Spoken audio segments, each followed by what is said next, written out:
Hello, everybody. My name is Eve of Winter, and wild rice soup.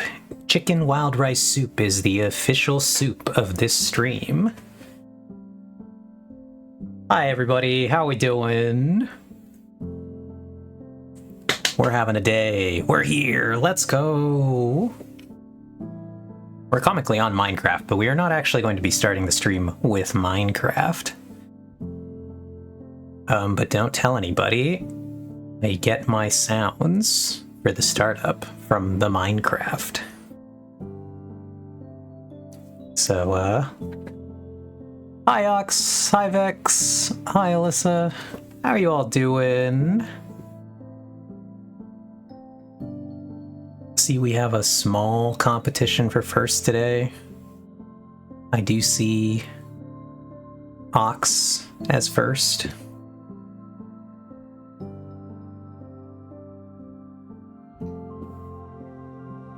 But I'm glad the soup is good. I'm also glad you've got some cinnamon toast crunch, Vex. I think I would take that, not gonna lie.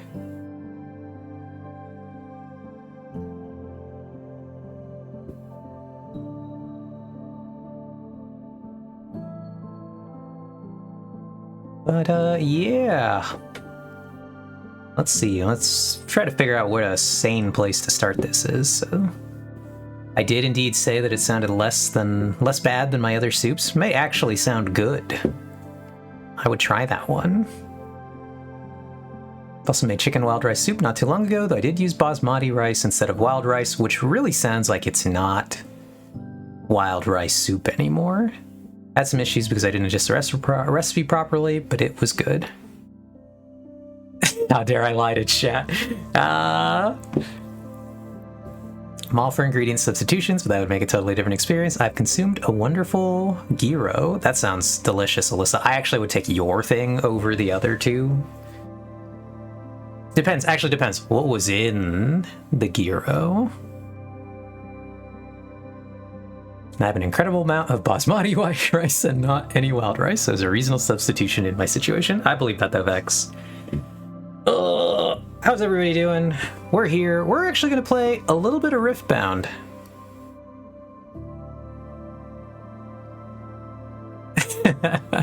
I would take the Geyer thing over the other two.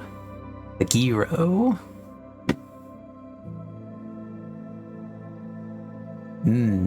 Extra fed is good. I actually like tomatoes. Probably weird trait of mine. All right, let me get this up. Let's go to the desktop. Hello, friends. We are on the desktop. I have been sorting cards. Oh, is this a tomato allergy? Oh, the G is pronounced Y, which is what you're missing in parsing this joke. Ah, I see. She riffed on my bound until I played Dazzling Aurora on turn 7 and lose. That did happen. I have been sorting Yu-Gi-Oh cards all of today. Actually, I've been sorting a lot of different cards. I sorted the Riftbound cards, and then I sorted the Yu-Gi-Oh cards.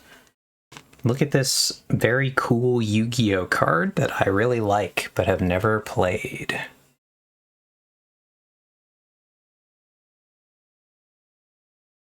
It's got the cool ladies on it. And getting it to focus on this is like gonna be impossible.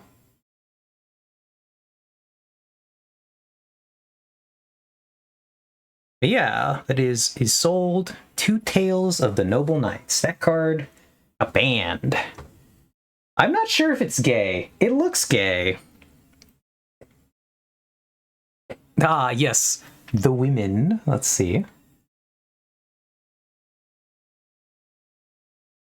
I don't know. I'm not hip with the lore of the Yu-Gi-Oh cards as much as I am with other things. This was beyond my time, as one might guess by the fact that it's a Link monster, which will mean nothing to most of you. But yeah, hey Artemis, it's women. Here's another good one. It's evil women.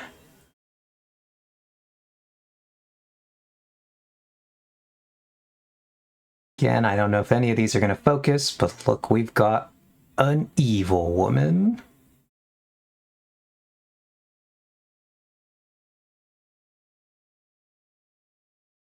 This character on this card is in a ton of the incredibly good cards, which is quite funny.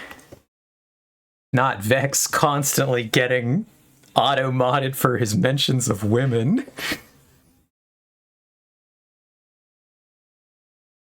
Classic Vex misogyny.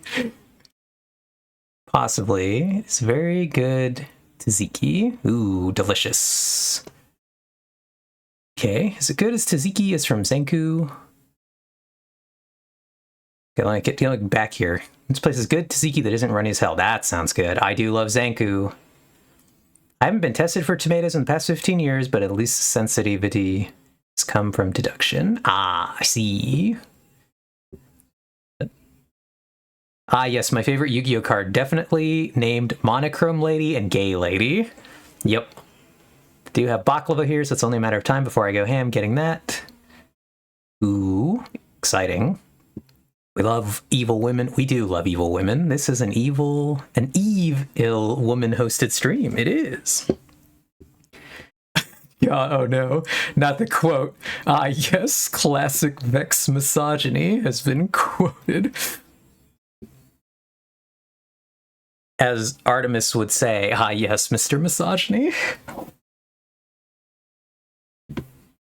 But yeah, we will be rifting some bounds. Let me see if Vex is ready. Okay, I'm going to call Vex.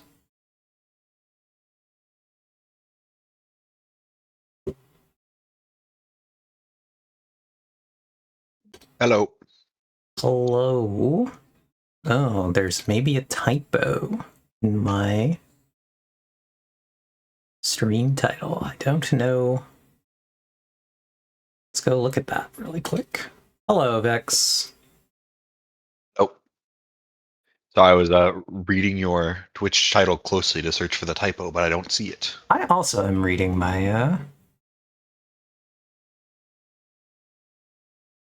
maybe I'm also blind. It was a typo with your eyes and not the words. Dun dun dun.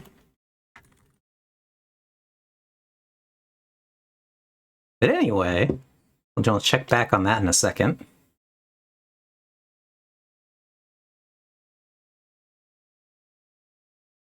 Oh, okay, wait.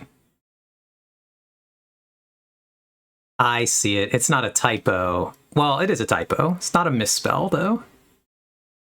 It just happens right at the point where, It's one of those, like a V.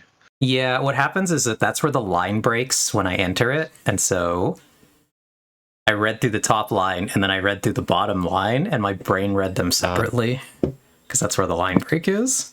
Thank you, amazing mod Ox.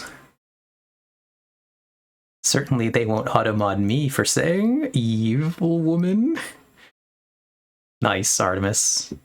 Made it through. Also, let's double check. Can the people hear Vex? Surely yes. Surely I did not mess this setting up. No chat. I do see your audio, so we're going to assume it's working. All right. Okay, yeah, I heard myself. I do like that one from Artemis. Yes, or I hallucinated him very clearly.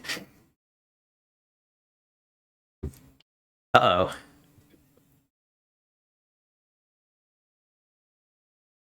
I think you might have gotten nicknamed in the... Yeah, by Mr. Misogyny. Oh, no, but that would have been good. It was Ox that updated her nickname. All right, let me go to the BRB. Well, I am now. No, no. All right, let me go over here. We're gonna go to the BRB screen really quick while we set up the game. We don't have quite a better way to do this yet. I will not leak the code. Though I do think that at some point we could probably try to play with other people.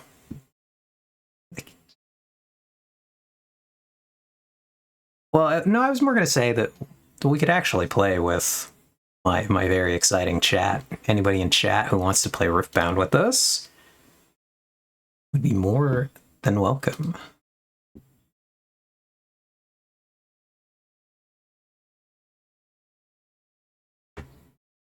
Yeah, it'd be very exciting. Often Nickname updated in the Discord. We do have a Discord. It's very exciting. You may or may not get nicknamed by our amazing mod. It has happened to you, Vex. Did you get the code? Did I send the code? I did send the code. Alright, cool. Well, glad it wasn't my fault.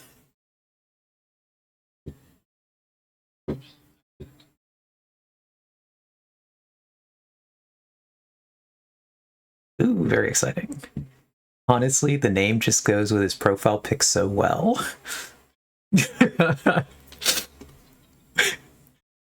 What was your profile pic again?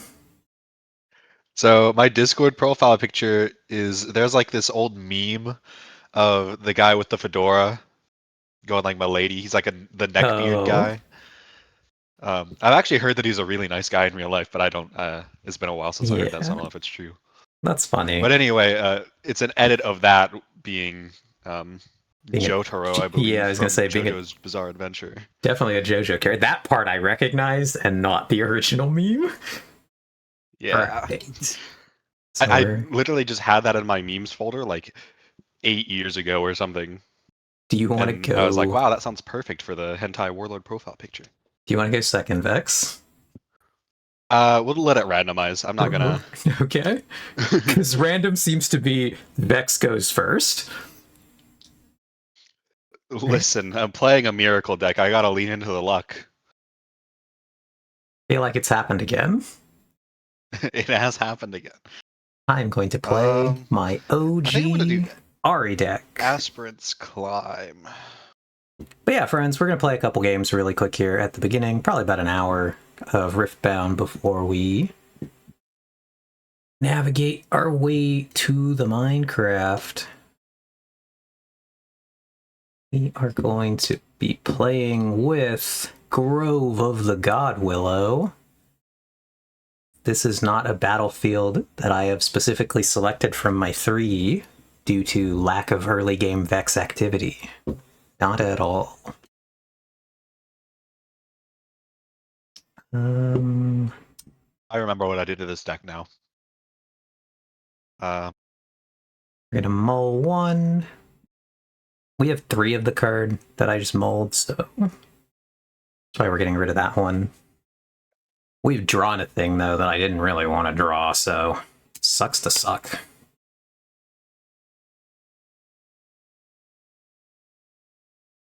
Alright, I am ready when you are ready, Vex. So, Vex plays stacked deck. Oh. How original. Ironic card for you to reject, Eve. Yeah, it was. See, I have to keep this one because I only have 1 of these. And I had 3 of the other one. You know, I stacked decked into stacked deck, and I'm realizing that is just a loss. There's just no benefit to doing that. No, you do cycle, though. Because it lets you dig for a specific thing you need. I do it all the time, not gonna lie. Sometimes you just really need to find something. All right, we go. So we get a. It did get me what I needed, so. We get our 3rd rune. Then we're just going to tap 2 of our runes to play a Ravenbloom student into the base. And then we'll pass. Very turn 1. Turn 1s are really just hope you hit a 2-drop for most decks. I can't hide a card on a battlefield I don't control, right? You have to control the battlefield. Okay. Oh god, we're catalysting the Aeons. It's happening, chat. Scaling. Catalyst of Aeons? Is that a League of Legends reference? Oh my god, League of Legends in my Riftbound? So I'm going to send my Ravenbloom to Conquer Grove. Do you have a response? No. Alright, cool. We'll score to 1. In the end, we're gonna, because I know what deck we're playing against, we're gonna do a thing. Well, because I suspect we're gonna run into some problems here, I'm going to play green Ahri directly to the battlefield. And then, actually, I'm gonna play her into my base. And then we're gonna pass. Let's get our green Ahri out onto the board.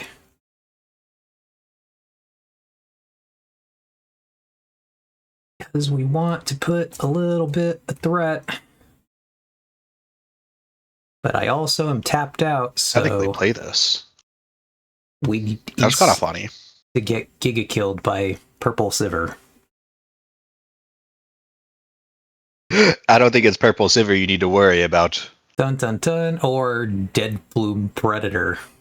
Oh wait, we can't see a Dead Bloom. We can get hit by a Mind Splitter. Yeah, okay. So, we're gonna reveal our hand to Vex, because he gets to pick a card and rip it out of our hand. Counter a spell is pretty funny.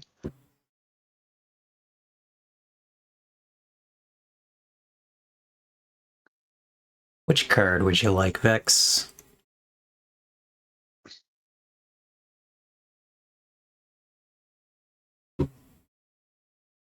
I honestly...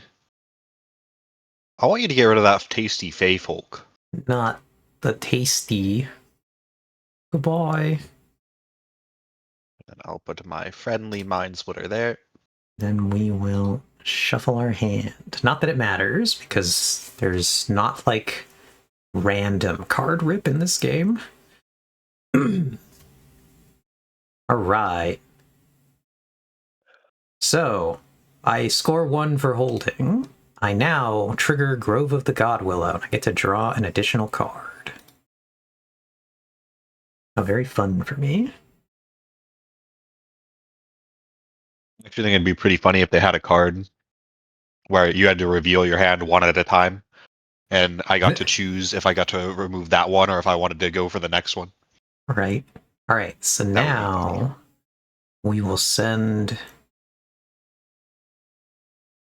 our good friend Green Ahri to conquer Aspirant's Climb. Do you have a response? No. Nice, we score a point.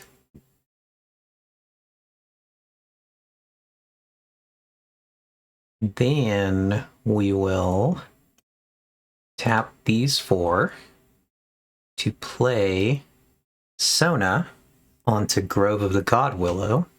I have to recycle 1 for that. And then I will pass my turn, and then so when I'm going to pass, Sona says, when I'm out of battlefield, ready for friendly runes at the end of your turn. So I get to untap my runes, and then I pass it to you. Alright, let me catch up. That would be cool. Double it and give it to the next person. It'd be very funny. I can't play the thing that I want to play because I keep getting the thing that I have to play instead. Actually curious what Vex would think of my battlefield idea. Well, if you'd like to type it again, Ox, we can get that live Vex opinion. I am proactive. Oh, I'm making the... You playing another Mind Splitter? And yes, I am.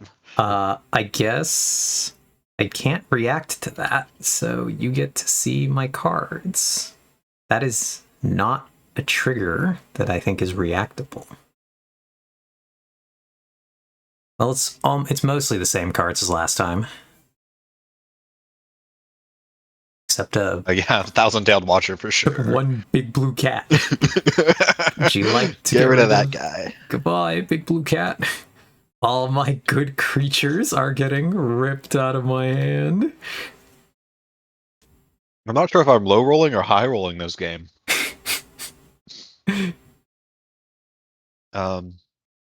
Then that's my turn. Oh, you didn't want to attack with your Mind Splitter? Amazing. I should have, now that I think about it. So we get a gigaton of points for this turn. So I get 1 for holding Grove, 1 for holding Aspirants, and 1 for Green Ahri remaining on a battlefield. Oh, what?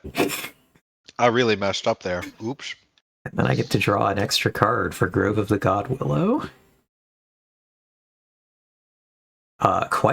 Quite foul, actually. I'm not supposed to be able to. My deck isn't supposed to be able to do things yet, so I didn't even think about like trying to take the win condition. Huh. Well, we've gotten much farther than I thought we would. Guess we're going to tap 4 more to play another Sona onto this battlefield. I gotta recycle this. And then we'll tap 2 to also add a Watchful Sentry. And then at the end of my turn, I will ready 8 runes, but I only have 5. Amazing. And I will pass. But yeah, if you worm your way out of this one, Vex, I will be shocked. Because this has gotten quite nasty. We're gonna get hit with a Dead Bloom, probably. I fear. So how would Dead Bloom work here? Because I can play it on an occupied battlefield. Yep, so you can play it on either of my battlefields. Like if I put a Dead Bloom, onto this battlefield, yeah, could I also send a Mind Splitter with it somehow? Yep, you can do that. Okay. You can indeed do that thing that you have described. Because, just remember again, okay, so first of all, thing to remember, every card you attack me with will take a -1 because of my RE legend ability. The one thing I do. So that's thing 1 to think about. I'm going to send a Mind Splitter over here. But yeah, it is a... As Artemis said, oh, Mind Splitters, we're really in it now. Alright, so let's start this party then. We got 1 Mind Splitter coming in at Green Ahri. We would like Green Ahri to survive. So, do you have priority, Vex? Do you play anything? I could play something that would be very funny right now, but it would not allow me to actually win the game. Okay. But I'm thinking about it, doing it anyway. Well, you can always react after I play something as well. If you want to play the Dead Bloom, that would have to be before I have the ability to play things. Yeah. Once we're locked into combat, we're locked into combat. The issue is that playing the thing that I want to play would prevent me from playing my Dead Bloom. And I do have a Dead Bloom. Yeah. And I will check this. We'll talk about your battlefield after this most critical turn, Nox, because I'm trying to win the game in this exact moment. I mean, do I think... So this is a 6. You can definitely give Ahri a +2, huh? You have that riposte. Yeah, so you've actually seen every card in my hand. If you would... Can you show me riposte? I'll actually just... So I can read it. I'll show you them all, because you actually have seen them all. Yeah, I just don't know what they do off the top of my head. Yeah, it's not riposte, it's on guard, that's it. You should have this knowledge, so... I have really problematic cards, actually. Across the board, I have incredibly problematic cards for you. I see. Yikes. It's giga yikes, actually. Okay. I am going to actually play my Dead Bloom there. Because, yeah, if Green Ahri survives this turn, then I will literally just win lose. the game. The other battlefield makes it that doesn't matter as much. Okay, so Thank you for letting me see your hand. yeah, so no worries. I will, because again, this is all knowledge you should have. If you like, yeah, I mean, I could have screenshotted all of this or whatever, but like, yeah, exactly. So I don't mind. And again, if you actually like knew all the cards, had been playing the game for a long time, it's like the thing, you would see these cards, you would just know what they do, and you would know how brutal it's going to be. And so by doing this, by playing the Dead Bloom with the Mind Splitter, you basically like guarantee I am not going to fight this, and I will simply let green Ahri. I guess actually I will tap 1 to play the On Guard on green Ahri, because it will make her a 6, and the Mind Splitter takes a -1, so I will kill the Mind Splitter. Okay. And then I will... And so in that moment, +1 for my, what's it called? My Raven Bloom student on the other battlefield will see the spell cast and will go up by 1.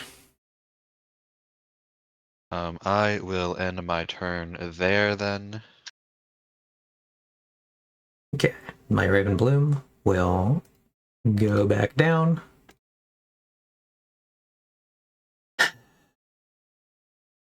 All right, so let's really quickly look at this. So I will go up to 7, and I will get the bonus draw from Grove.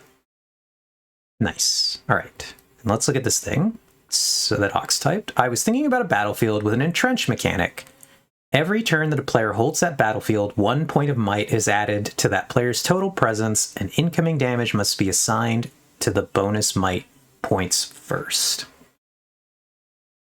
What do you think of that battlefield idea, Vex? I think it's quite interesting.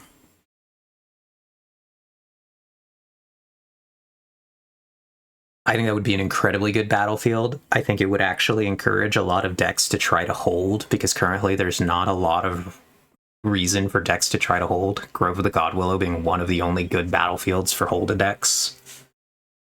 So is it like 1 point per unit there, or is it just like you select a unit and it gets a point? Yeah, I guess that's a question, Ox. I envisioned it as you get 1 point to government assign to one of your units, but not like 1 per unit, because 1 per unit would be... Yeah, okay, so she said no, 1 point total for each turn you hold, and you don't assign it to any unit. Oh, okay, so it just like sits on the battlefield. Oh, like... Okay. I see. That would be interesting, because then it also... So it doesn't protect you... So okay, there is a keyword shield, so it's actually like gain a +1 shield, and it gets a little bit stronger. That's the equivalent of a -1... a -1 counter. Yeah. But like you can... The attacker gets to select which unit it goes onto. Yeah, basically, it's like giving everything another -1 every turn. Which I think is probably like a little bit like, because you could explain that with the keywords a little bit better and more concisely, but yeah, basically it would be shield. Gain +1 shield. Or it would maybe have to be like create a token that has keywords shield and tank. And then increase, as long as that token is at this battlefield, increase its might by 1 every turn. That would be the way that you would like mechanically do this in game. I think that would be a cool card though. Yeah, it would be. It would also be balanced in an interesting way, because so one of the things that it would be balanced against things that want to attack you, but it would still be like easily overcome by certain decks, because like a Kaisa deck that's just going to shoot all your units with laser beams is never going to trigger that. It's never even going to have to deal with that, because it's going to kill all your units out from under the shield, which is what Kaisa generally is doing right now. Yeah, I don't think it'd be OP for sure. I don't think it would be OP. Like even like Not in the way Grove that. of the God Willow. I mean, it depends on your deck, but I think Grove of the God Willow in general would just be better Yeah. for a whole deck. All right. But like you could definitely like build a deck around that, and it would be pretty good, like pretty funny. So now we get to do a little bit of a fun times with Ahri. We are going to tap 1 to play Charm. And we are going to target the Mind Splitter, and we're going to send the Mind Splitter to join his friend the Dead Bloom on battlefield. That one. Does it get tapped? It does. It's going to untap at the start of your turn. Okay. And I do have to recycle this. And then I guess I pass again. It's a very classic Ahri move. Send the unit in base to the other battlefield because you don't want to deal with it. Now, does fight or flight exhaust a unit? Fight or flight moves. That one just says move a unit to base. Yeah. No, I don't think it does. No, I actually don't know. Move a unit from a battlefield to its base. A move action. So I think because it says move, I think it would, because a move action does exhaust the unit. And so, like, Ride the Wind is a card that could do what you want it to here, because Ride the Wind says move a unit, then ready it. Oh, but oh no, that doesn't work. Shoot. But yeah, let me catch up on chat. And also, Ox said, it's okay, Eve. You have enough diversity points you can afford to be a little problematic. Let's go. Yeah, it's like a shield, and every turn you hold, it gets a little stronger.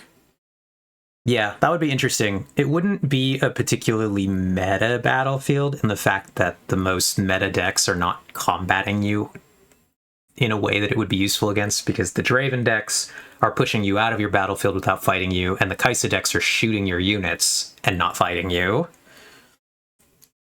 So as Artemis said, not Kaisa, just absolutely demolishing with her lasers.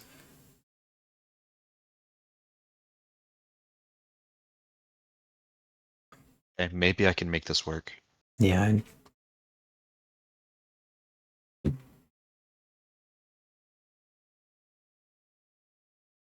I don't think we can play this card, Vex.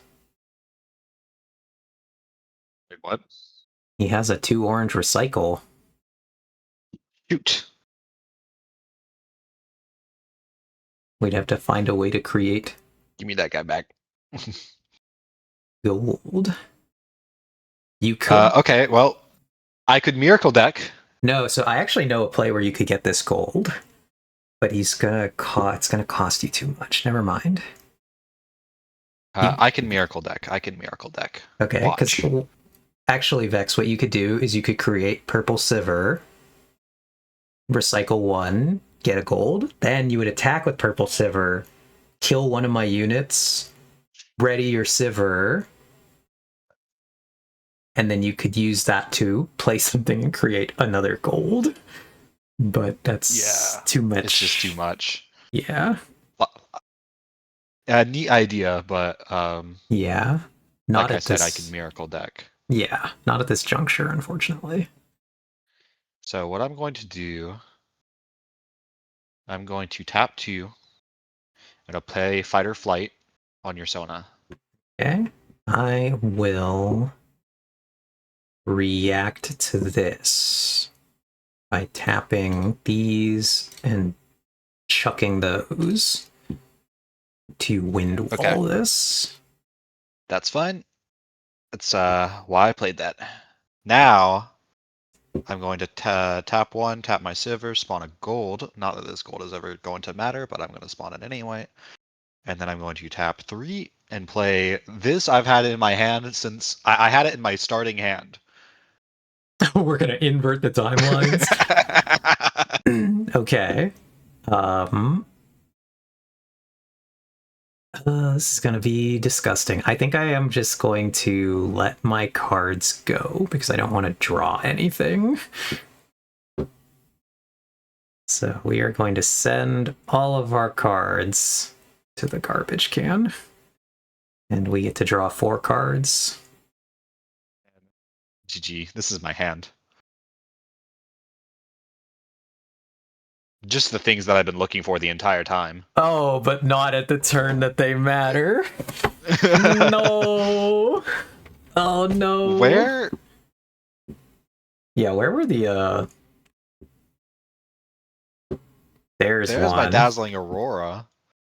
There's the there's my henge. henge. But like none of my like called shots, my mobilize, I got like the one catalyst of Aeon at the start. I guess I was getting my big units though, so that wasn't too bad, but still. It sucks having to try to play them though, particularly with the way that your deck is trying to function. Yeah. It's not This is rough. great. I low rolled. It happens.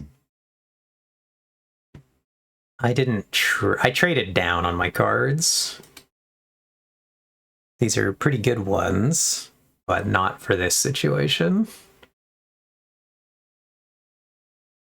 But yeah, as Artemis said, sometimes the deck shuffle is not your friend. It's really tragic.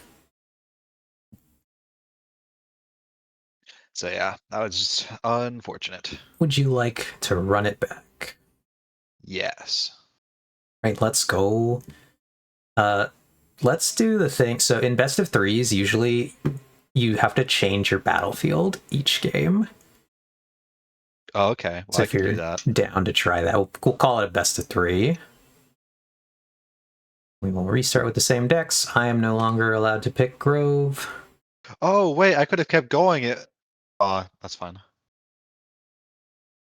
Because you needed 1 extra point to win. Oh, you're right. So that game wasn't over yet, but it was like you are I wasn't gonna win that correct. game. Actually, we got to pay more attention to that.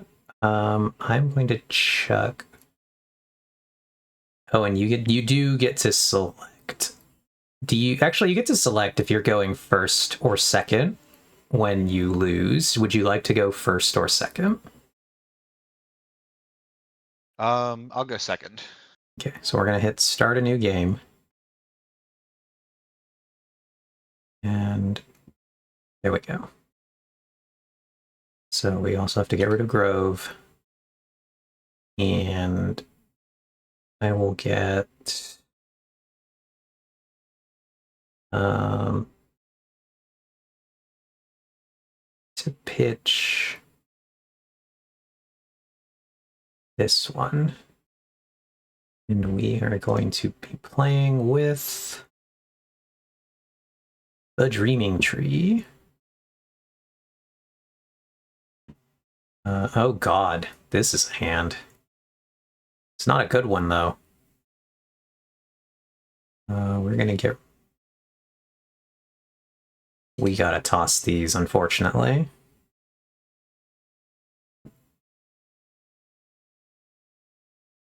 Oh, the shuffle is not my friend. Tragic for me. But pretty dress, it's not a bad hand. No, that part's a good part of the hand, but the other stuff was not. Alright, you ready, Vex?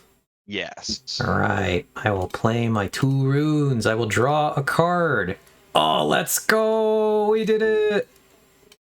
I drew this Poro, and that's the only reason I have a turn 1 play. No. Let's pass. I almost completely whiffed. I love that card, by the way. It's so cute. The stalwart Poro. He's a good Watching Poro. him run away from the guard with his helmet. This is the stalwart Poro of stalwart Poro fame, whom Ox heroically defended and effectively defeated with me, or defeated me with. Save us, stalwart Poro. Yeah, stalwart Poro coming in clutch. The only playable turn 1 unit I have.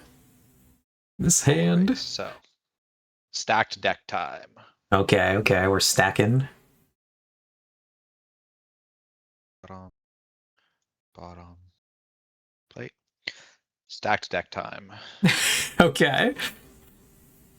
We're doing disgusting draw things here.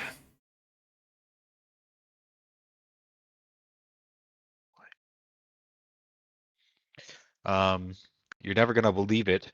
Called shot time. Oh god, it's happening.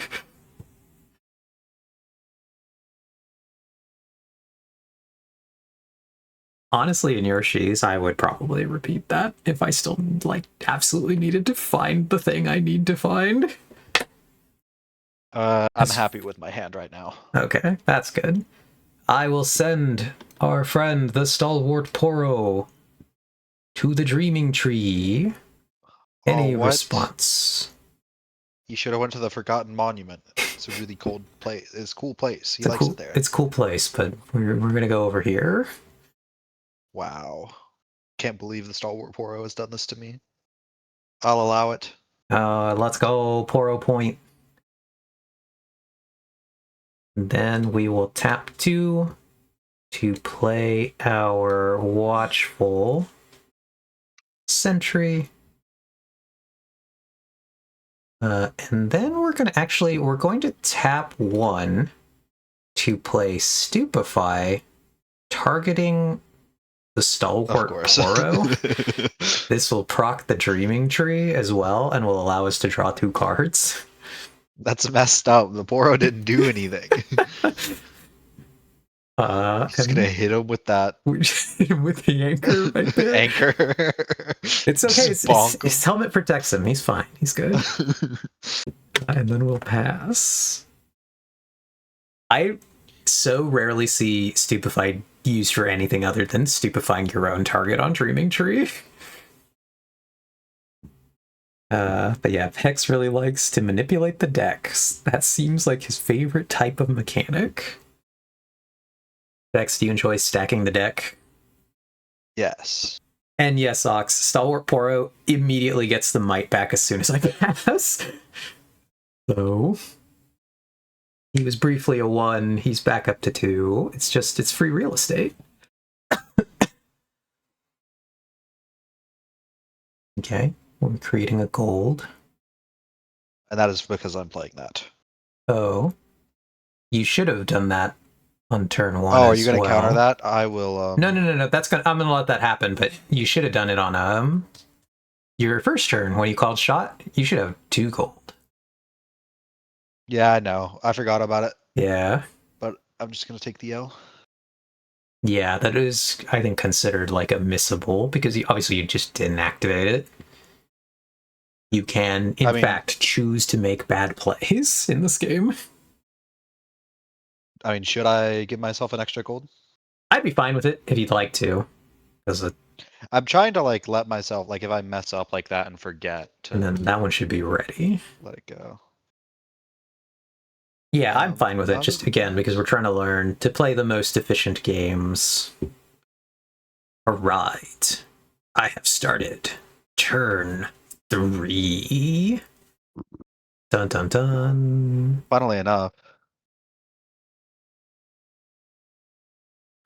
Oh, never mind.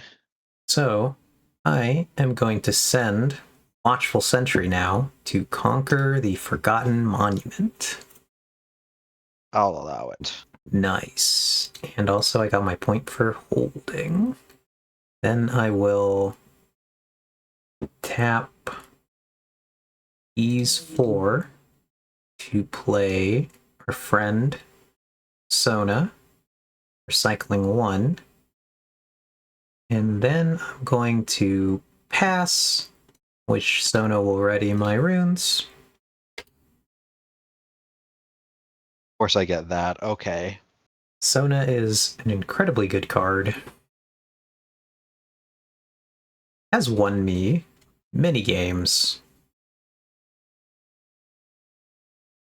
Right, we're mobilizing.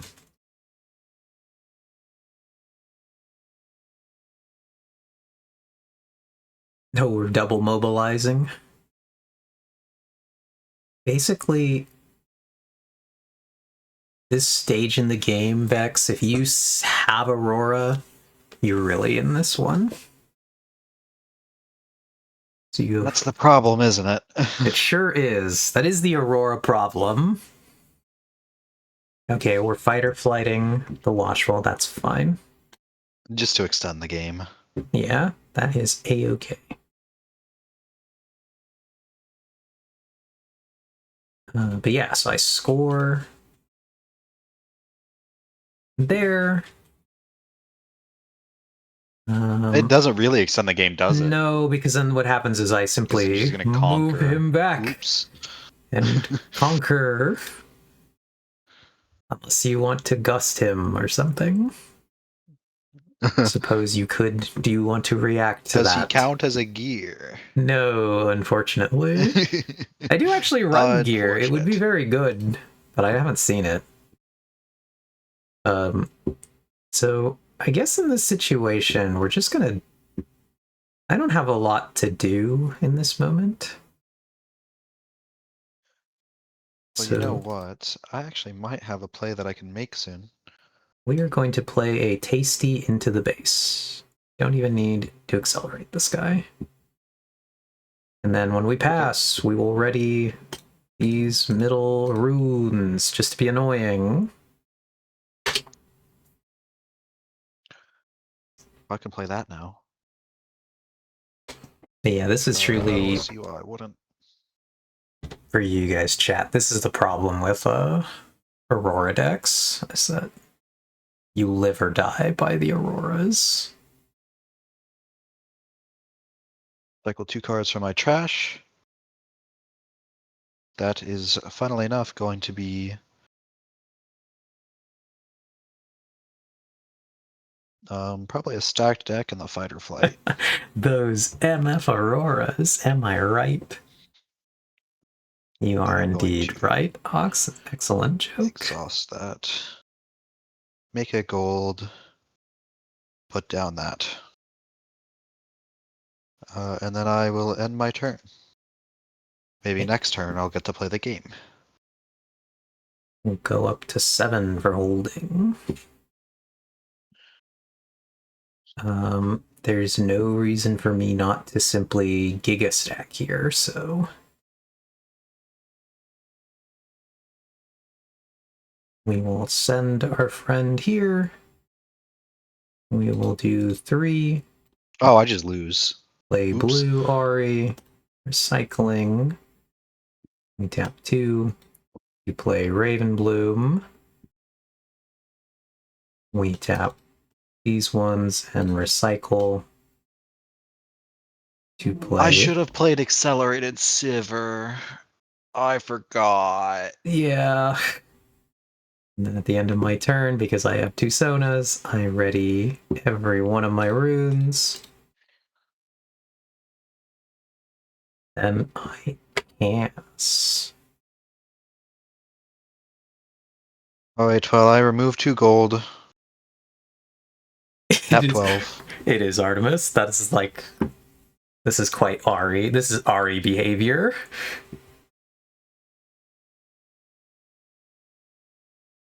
And then I put down Volley Bear. I'm gonna win! Let's go. This is truly the most. You didn't even, like, do your win con like playing the green Ahri. You would have completely destroyed me. Yeah. I guess I would have played it. The turn I played the Tasty Fey Folk, I could have played it. That would have been the spot for it. But anyway, yeah, my turn. I just hold for victory with my Giga stack of. Ahri's like one of the few characters in this game that's like trying to Giga stack battlefields like this. Most people don't even bother. Well, let's play the third game with our last battlefield. I'd have to draw like 5 more cards to get my Dazzling The Aurora. Yeah. And I honestly, I feel like But yeah, I might just get rid of Ancient Henge and just play Dazzling Aurora off of gold. It might be better. Eve is just like, please just put some orange runes into your deck, please. Then Ox says, Never. oh, that's why these games are going so fast. You're scoring after each of you takes a turn. Yeah, so I score on my turns, but because Vex is not being able to contest me on these fields, I'm like giga scoring a ton of points. Yeah. So I have a very assume you would stupid like deck. to go second again. Yeah. Right, so let's see. We start with the same decks. Let's try again. Let's just restart until I get... There we go. And so now I'm onto my weirdest battlefield. This is actually unfortunate for me. This is a really bad battlefield against Vex's deck. So my battlefield will be Sigil of the Storm, which is actually very good for you, very bad for me in this situation. So that like makes you... I have to recycle a rune if I want to conquer it. Put it back? Yeah. It's a great way to keep people off of a battlefield. But I usually play it on turn, like on the second game, because I'm using it to like, so if I don't go first, I play it on a game where I go first, because what'll happen is I can conquer the other battlefield and leave this one open for people. But against your and I deck, just won't take that one. You just won't take it. So it's just not good for me in this situation. And honestly, with all of my economy, I do not give a shit about recycling a rune. Yeah, and so like this is a deck where I'm gonna put back these two. We're gonna mull 2. We're gonna draw 2. And then are you ready? Yes. So we get Obelisk of Power this game, which means we channel a 3rd rune. Is that going to help me on turn 1? No, but we have it. We will tap 2 for our friend again, Stalwart Poro. And I will pass.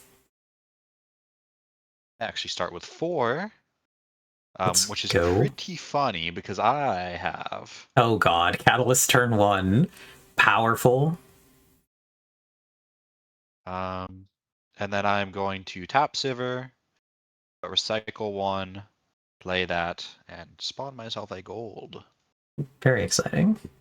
And I guess this seal is ready for whatever it matters. It doesn't matter. I'm not gonna even... Yeah. Okay. So we will send Stalwart Poro to conquer Obelisk of Power. Assume no response, because you're tapped out. I will allow the Poro to do this. Let's go, Poro. Then we do 2 to play a Ravenbloom student in the base. Then I think we still make this play, where we tap 1 to play Stupefy, targeting the Stalwart Poro. We don't get to draw 2, but we get to draw 1. Cannot believe you've done this to the Poro. This is Poro abuse. We need to cycle cards, friends. That's what's happening here. And then I will pass to you. No way. Okay. Not another Catalyst of Aeons. Oh my god. He has so many runes. These two are tapped. Now immobilize. He has so many runes. But seemingly nothing to do with them. I'm ruining. Okay. Now I probably should not have played that mobilize, because then I could have used it to draw instead. But whatever. Actually, perhaps. But I mean, if I draw like a dead bloom right now. Yeah. This is just so awkward. So we have to try this way. We're gonna do 5, recycle 1. Actually, untap this one. We are going to do Sona instead of our green Ahri here. Sona just gives us so much ability to defend things. It's like disgusting. Okay. Then we tap another 2 to play a Ravenbloom in the base. And we send our good Ravenbloom out to conquer Sigil of the Storm. Do you allow it? Yes. Good, I recycle my own rune. I actually score for holding, so I should be at 3. Then at the end of my turn, so I'm going to pass. So at the end of my turn, I ready my 4 runes, and then I pass. Okay, I'm gonna do something funny here. Okay. Vex is maxed on runes at this stage in the game. Oh! I see. We're confronting. Okay, this is gonna be bad.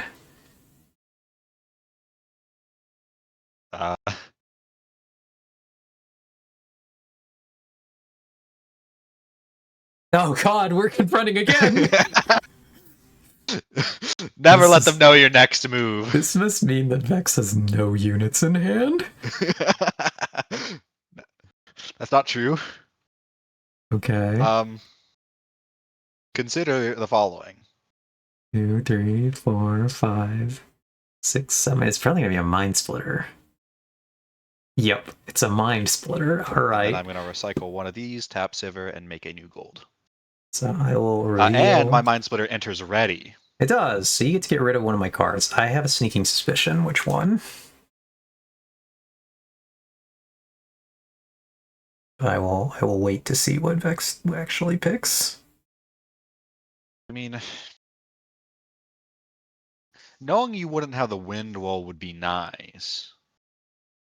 But also there's discipline, which is pretty good. Discipline is quite good.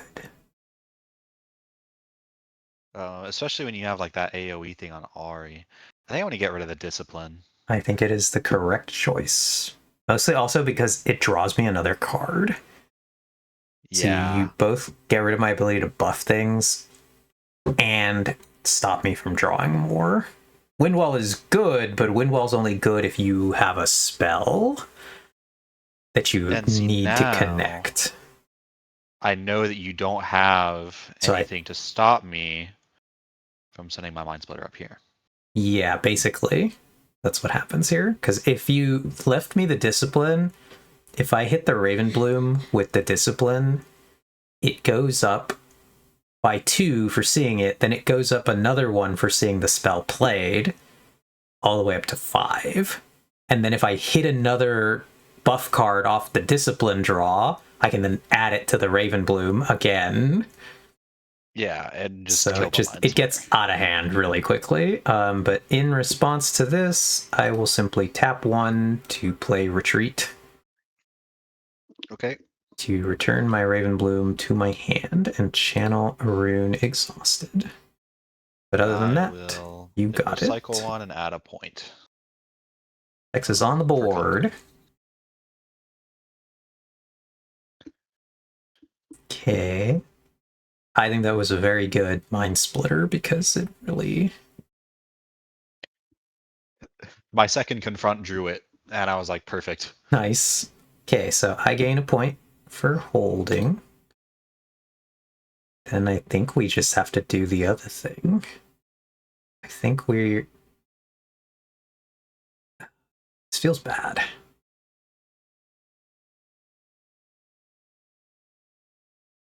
See, I'm in a difficult position now because I have just no ability to draw cards. So we have to just try to cause problems.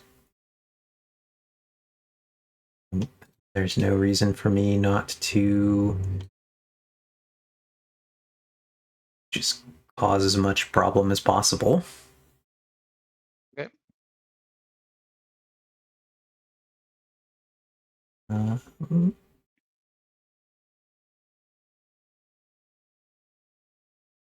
You have a crazy stack over there. Yeah, but it's not a good stack. That's the issue. Yeah, I think we just have to pass here because so that will ready these 4 runes, and we pass. I The am going world's to most pull the okie Mind Splitter dokie back. stack. Yeah, you do score at the beginning, so you go up to 2. Yes, and I'm going to pull the Mind Splitter back. I'm going to play Called Shot. That's a fight or flight. Not, sorry, I'm going to play Fight or Flight Okay. on your Ahri. I will allow that. And then I am going to actually play Called Shot. I will Removing a rune. react to that.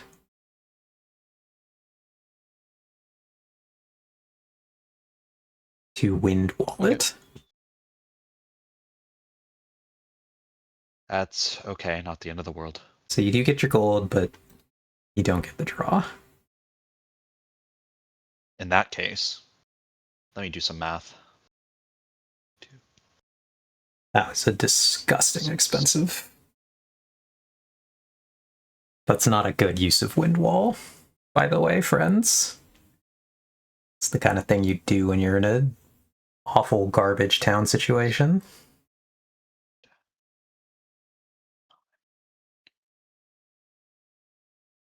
Wait, can I? This is truly the game I most believe in Vex's ability to pull this one out. Ooh. Do I know what you have in your hand right now? Yes, you do. Then don't tell me, honestly, Okay. because You do, I feel like though. I should have tracked it. Yeah, you do know What would it what's be? You had a retreat, you in got the my wind wall. I got rid of your discipline. Um, surely this isn't a buff card that you had. I feel like I Surely would have not. remembered it. It wasn't on guard.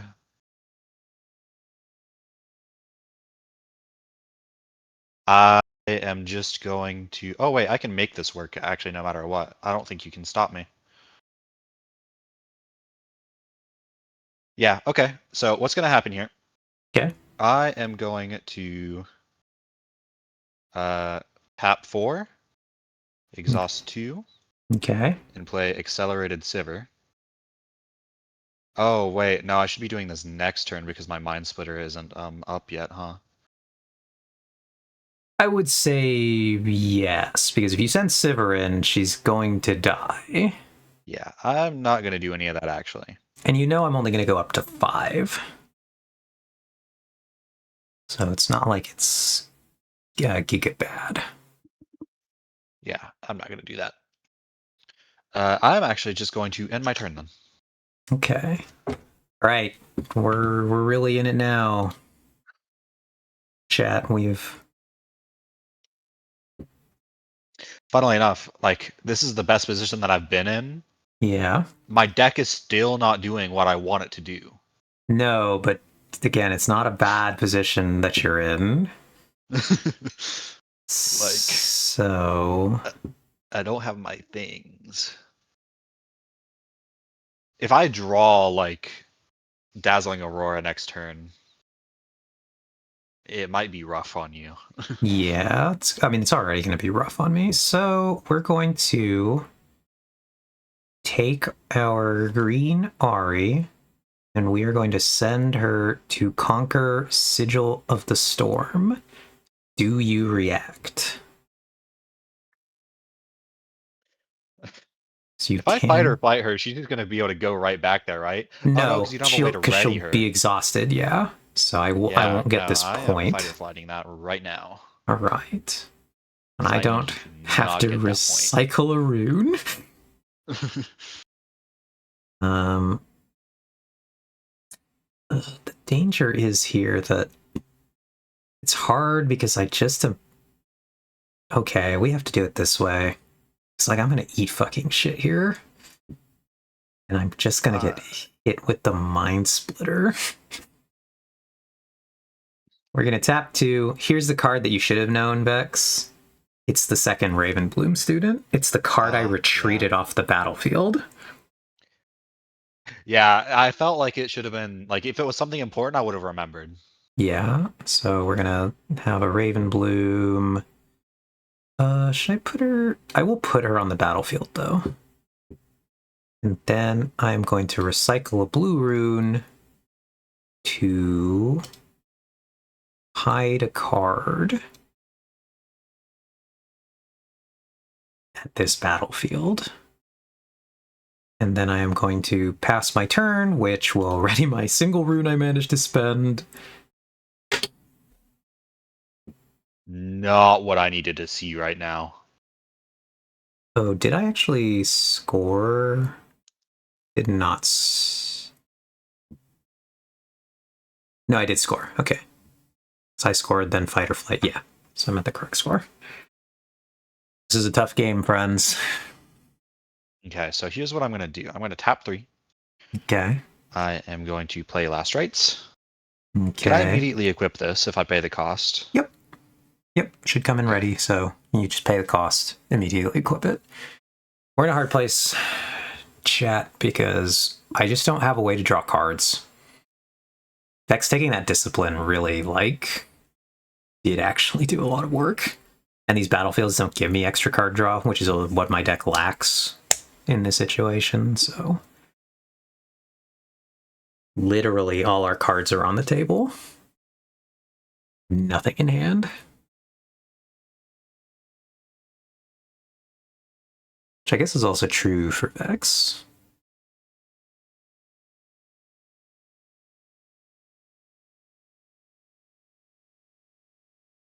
I'm going to play Accelerated Sivert. Okay. She will be a 6 this turn. And then this guy is a 9 from the Last Rites. Yes. Okay, so you will have a total of 15 that will go down to 13. Yeah, surely you do not have... I have a total of 14. So in this moment, we will currently Giga explode. Everything is going to die. Right? So you I have priority. Oh, I should have tapped my Seal of Discord instead of... I'm going to tap my Seal of Discord and re-summon an Exhausted Rune. Okay. Yeah, that's cool. Because I forgot. So this is like this is truly the game-breaking turn of this game. And then I pass my priority. I don't have any cards. Nothing I can do. Okay. Whatever you have hidden there. Yeah, so I will reveal my hidden card. Which is block. Which will allow me to give a unit shield and tank. Okay. Which I will give to one of the Poros. Making the Poro a grand total of 6. This Poro is a 3, and then the 2 Ravenblooms will see the spell go off, making them 3s. And my block will go to the trash. So, as it now currently stands, I will win the combat. So I will kill the Poro first. Yes, the Poro has to go first. That's basically all of Siver's damage. The Sivir and the Poro trade, yeah. Sivir and the Poro. Then... Now you have 9 to assign. You can kill all my smalls, or my Sona and one of the smalls. Yeah. I know what I would pick here, but... They want to kill your Sona. Okay. And... probably I'm going to kill this Ravenbloom student.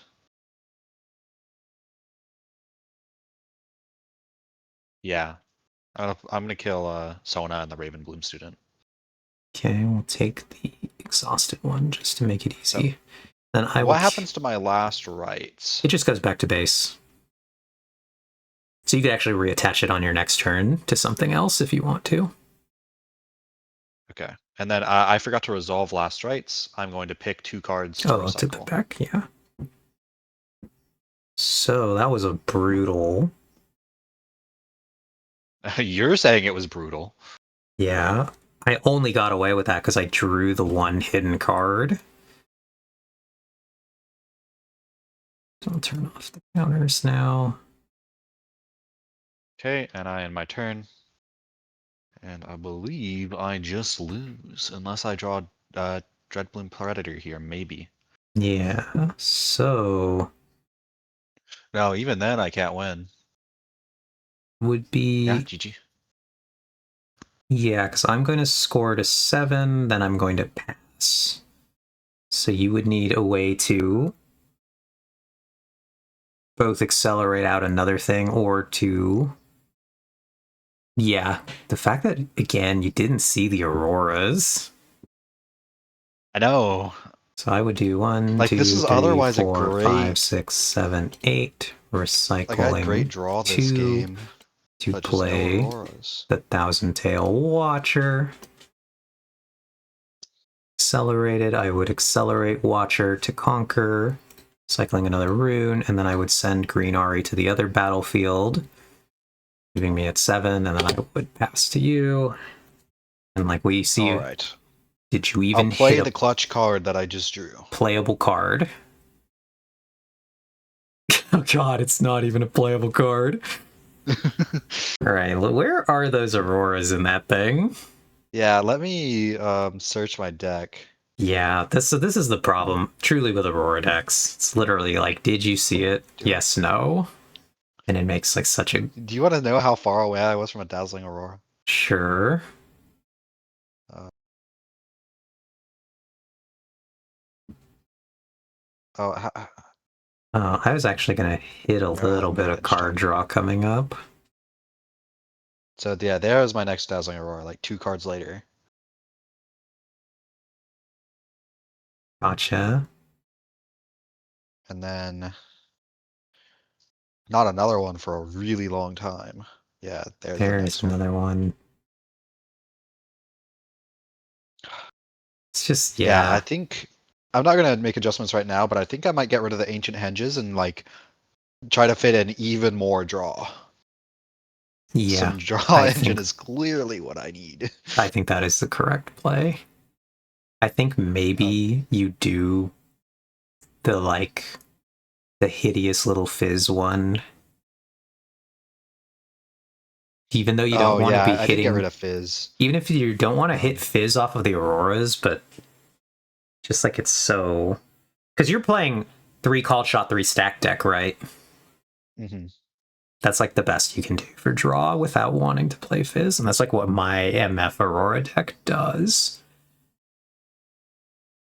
But the big difference there is that I'm playing like all of the early combative spells to try to just stop you from scoring points at all.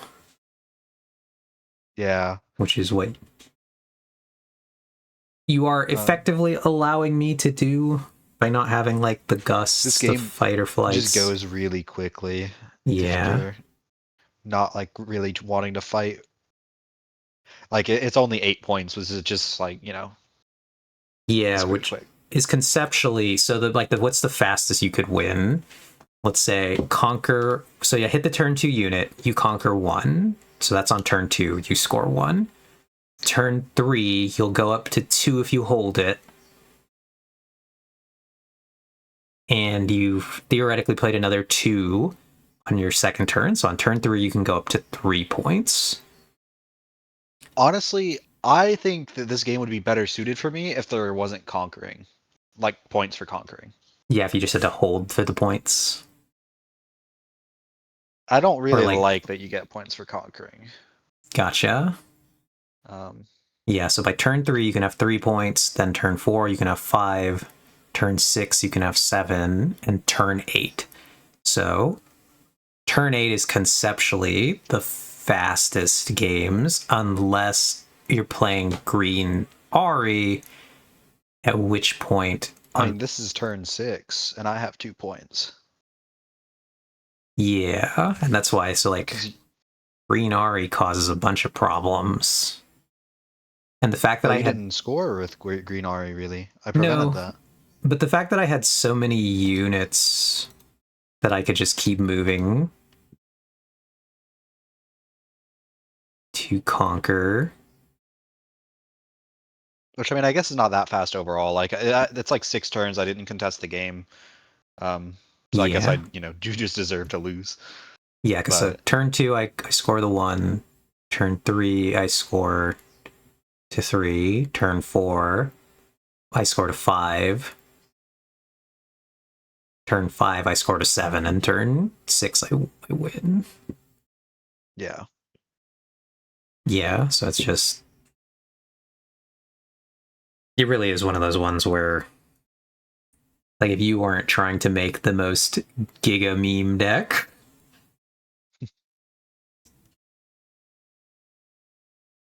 that one was really, that really was the closest game. If I had not drawn the block, that literally saved the game for me. Honestly, if I had just gotten like, if I just gotten the thing that my deck is built around, Yep. It would have been fine. This is what's been happening to my friend who plays Volibear Aurora all of Split 1. Every game of his is truly just, does he hit Aurora? Yes, no. Then he loses instantly. It's a lot of games of him just like sitting there doing nothing because he just never hits Aurora, and I'm just like, I could not play this style, guys. I couldn't do it. It looks so miserable. I just want to get like one good game in it, like hit the high roll, but yeah, it won't give it to me. Well, going second definitely makes it better, I think. Yeah, I would agree. Aurora decks pretty much all want to go second. I did try before stream building like a little Teemo deck, but I wasn't super happy with it. Gotcha. I probably just need to like make something and then play it and then like adjust it. But yeah, I wasn't like looking at this and being like I understand what this deck wants to do. Like, yeah, gotcha. This functions in a way that I want to play. Makes sense. But yeah, well, thank you for the games, Vex. I will probably go wander to the Minecraft now. All right, GG. Thanks for the games. GG. It was fun. I'll see you. All right, see ya.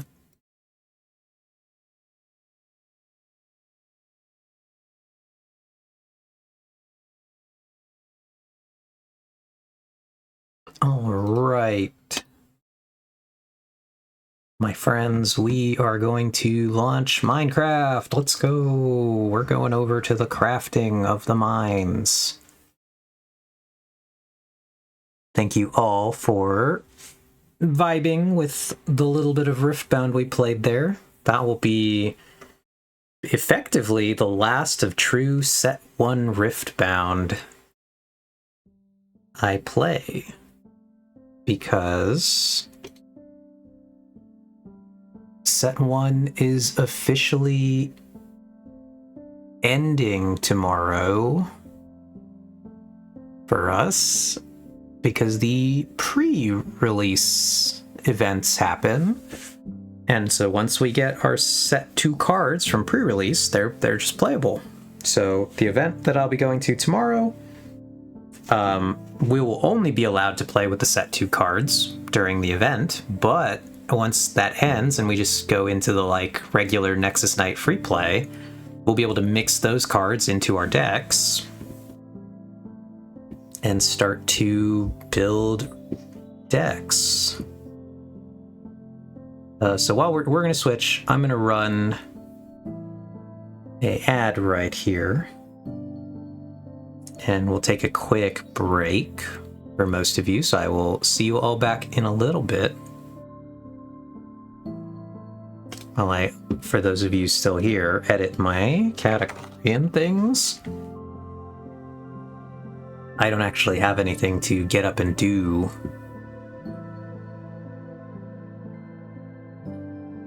For now.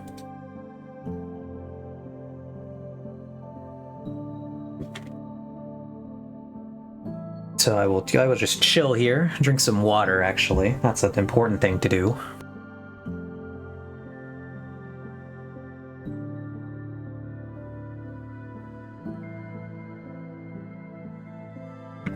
Ooh, but yeah, Mr. Deckman, build me a deck.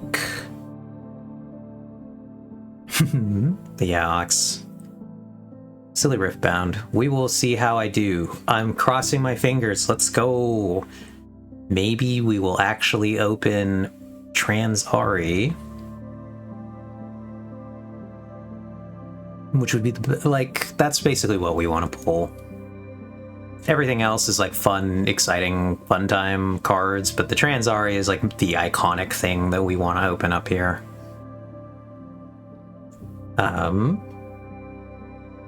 And the odds are not in our favor. Over numbers are not common. So we will see how it goes. And then like within that, the over numbers are like then getting an over. So over number's not common, but then getting the over number we want, extra not common, so. It won't take very long. It should be pretty fast that they'll start to show up on TCG Player.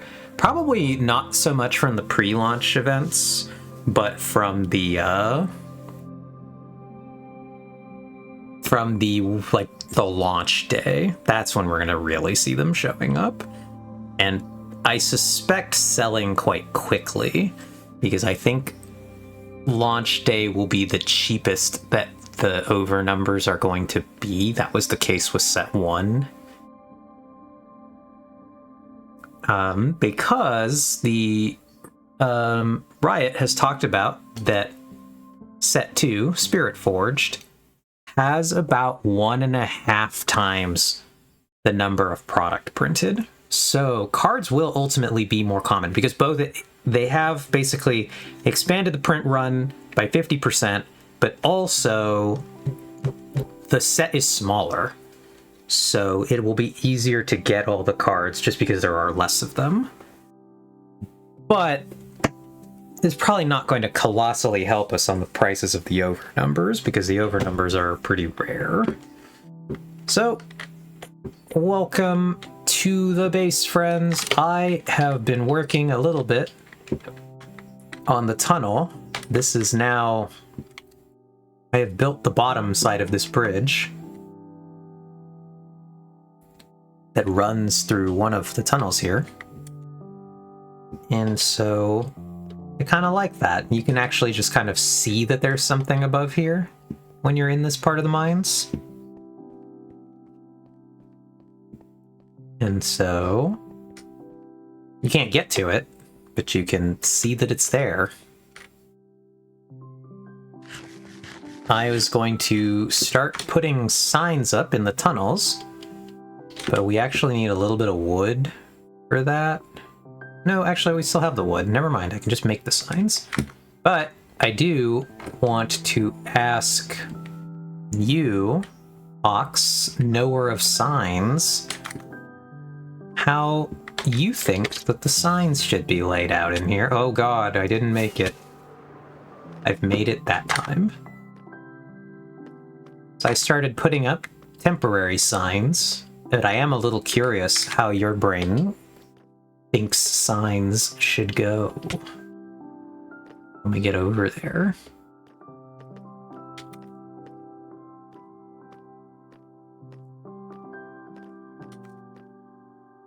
So yeah, here's where we've put a few temporary signs down, but...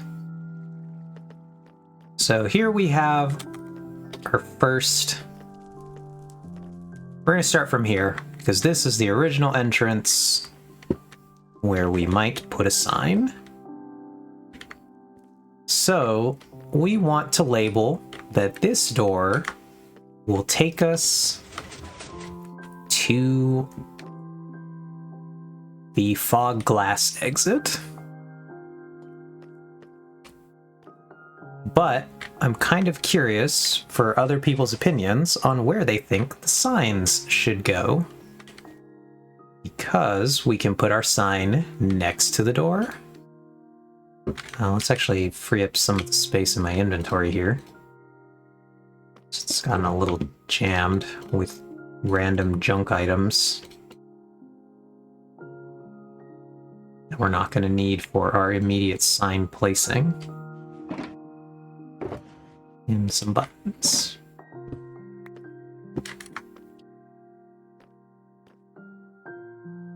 I usually prefer a next to door sign over an over door sign. Yeah, because our sign options are next to the door, as Ox just said, over the door. The final and interesting sign location is here. Because each exit door has an alcove like that. And I'm kind of curious what your thoughts, Ox, are on the alcove door sign. It's a good place to put a sign, but it's not like immediately obvious to the door. So that's my wonder about this alcove spot.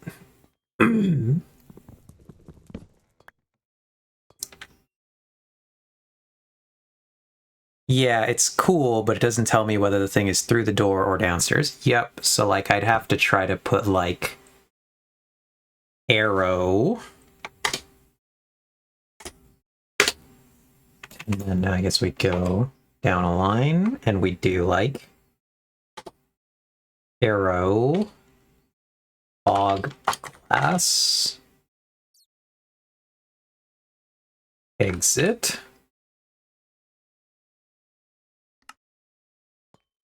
And we'd have to do something like that.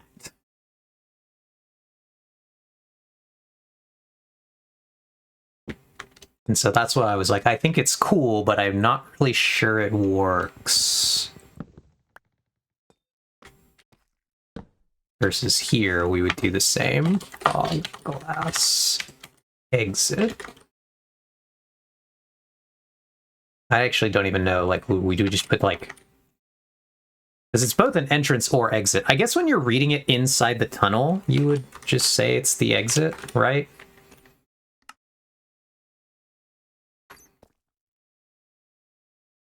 Or we might just say door, fog glass door. Don't know that it needs to say either, just fog glass. Yeah, we can always just do fog glass.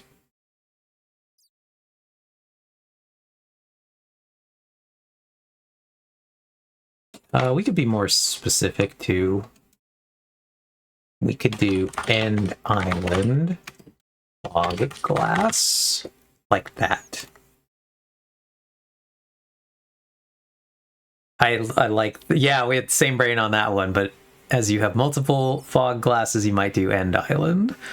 Lol, same brain. Yep, so we could do that. Then I have a couple of dies, because I have two thoughts. I have the thought that my bases uses a lot of green, so green could be the play. I also have the thought that these are the redstone maintenance tunnels, so we could just do all of our signs with red. And that was another one that I kind of wanted to ask what people thought there.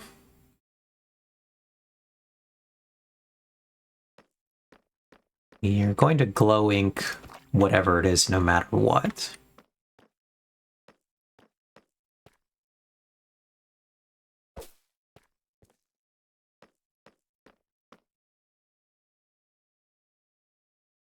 My instinct is to use the green, actually.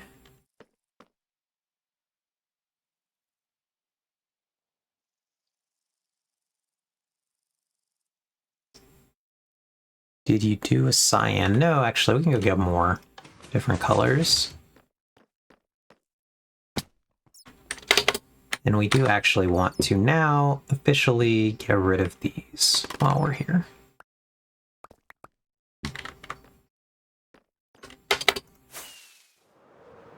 We will fly over.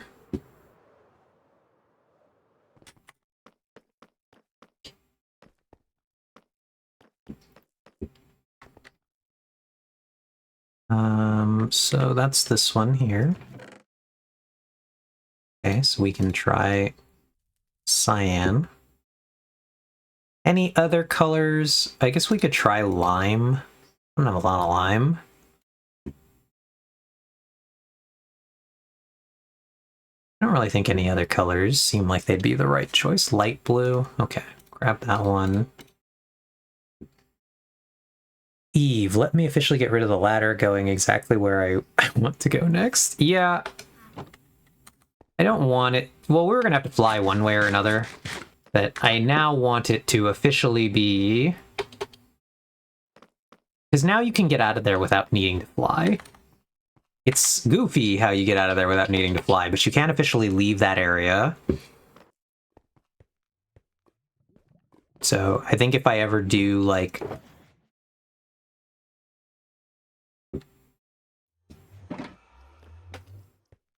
I just want to make it a little more, like, less obvious that there's something there, but we're gonna go.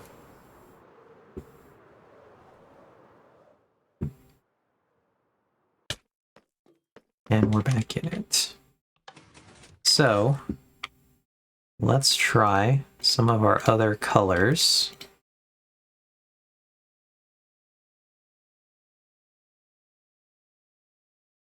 Yeah, I guess I would expect that door to be on the upper level behind the end island. So you mean like over here? Ox. The reason that the door is where the door is because this part of my base has always bothered me. So one thing was that I didn't like that you could fall into this pit and then literally have no way back out of the pit unless you have elytra.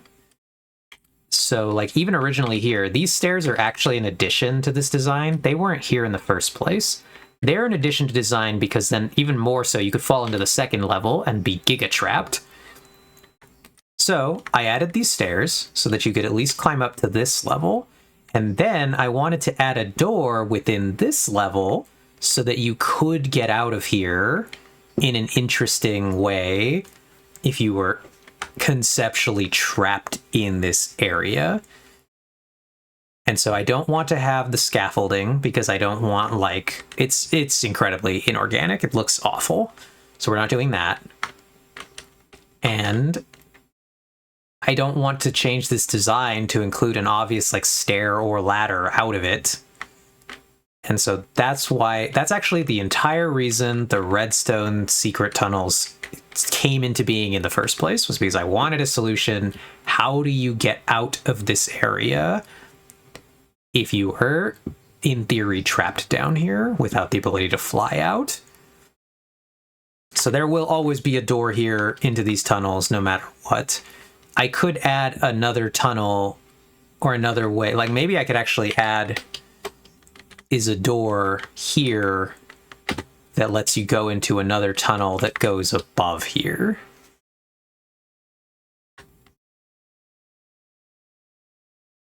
We would add another door somewhere. Guess what I'm really expecting is another door above so you can get in and out of the pit. I guess so. The pit's not really ever meant to be a place you go into. Like I said, this is more just an emergency exit for getting out of the pit.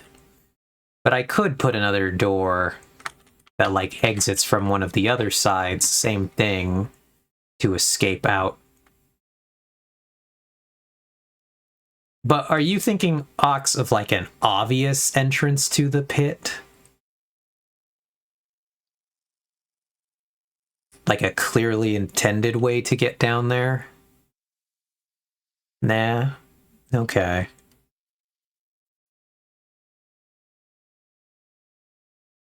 Just a second maintenance entrance. Yeah, so we could maybe put a second maintenance entrance that goes the other way to get out.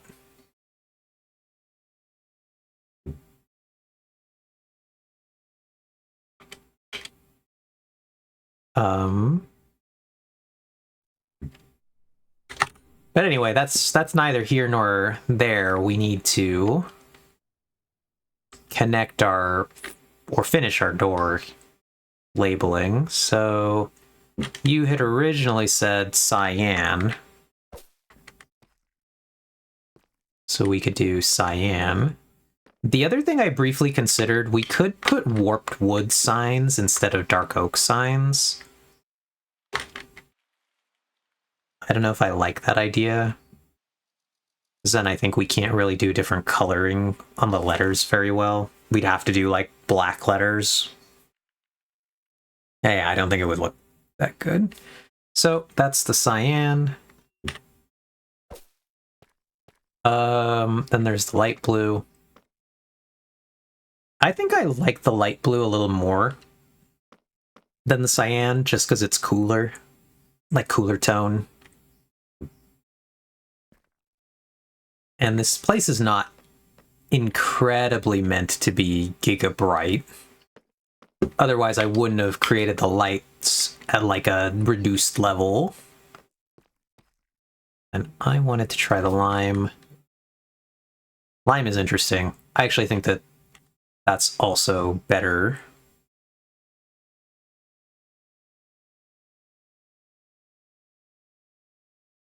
Yeah, and I'm not sure we get anything that goes well with the copper. Yeah, I wish there were... I was thinking about this. I wish there were other signs.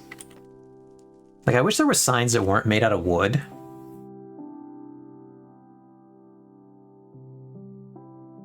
But, I understand. So I'm actually feeling either the light blue or the lime. Eve defects to Greg Tech. I think I will not be defecting to Greg Tech. I can make the 1,000,000 redeem Eve plays Greg Tech instead of Shaco. That would be pretty funny.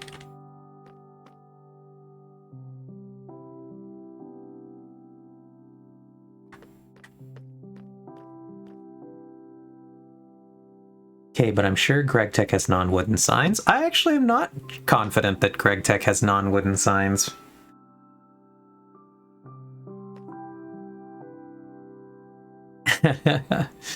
Yeah, it would be funny. I might.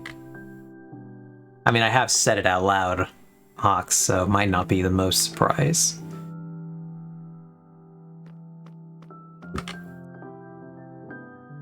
Okay, I guess here's another interesting question.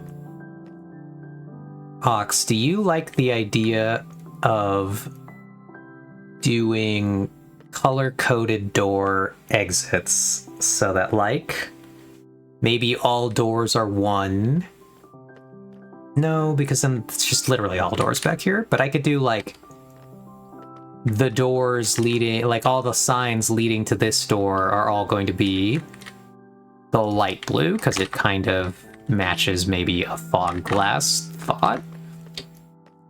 And then, like, signs leading down to our next junction could all be, like, yellow because they lead to this door. Or do you think it's just, like, all signs in the tunnels should be one color? And that's just, like, the color coding of our redstone maintenance tunnels. Okay, then we gotta work on this sign. I don't like that placement. I do think that we're doing it here. Instinct says all one color. Here I also had a little bit of a problem. I can't really put the sign down here because it's all walls. I don't want to put it lower. I could put it higher, but that's not even. Instinct says all one color because you should have signs at the intersections that would show multiple things. Gotcha. So I'm thinking that maybe I do here. And this one will be fog glass redstone. Or maybe it would just be, does redstone clock fit? Or do I even need to say stone clock? Ooh, it does fit. Okay. Fog glass redstone clock.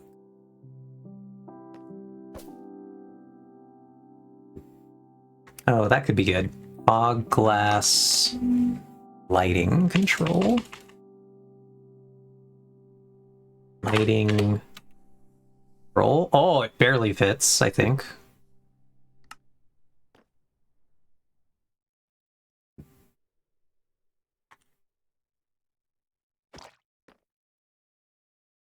So, in your mind, Ox, does this sign read that it's down the stairs, or would you put an arrow on this one, out of curiosity?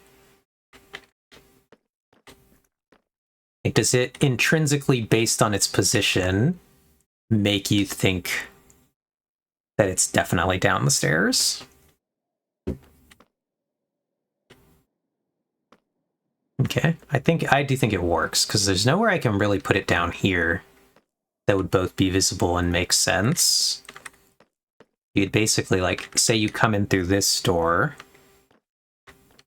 and so you're like, oh, end island fog glass. Fog glass lighting controls. Okay, and I think that reads correctly. Now we get to the weird stuff, because here we're going to run into some interesting things we have to try to figure out. A, do I have a crafting table? Interesting thing number one. I need to make the rest of these signs. Let's toss those.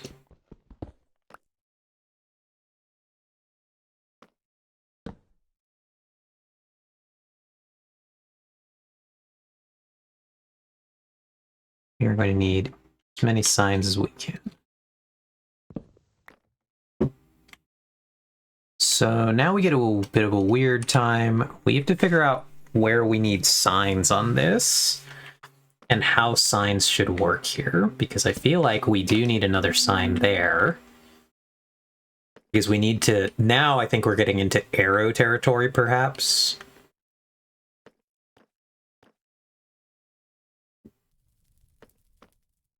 And I'm a little curious here, Ox, how you would handle signs at this intersection. Because it's starting to get a little weird. If we wanted to symmetrical our signs, we do need another one there, but I think that that's... I don't know how overkill that is, and I think it is overkill. But I almost think we need 3 signs here.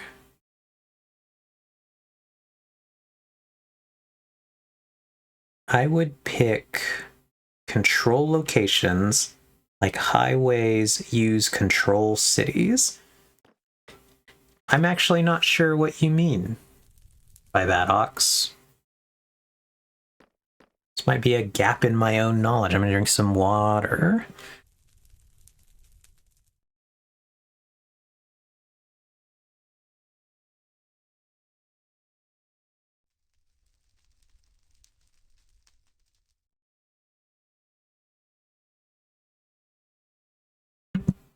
Ah, back. But yeah, I actually don't know what...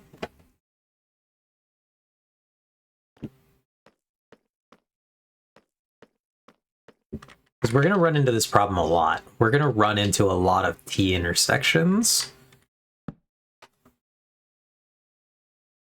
that I need to figure out kind of a universal signage for. Here, we can actually just... This one's a simple one, so we can do this. What do I want to call this door? I think we would just put melon machine entrance. Melon machine entrance. Like so.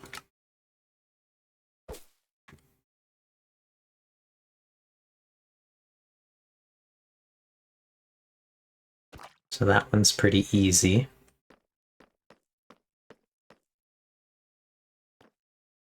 And maybe that sign removes the necessity for this sign. Because what's down here is like immediately visible that there's a sign there, and so you can just run down and be like, oh, okay.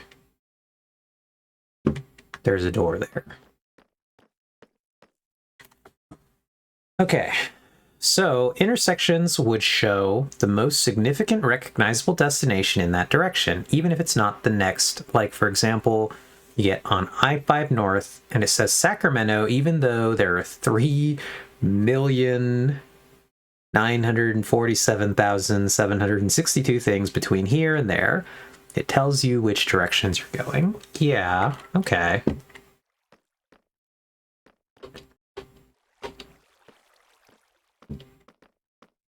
So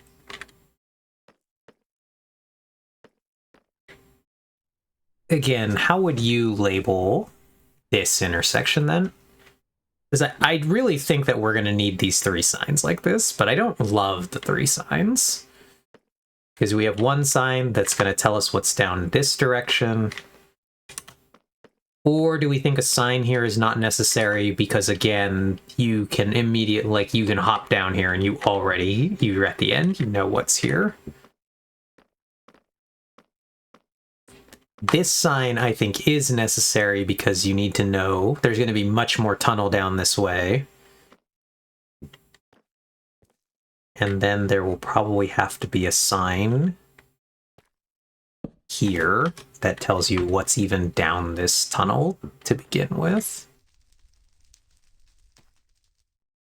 You could put a sign opposite the offshoot and use arrows. Okay.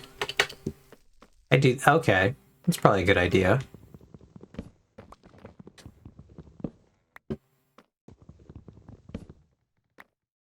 So, opposite, we would do here. We could even do two signs like that, because every offshoot's going to be a 2 wide. So then this way, we would say sewer intersection. Or we would just say sewer with an arrow.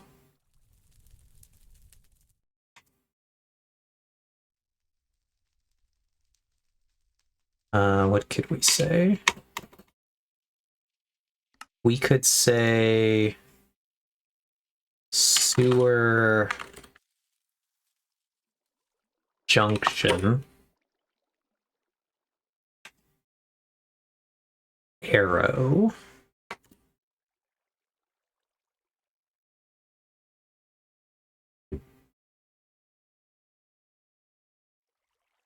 My brain likes 2 lines on the arrow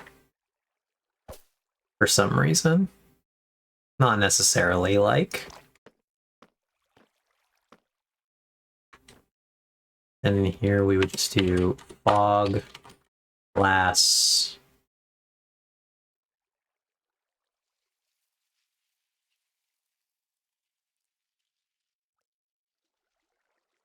Yeah, well, we'll work on it, Box. I'm like trying to think of what I even want to write on these.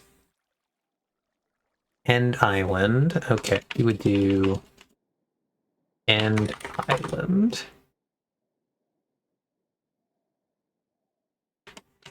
Fog glass.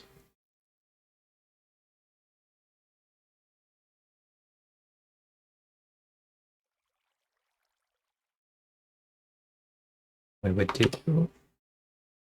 Whoops.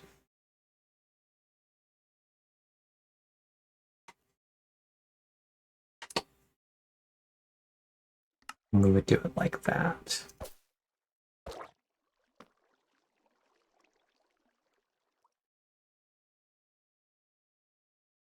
On the left side, I might put 2 destinations.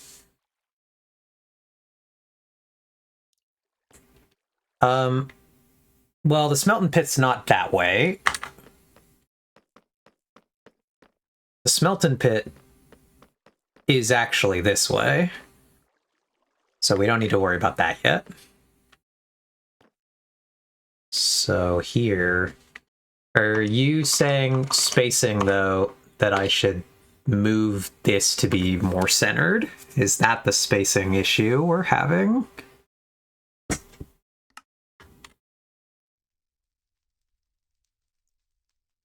And obviously later I might have to adjust it, so I'm saying either center or left, right.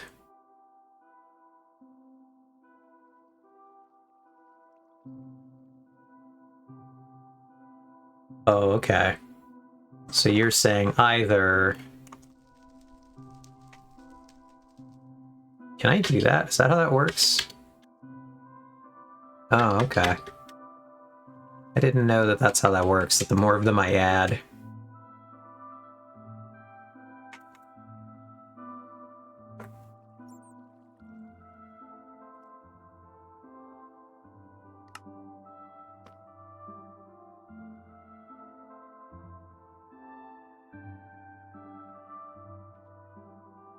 Okay, hold on, let's check that then.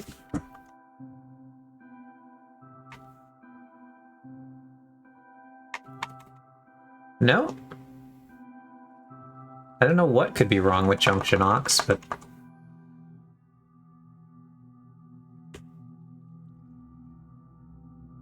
Junction is just showing up right there.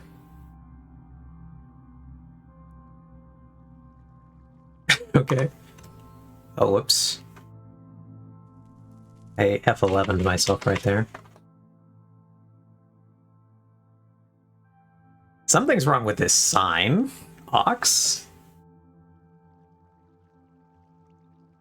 Because nothing is, like...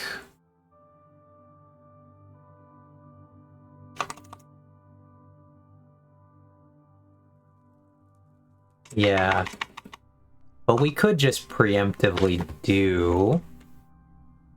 F...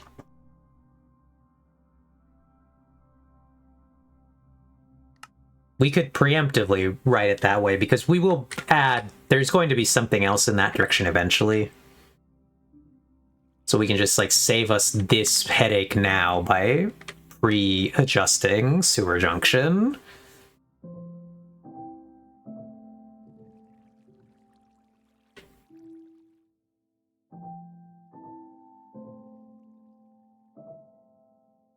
That way. So... Now we get a little weird, because, okay, I do like the way that this looks. I think it makes sense, because as you come up, you're presented with two options. You choose where to go. But going down now, where does your brain tell you to put the sign, Ox? Because I tried it here, but I don't necessarily like that. I could actually put it down at the bottom of the stairs, which I like more for some reason. It's a little less convenient when you're at the top end of the junction.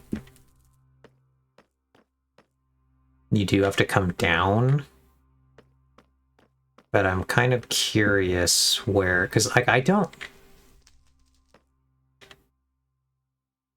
In my opinion, you should be able to see it without having to go down. Yeah, I kind of agree with that.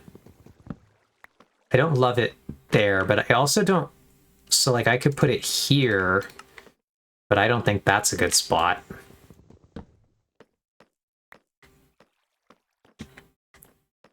And I have to, like, now standardize decide. I think because this is on the left side, I think I'm going to keep everything on the left side of where it... Awkward as that is. So I think it would have to go there.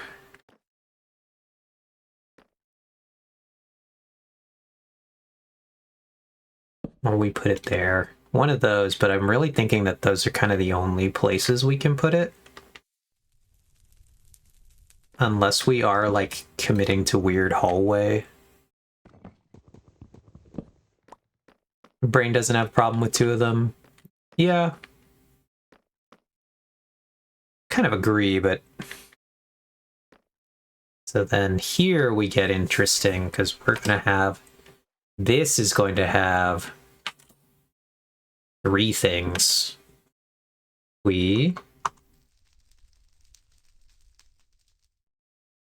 So the notable features... Okay, so if we try to do things the way that Ox is described of putting notable thing, so I guess we would start with... this gets interesting because I'm trying to think about it. We're going to have to put Smelten Pit, but I want to think about, do we order this the way that actual signs do this, where we put Smelten Pit at the... Because, like, is our farthest away option going to be the bottom?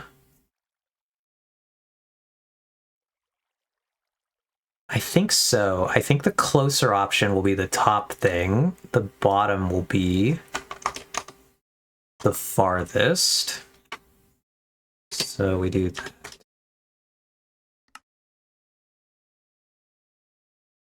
And then, okay, Ox, you say? I agree. Yeah, that's a thinker right there. And so our top one could be, so now we have to decide what's more notable, because the other things down this line are the melon machine entrance and the bee farm. So we do have space to put all 3 if we want to. I think that the melon machine is the more interesting thing of the 2. Those are pretty well spaced out, so no problem putting all 3. Yeah, so then we could do melon machine, bee farm, Smelten Pit, like so. These ones, I think, all look fine with their spacing, right? I think these all look okay. Melon machine, bee farm, Smelten. So we have melon machine, bee farm, Smelten Pit. Then our... Whoops. Arrow, like so. Done.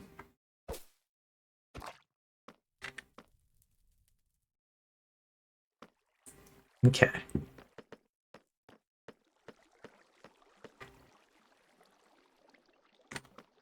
Yeah, we could change it to say that. Let's see, does that fit on one line?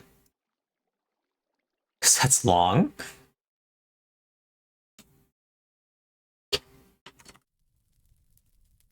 Yeah. Now I just want to see how far we get before we get turbo killed by the lines. Oh, we were 2 characters off. That's tragic for us.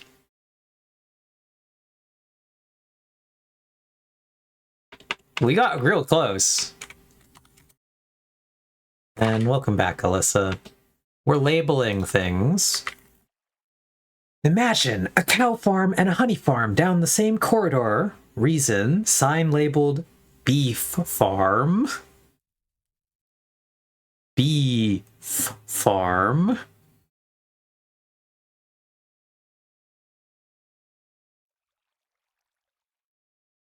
I see why you would say this, but it hurts.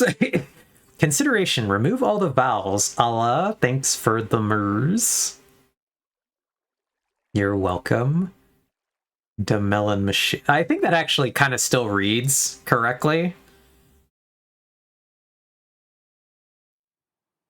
I actually think it incredibly reads correctly. without its vowels, which is funny.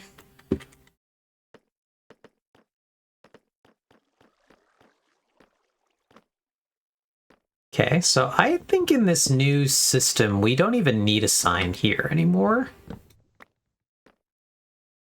Maybe I'm wrong, because again, I think that coming this way, you just couldn't easily, like, pop down and see that the melon machine. And well, yeah, because German is basically made of consonants. That's true. But so we definitely need signs here then, because you can actually enter through this location. So the signs actually need to go here. And then this sign will say bee farm and Melton hit bee. Throw that way. And then this sign will say sewer junction end island. And then it'll be that way. Like so.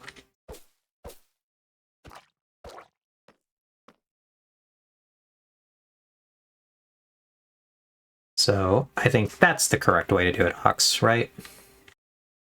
Because you do say you should have signs like at the other T.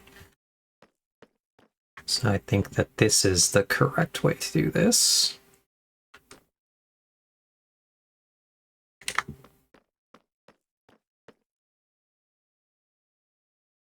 And then we just changed that one to say End Island Fog Glass. So here we can get rid of melon machine entrance. Okay. And yeah, go over here. We'll add our dot. We did do that way, correct? Yes, we did. E-farm smelting pit. Melon machine.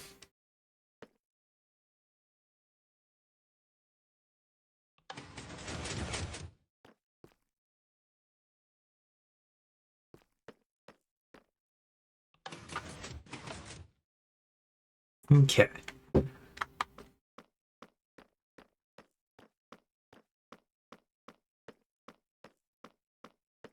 Then you would go an incredibly long time without encountering another sign.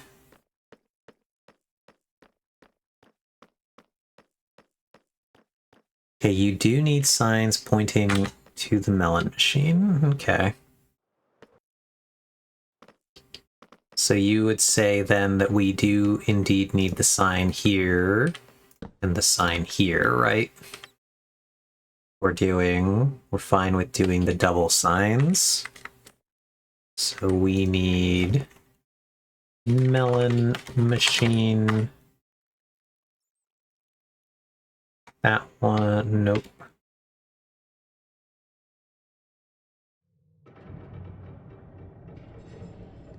Not the clanging. Melon machine. This one. Whoops. Forgot it's the lines first. And we will need to go get glow ink.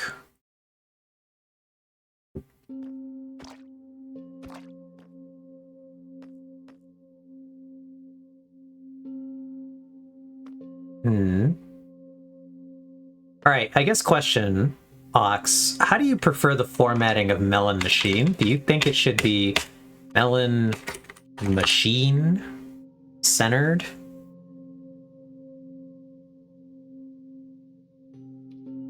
Okay.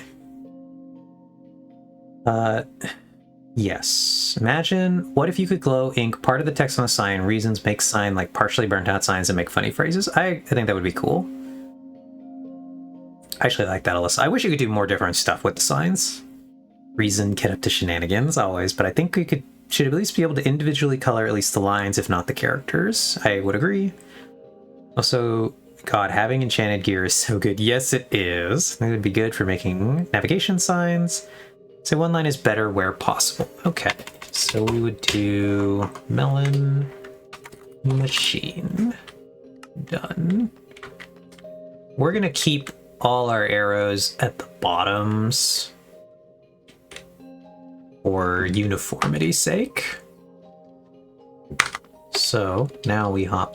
Well, actually, now we're gonna. Well, no, that's not necessarily true. We're okay for now because we're not gonna label the bee farm yet because the bee farm needs additional construction. The bee farm I actually need to build is the problem. So we're gonna skip right to the end to the smelting pit for now. Also because that gives us an exit. Again, I'm curious how you all will like this section though, where we get to look out briefly from the redstone tunnels.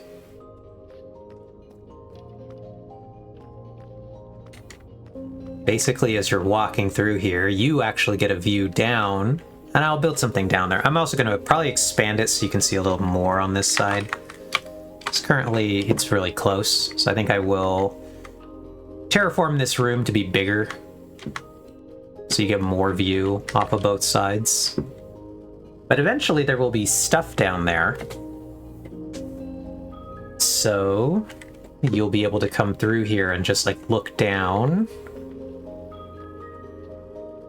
And I need these to age probably a little bit. Here we'll do a little bit of a patchwork, or like an obviously like they're getting corroded, but I need them to age first. So well, we have this bridge here. This was what I originally built and was talking about. And so it exists in an offshoot cavern. This is actually down from the main entrance to the copper farm. So yeah, so the beevelator. It's pretty good. The only thing I've really built over here is a couple support pillars, this little walkway, and then this beefy support pillar, which I will have to decorate a little bit later, but in case anyone ever questions why that colossal pillar is there, which I don't think people do in my base, but I don't know. I don't think any of you are questioning, like, when you see something, why is it there? But this is the biggest pillar.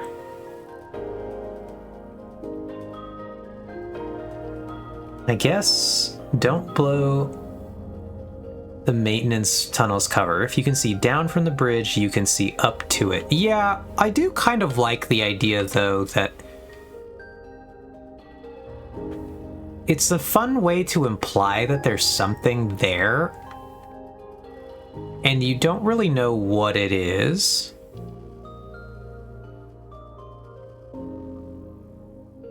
Because I could hide it completely. I could entomb it in the stone. But I like that the redstone maintenance tunnels are truly hidden on the top layer, where everything's like really manicured and presented.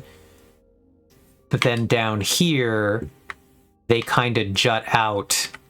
This is going to be more the work. The whole layer down here is going to be the more work mining, that kind of stuff layer. And so I don't think I mind that the tunnel is visible from this layer.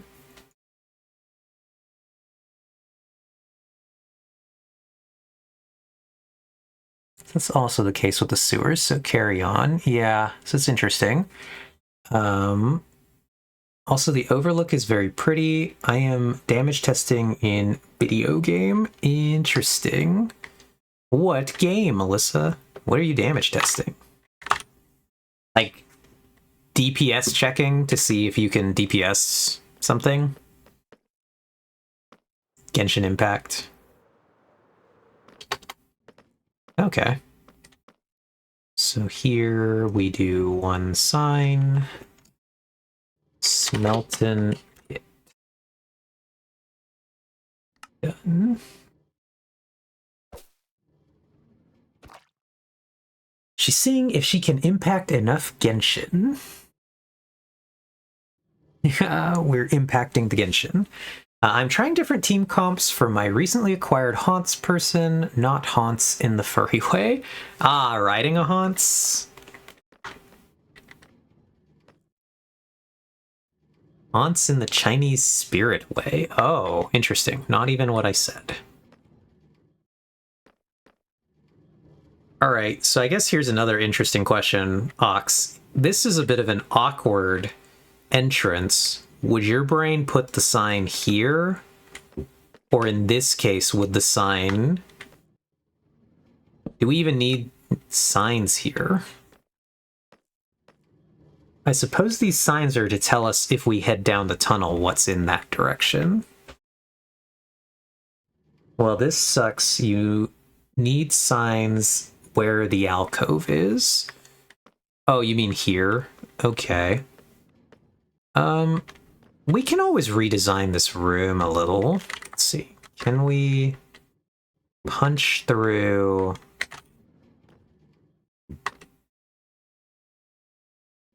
Even just over the stairs down? Okay. I think our best bet... Let's test moving the alcove. I think moving the alcove is a little easier. So... It's gonna get weird, because the button... So we would do here. Yeah, it does still work. We haven't hit a redstone component.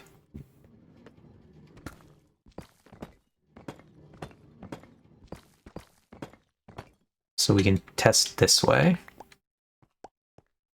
So we put these in the back. Then we put these here. Then we put our lantern there. Now that allows us to take all of our stone, put it back here, and do it that way. So I guess here's my question, Ox. How much is it antagonizing now that the alcove is off-center by one, like so? How bad is that? Or even just over the stairs down? Yeah, I think this is actually bad. I actually really don't like it. And so, like, I would have to expand the room. Do we think it would be upsetting if the room was then oblong? And, like, one wider, and the door is now off-center? I think that would look bad, too. Okay, so let me go back and just catch up here. You can put signs on stairs, right? I actually don't know. We can try that. Or even just over the stairs down. Could make an exception for that. Just slap the sign right on the stair block. Basically, unit recently acquired as a main DPS and on-fielder. I am testing to see how worth leveling her dedicated 4-star support is so that I can have 2 teams to deal this type of damage for when the end game content throws the middle finger. Okay, got you. Okay, question, re-signs. Are you able to shove the sign in the original alcove? Yes, we can. Because it looks like your only entrance to that corridor is the side entrance. Honestly, I think over the stairs down is your best bet until this tunnel gets extended. Yeah, so we would do... So let's fix the alcove, because I think that that is unquestionably worse. We made it worse.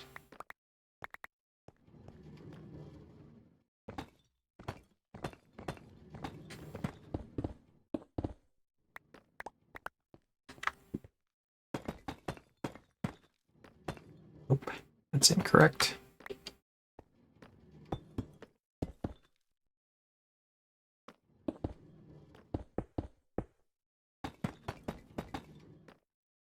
And then we put our lantern back there.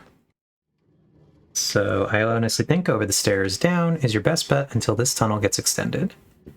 You'd either shove it in the original alcove or like on the upside down stair. Okay, so let's test what Alyssa was saying. Can we put a sign on an upside down stair? Does that work? Oh, it does? That's funny.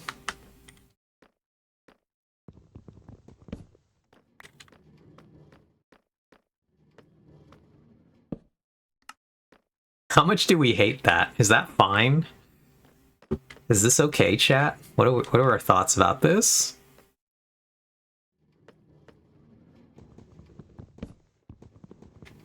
Or is it better to do them split on the outsides? Honestly, I think over the stairs down is your best bet. Until the tunnel gets extended, I'd either shovel it in the original alcove. Okay. But yeah, the reason I'm seeing if it's worth it is because the support is basically only good for this one unit. Literally no one else on my account would rather have the support on their team over my other options. I gotcha. Yeah, I remember seeing people using signs on the sides of stair blocks for softening diagonals. Oh, interesting. Also, who's this form coming from? I feel slightly Annie, but very something you picked up.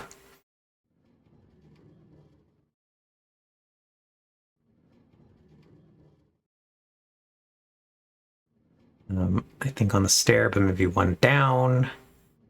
Started doing it because I think it's funny. Seconded. Okay, so let's try that. Boop. So that would be there. Like so.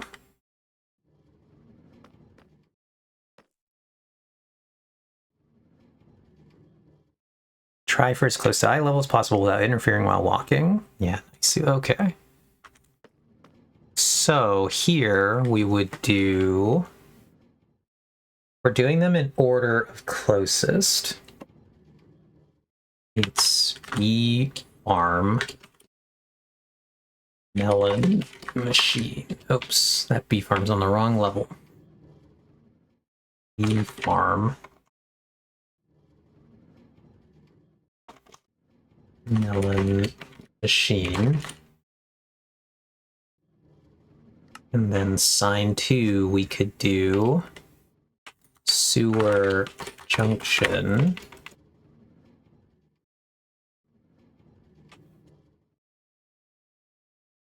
Fog glass. Like that. What are our thoughts on this sign formation?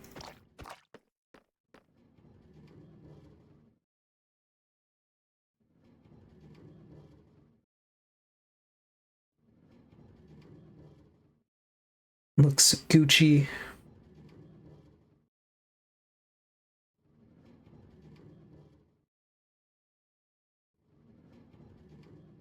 Yeah. I think I would order them left to right first, then top to bottom. Also, and so I think I would order them left to right first, then top to bottom. Okay, I follow. So that would make this melon machine. This one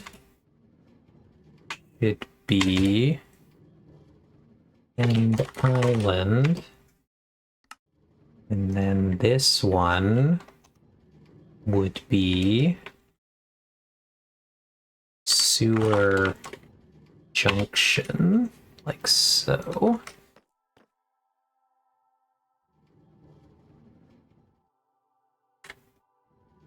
So that way, Ox. Okay, back to timed DPS jail. Good luck, Alyssa. I hope it's worth it. Okay. Yeah, so I might have to redesign this area because we're going to run into this a lot. This is a pattern that I've used on a lot of staircases. So we're going to see the exact same issue happen over here on this one. and like, do we put the signs on the side here, or do we want to just admit that the Smelten Pit entrance is the freak of nature entrance? It's gonna be weird and wrong no matter what. So we don't have a good way to label it currently.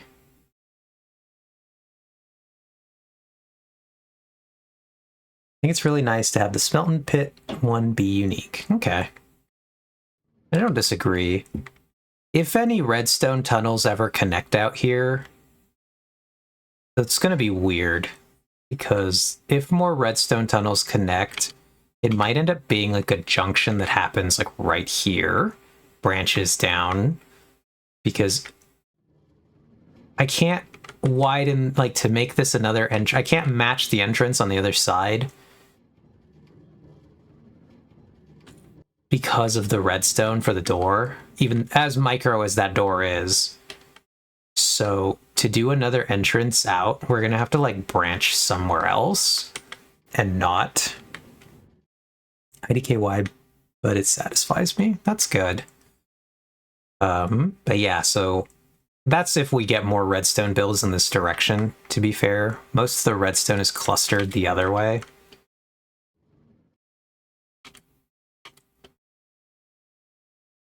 We could later add another junction somewhere to very specifically build like a copper farm overlook and have one that like looks out, like a balcony that just says copper farm overlook, and then connect that to the redstone tunnels somewhere. That would be a kind of funny thing we could do. That's like a gigafar tunnel, though, from where we currently are. Actually, that would be easier to connect maybe over here. Yeah, it'd probably be just like create it straight line this way. Straight out. That could be the thing that you were saying, Ox. We could put...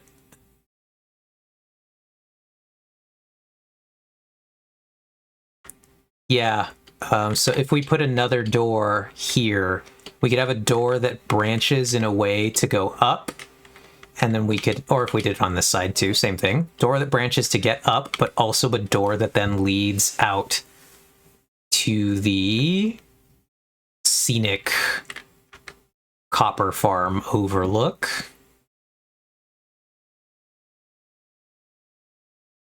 And yeah, it would be a scenic view you find on the highway type deal. I think that actually could be pretty cool later. We just branch it off the other side. Maybe we build a single automated amethyst farm at some point and hook that into the red, like, so that we would have an excuse to build another branch of redstone tunnels on this side. We convert one of our amethysts into a farm. It'd maybe be this one, honestly. Depends on how monster those farms need to be, though.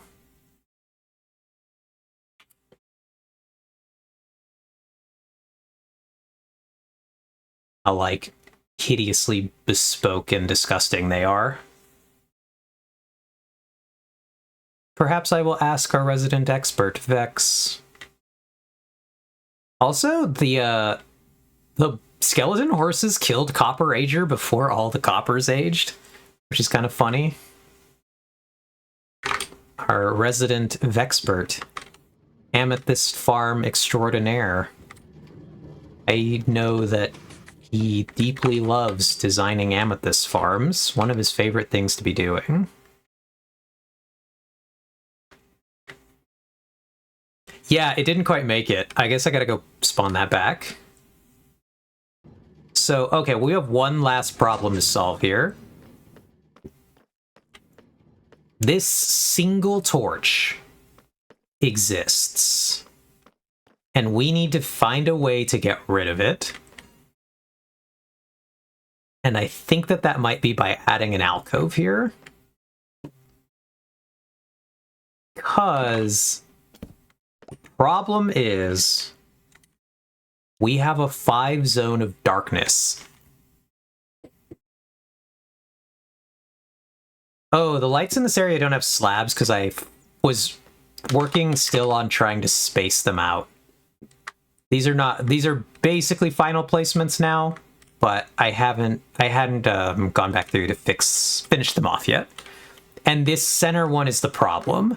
This is the reason that they don't have a exactly finalized location yet. And it is purely because we have a single issue happening directly in the center. This section is too long. I cannot space even numbers of lights to properly light the center section. And I can't add another set because they're too wide. So I'm at a conundrum here, and I'm thinking that adding an alcove to the wall might be the correct choice. And I'm kind of curious what you all think of this solution. Or if you would just put the floor lights in and hope people don't notice that they're one center off. Because, like, I tested that.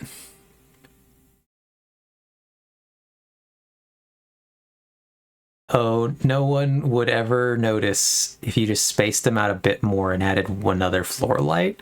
Like, levels are hard to see. Yeah.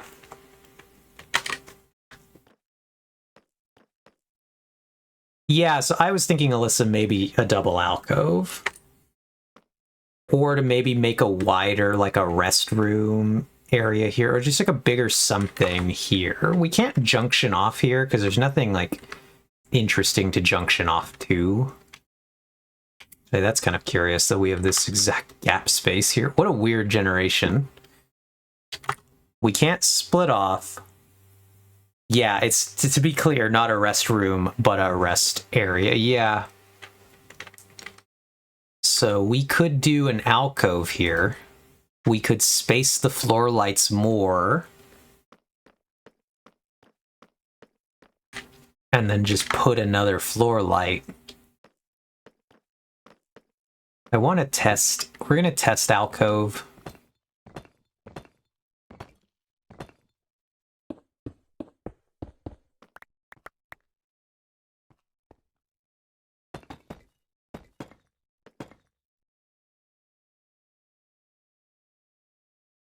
Yeah, depends on the vibe, on if you want the vibe to be narrow.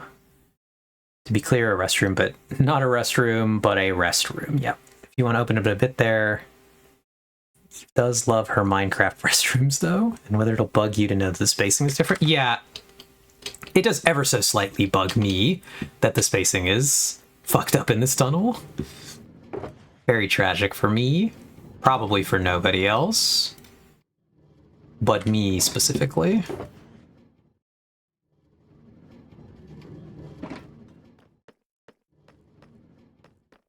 IDK, I think it's cool to have just an alcove for no reason. Yeah, so let's test our alcove. So, boop.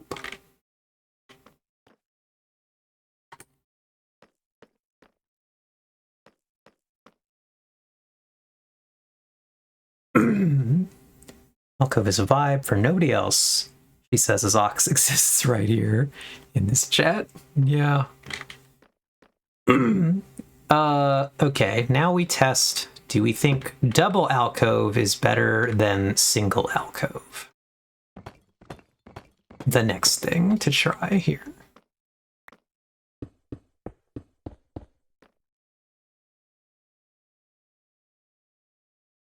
I was gonna say, how did we miss one of those blocks? But we did, apparently. So we could do, we would, I think, still have to double lantern like that. Alcove ran for president in 2000, claiming to have invented the internet. Oh yeah, you got a double alcove? Okay. So yeah, I think that Is that also, maybe that gives us the excuse to put in alcoves in other really long. I almost do feel like the room needs to widen out there. We could. But it would give us excuses to maybe put alcoves in other bigger sections. Like we could put one here, for example, or anywhere where the tunnel runs incredibly long. Currently, there's no other spot quite as bad as this. Except most other stuff has like something that breaks it up for a while, but this gets long. It'd be cool if each alcove had a different design and you had to catch them all. Well, here, I'm going to take a really quick break. We're going to play an ad. I'm going to run to the bathroom. Then we'll think about if we want to design a bigger, slightly bigger room here, what that'll look like. So we'll be back. I'll see you in a bit.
All right. I am back, friends. I also grabbed a snack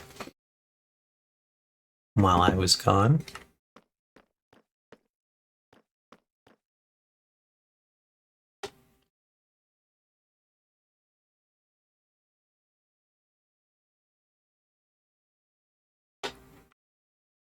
So,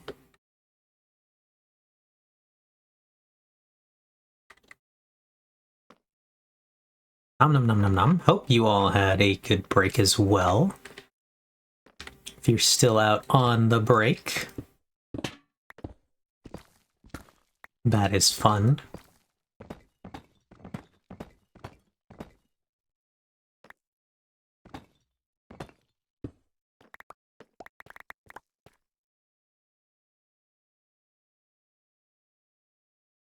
You know what? This makes me truly understand why people say most people don't need Notion and it'll just waste their time. I'm over here knee-deep in formulas to summarize my data for me, while most people just want pretty notes out of it. I am truly a gremlin in the Notion cave. And it's funny. Get the good use out of it, though. Be the note gremlin.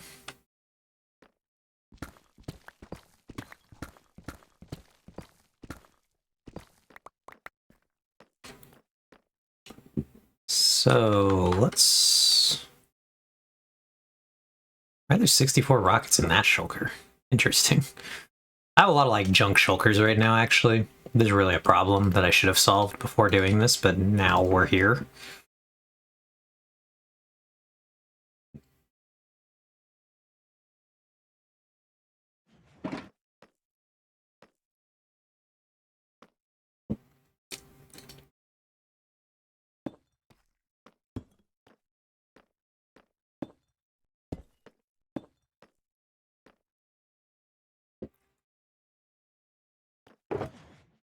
One of these had our stone cutter in it, right?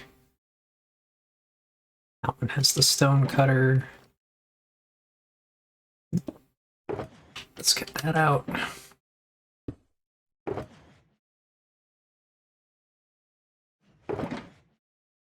Oh, nice. We have some stairs here. That'll work. So...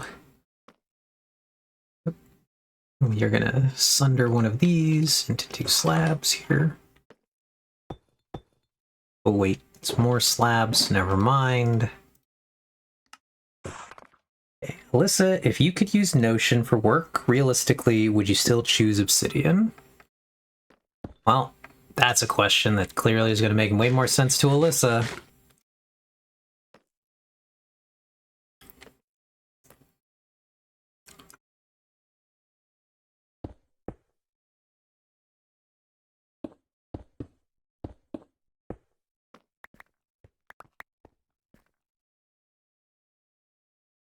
And this is going to get awkward.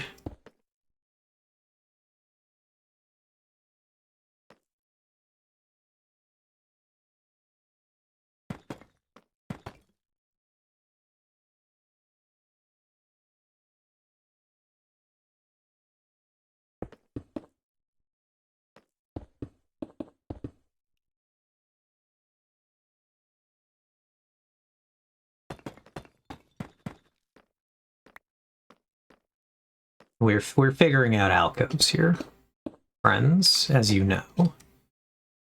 So I'm trying, what if we do this setup for our alcove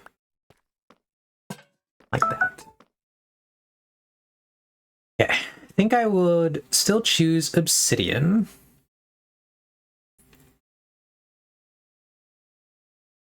We're going to sunder one of these into slabs. Wonderful thing to hear someone just say.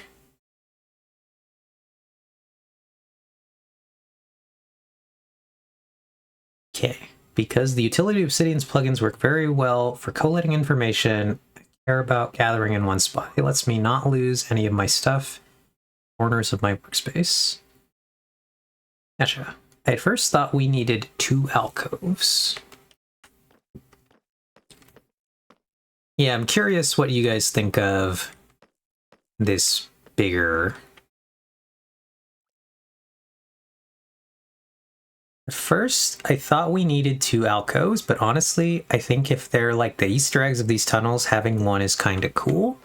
Okay, well, so let's analyze. Do we like one little alcove, or do we actually kind of like a bigger alcove? I think if we were doing 2, I would definitely want to do the symmetrical. If I was going to make it bigger, I'd make it like a little room.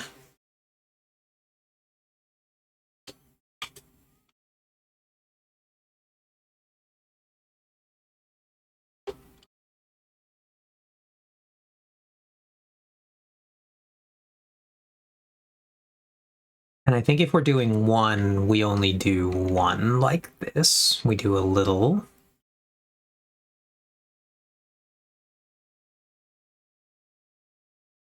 I like either 2 regular alcoves or either side, but I don't mind having 2 bigger alcoves. Yeah. I like the small alcove because we're already getting to one of the bigger Easter eggs of the tunnel by having the bridge here. And I think the bridge is actually a much more interesting Easter egg for the tunnel than necessarily the alcoves are. So I think we're just going to use the small alcove to solve our lighting problem more than anything else.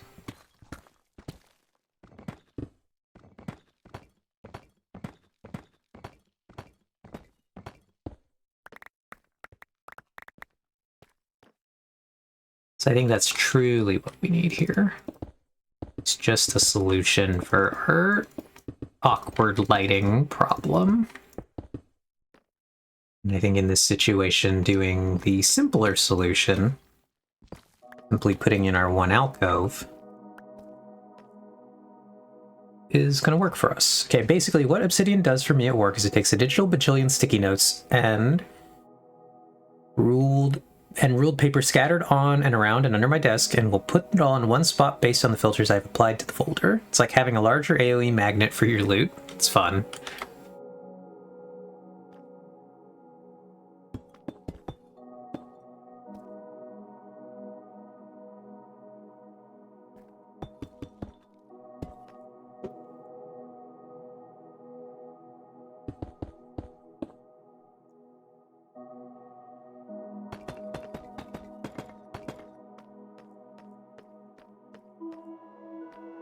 I do think if we're doing a single alcove, and I'm not really sure why I think this, it should actually be on this side. And I'm kind of curious if people will agree with me.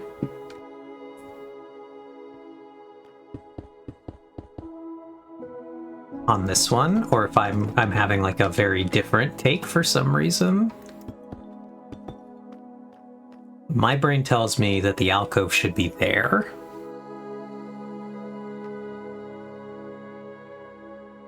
Okay. Okay, but also she can make a checklist on one page and tag the items to show up on the another auto checklist, so she can see certain types of tasks at a glance.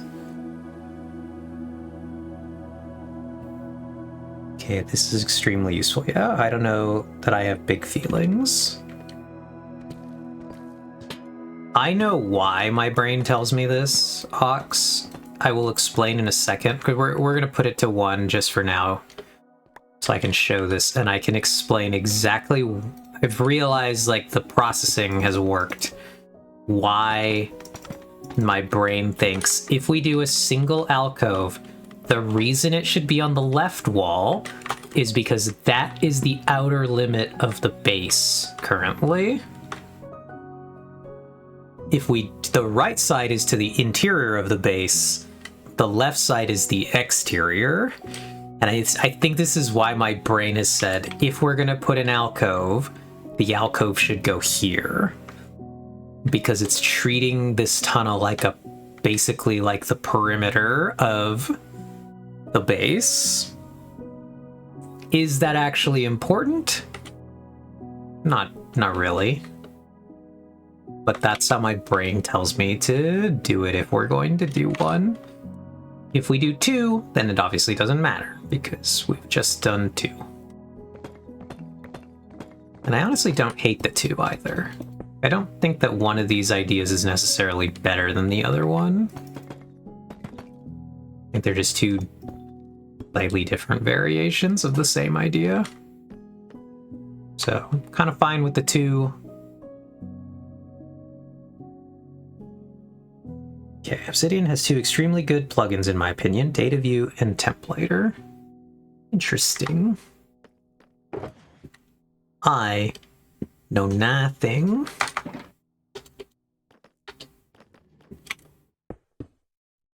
So I'm going to put these in.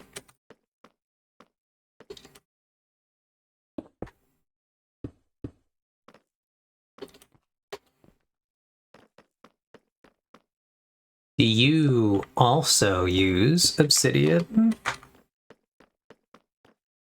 Ox, out of curiosity.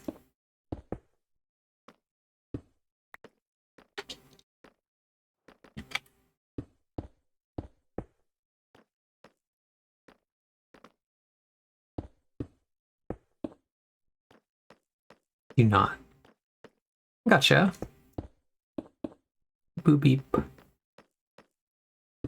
Beep boop. Beep boop. Did I do the ones farther down? I did. They've all now been corrected. With those 2 plugins, you're basically set. Not for the faint of heart, though. Templator literally uses JavaScript. Gotcha. Ox's brain has more gigabytes for storage. I have to offload mine or I'll lose records. I'm mostly comfy with the pile of sticky notes and papers because I always know where they are unless someone moves them. Gotcha. Makes sense.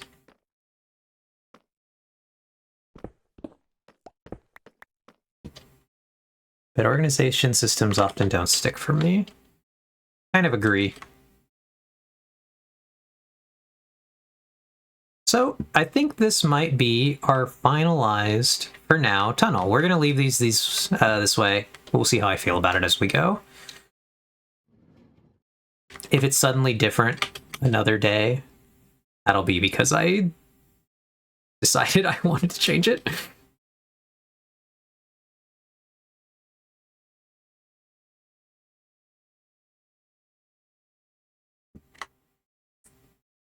But yeah, the redstone tunnels are really taking shape. Like I said, the only thing left now is to do the B elevator. Do you want the alcove lanterns to match the nearby oxidization level? I could. So far they're not, because I've been using just these oxidized lanterns for every single exit. But maybe I go through and I whack them all. I would also then have to do this thing, which might be the way to go.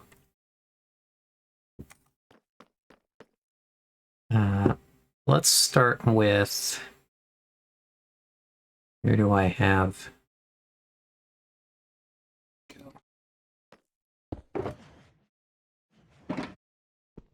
Like so.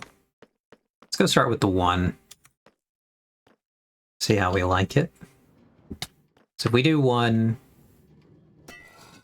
the current level is this level.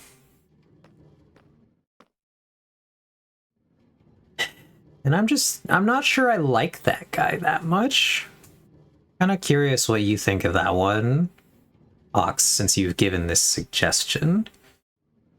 Organization systems have been an immense labor of determination for me. Most organization systems are overstructured and trying to do too many jobs at once. Not organizing references, info, plus tasks to be done in the same place was what finally made things start working for me. Gotcha. Hey, Joe. How are you doing? Hope you're having a great night.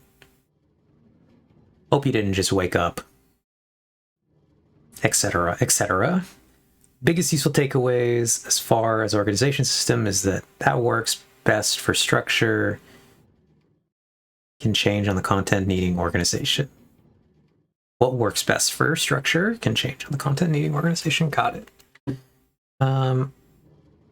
Yeah, I kind of think that I want to just do all the lanterns, the green lanterns. I think I just visually like them the most. I've been awake since 8 a.m., thankfully. Well, that's good to hear. Getting schedule back on track, thankfully. No longer waking up in the afternoons due to jet lag. Yeah, I wasn't sure if that was like, I could see the situation where you're going around the other way.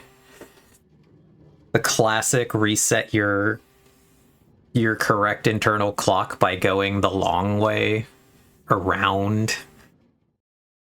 Also eat my other little snack bar. But the thing that surely every one of us did at some point in school, of like college, of we're going around the clock the other way, and it doesn't work great, but we're gonna try that.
Okay.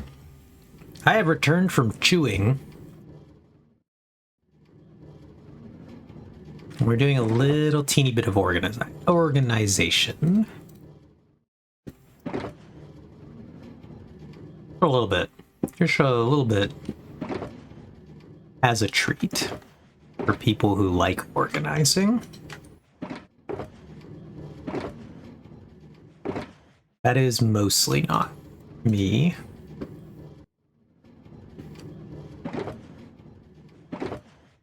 I am not winning the biggest organizer award. Truly will shove the utterly miscellaneous garbage into that one. Boop. But alright, time to catch up on the organizational conversation. But yeah, going around the other way just didn't work, so I brute forced it with early meetings. Yeah, makes sense. I don't think it ever really worked great, trying to go the other way around. From memory, my work stuff is organized into folders based on the type of content it makes. It's super easy to be a lazy templater user, and I just link directly to the notes to the given project page I have and can have that project page show a data view with all of my notes pages for that project on it. I think you have basically figured out GTD based on intuition, lol. One folder at the top of that has basically all the collation pages in it. Not a ton, but it's so that I have one-stop shops to find the info I need for like different meeting types. Gotcha.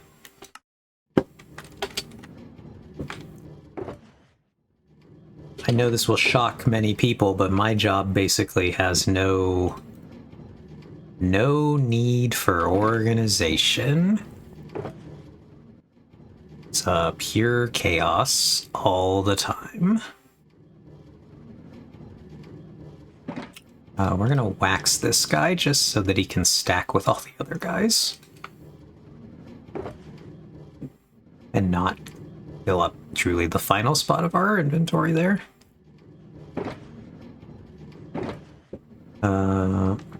Okay.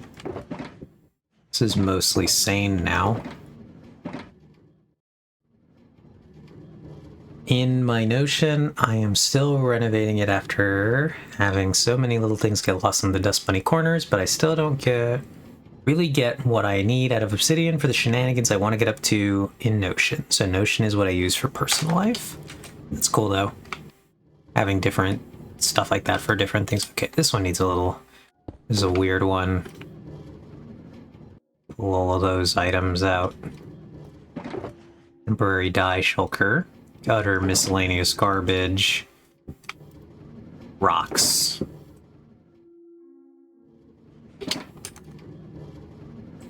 Okay. We'll go this way.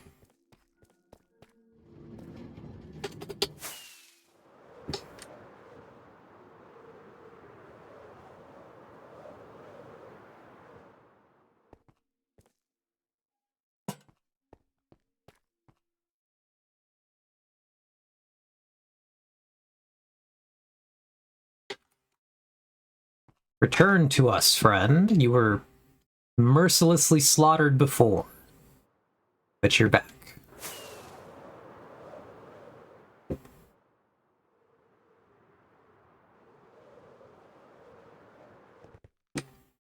And the mini blocks. Okay. The question with the mini blocks is, I don't think I want to sell that guy. I think that's the only one of these that I actually really want to keep. That's kind of a pain in the ass.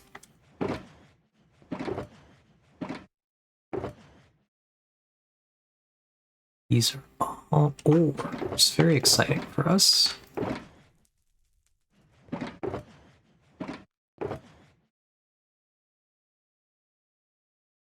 Okay.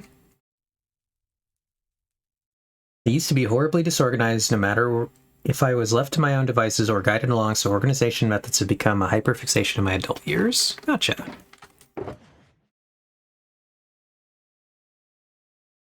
Okay, we want those. We want the gold. We want the raw gold.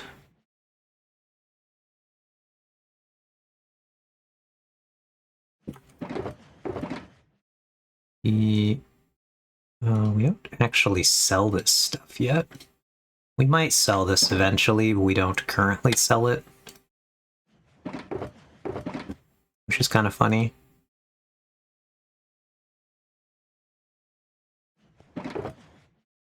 The other ones...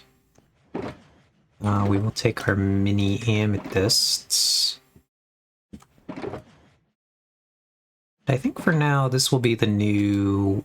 Whatever fits, we're gonna go put in the shop. I say horribly disorganized because it was actively negatively impacting my day-to-day life. Gotcha. Nice thing is hyperfixating on it for a while actually pays off. Does feel so good now. And returns time to you in the long run across life from experience. I have the bonus hyperfixation of formulas with variables, so I get extra mileage in my organizational endeavors. I can do things at a much higher level, much more reliably, because I got a system together that makes it, that works really well for me as a second brain, effectively. That's cool, though. Oh, hey, what's up, Weedle? I have not gone yet. That's actually tomorrow. I'm gonna, so my first one is tomorrow, and then another one on Sunday. So that'll be really cool. I'm excited. Today we just, we played a bunch of Ahri games on stream, playing with my original set 1 deck list. just to play Ahri out one last time, which was quite fun. I think the Copper Ranger has now died twice. Killed by the Lightning Strike Horse spawn. But yeah, have you gotten to go to a pre-release yet, Weedle? Or still... I don't remember exactly what day you said you had one. And then... So, as long as Todoist is up to date and any information I get eventually gets into a searchable reference file, I'm all good. Excite. Gotcha. Alright, we're gonna go double check our inventory of blocks over here. But yeah, I'm very excited. Tomorrow is my first pre-release Spirit Forged event. We're hoping to pull good. Ooh, we got those guys. I think that we can wiggle this too. Not that it's important, but I like that it moves.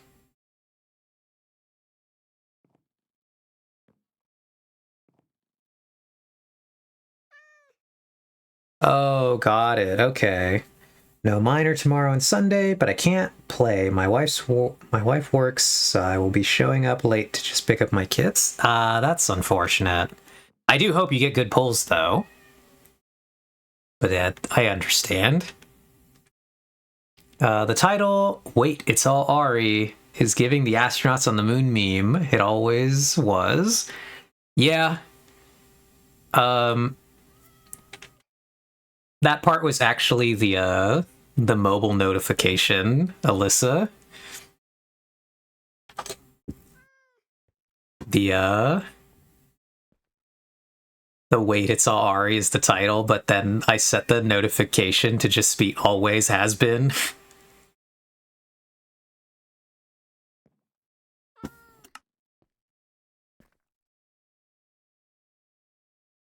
Okay. So we have some interesting stuff to put in here. We're actually already selling an ancient debris here, so I guess it works out for us that I didn't bring new ones. But these are cool. We now have... I will keep one gilded mini. Okay, so we don't have any of this. This guy can go in here. He's kind of a weird special block, so he can go on the bottom row. Oh, you're not selling any emeralds currently. So we can put our emerald blocks in. We're not selling any redstones currently. Apparently those sold out. So I know I had some in here. They are gone now. We're not selling this guy right now. So we'll put him in.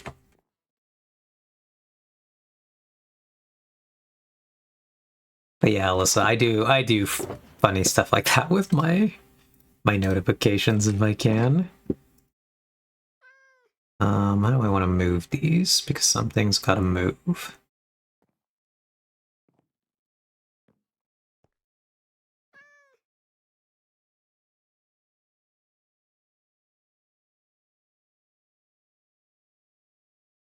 Hmm.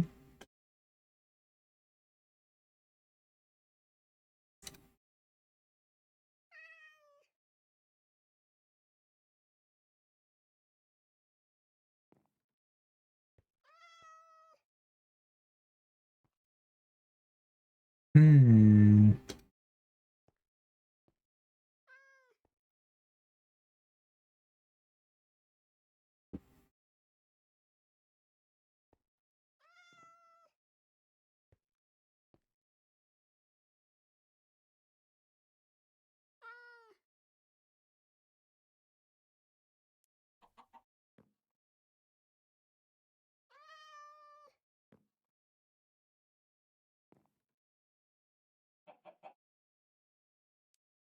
I'm thinking.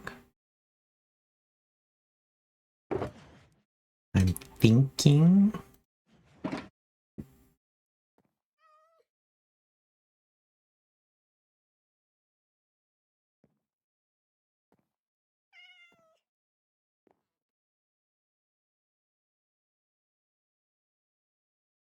Plotting. Scheming.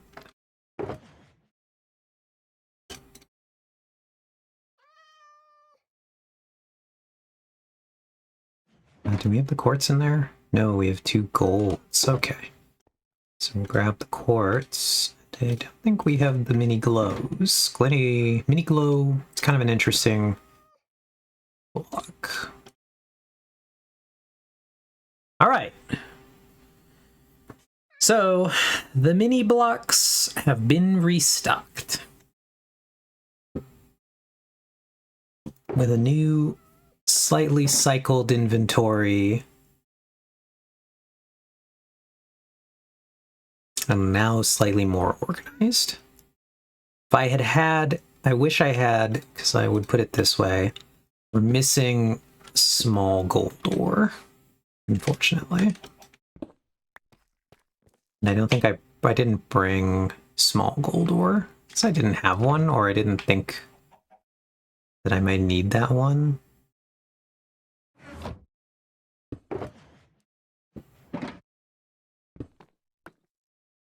Okay, let's check our other items. Surely we've not sold anything. Oh, we sold some of these guys. Nice.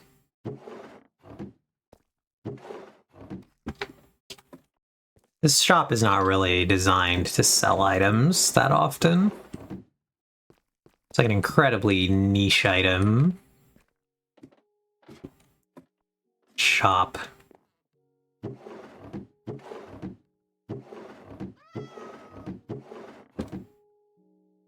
If you're here, Alyssa, because I think you might be the only person who might not know about this, but did you know that there is a secret parkour in my shop, in the shopping district?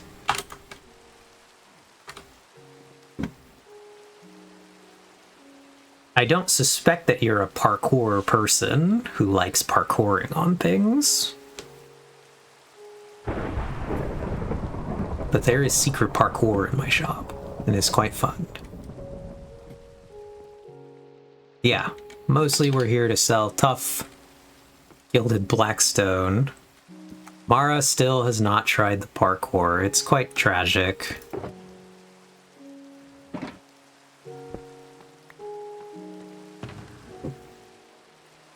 Unfortunate. Well, my shop's done pretty good sales, all things considered. That's mostly been mini blocks. Mini ores have done the best for us. With Tough, I think, being the second bestseller. I want to say this was actually completely full originally. So the fact that I've sold 7 shulkers of Tough. This was also full, so I've sold 4 little things of gilded. Those have never sold, I think. Those have never sold. The only other item that I know sold was actually I sold some amethyst. Which I think was probably a VLAN. I think most of my purchases were maybe VLANs. I think Ox has bought some Tough. I think Joe bought some mini blocks.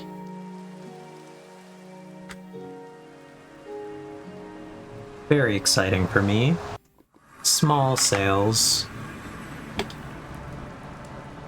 think I bought that Tough. Yeah, it wouldn't surprise me if you bought Tough. I think Ox bought Tough. I frequently buy mini blocks. Well, I've restocked the mini blocks. I was unawares, but I am not very parkour. Yeah, I didn't think so. And yeah, I needed the Tough for some of the stuff I've been working on. Yep. That is why my shop exists. And that's why it's priced the way it is, because 5 diamonds for an entire shulker of Tough, I feel is actually quite a generous price, considering the gathering time, I probably could have mined 5 diamonds in the time it took me to gather a shulker of tuff. But I really built that shop on some level more to just like have things. Some stuff is not really truly meant to sell that much, but stuff like the tuff is really meant to sell, because I was hoping that by selling it quite a lot for a good price, it would encourage people to build big things with tuff. Yeah, if you need tuff, Alyssa, I'll probably attempt to hit up your shop because I'm going to need so much damn tuff. Well, there are currently like 20 shulkers of tuff in that thing at least. So I can always restock more tuff if needed. Let's see what I got on hand.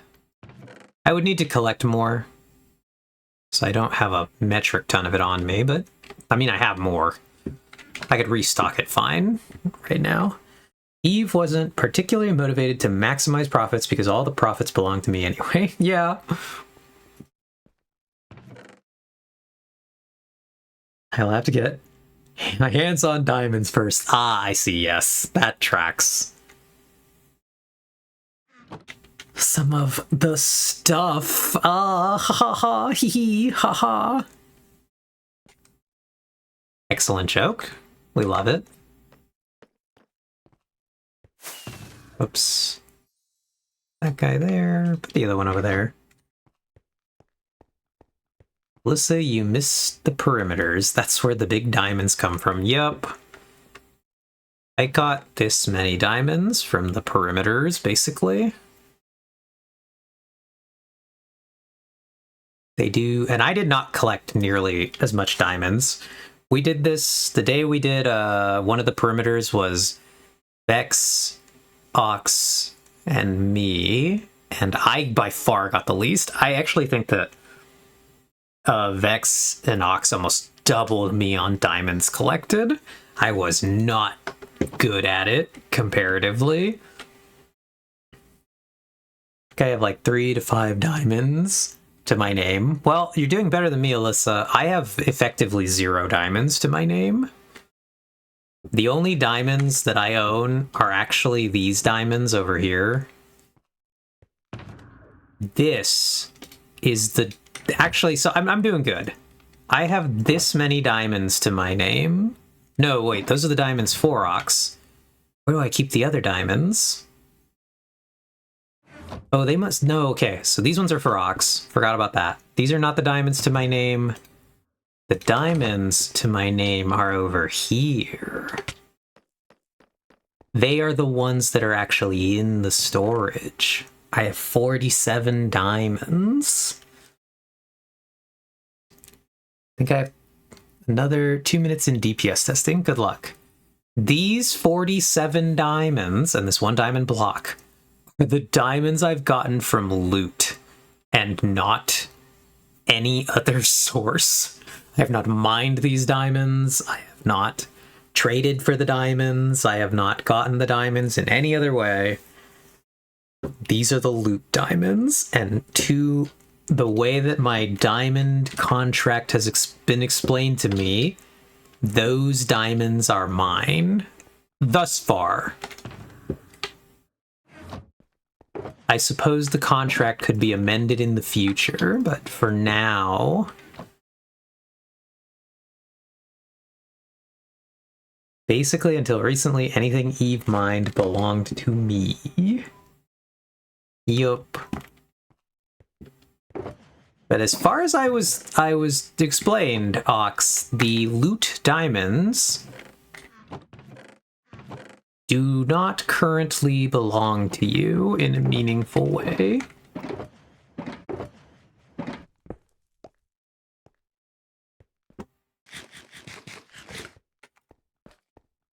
All right.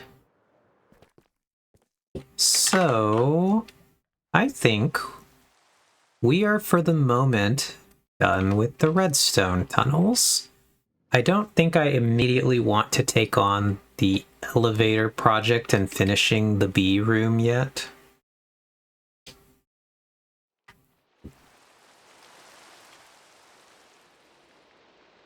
just because I kind of want to change up and do something else for now. So I think we're going to find a new project to work on. And that might either be finally installing our new entrance over there. Okay. Wouldn't say they ever belonged to me in a meaningful way.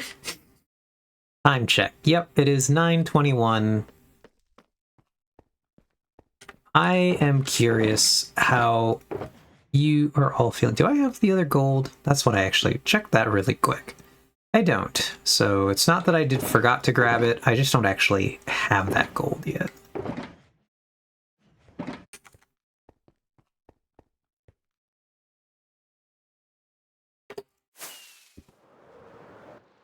Ow.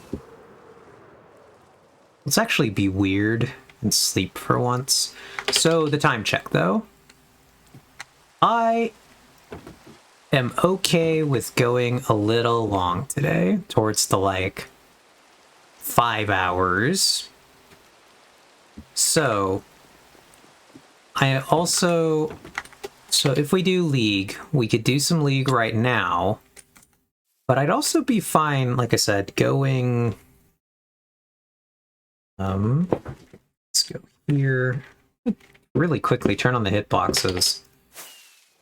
Because I want to see if we have wandering traders, and I just, like, don't see them because I'm underground. So I'm going to do a quick check for one. So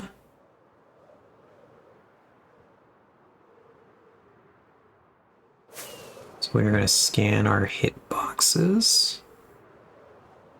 I don't think I see anything, though, so I think we're good.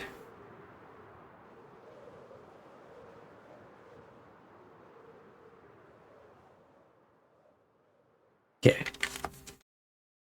So yeah, I might play Minecraft until 10, then switch to League then.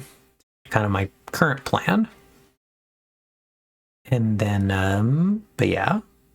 Brown tape was in my driveway. Oh.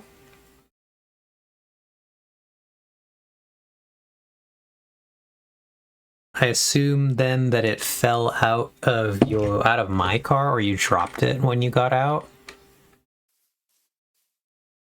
Gotcha.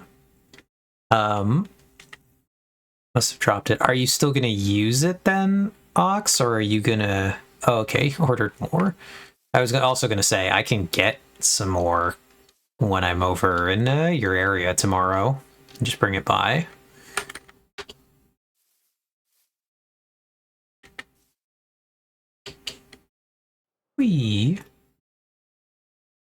Yeah, I want to do another project for, at least for a little bit.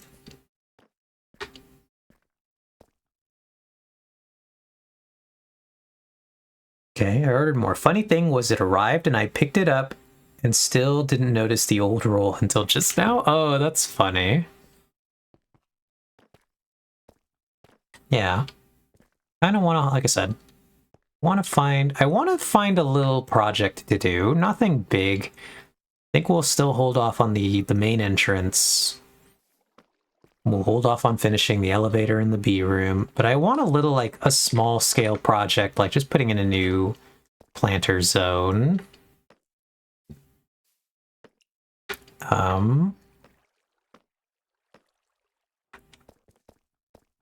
We could maybe finally build the inside of our little desert temple. I did finally square it off. We are indeed, Artemis. We are still crafting those mines. Though I guess I can show, since you're here at this moment, Artemis, check out this that I got. I finally have acquired... Ooh, it's kind of heavy. A big card binder. Ooh, how far back do I have to go to get this thing into frame? Check it out. I got a binder for my cards. So now we can be cool binder people. I spent a bit of time today, basically a lot of my free time when I was just vibing and having some fun, Finally organizing some of the cards. These are all, this pink binder is the Riftbound cards. Blah. So I organized all the cards that I own based on the numbers of the cards. Bring it to your Riftbound tournament. It'll help you when you're in a bind. Ah, ha ha ha ha. So we have some like truly complete pages. Like here's actually an incredibly complete page next to one of the worst completion pages. So that's kind of funny. But now I can kind of like, I think maybe one day I'll actually want to just finish this binder with all of the set 1 cards.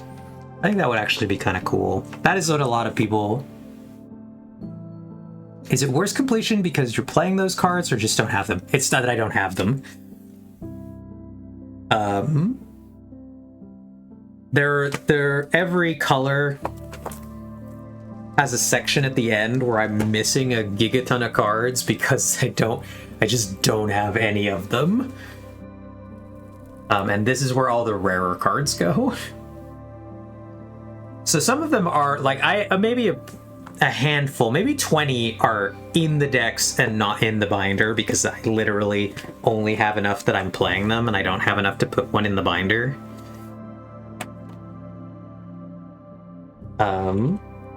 Then, like I said, you run into funny pages. This one is fun because based on the numbers, you can see where every champion goes, but then you can see the empty space where all the signature spells go. And I just don't have like any of these signature spells. I have one. It's sitting on the other side, and that's the Volibear Stormbringer spell. Yeah, so I got this cool binder for this. For my own little personal collection there. And then I actually got a smaller one for all of my old Yu-Gi-Oh cards. Being a minimalist is a coping mechanism to help me avoid doing this with anything. Got it, Joe. I sorted out all of the Yu-Gi-Oh cards that are old, and like these are all the really my original cards that have made it through the years from back in the day. These are the sentimental ones for me.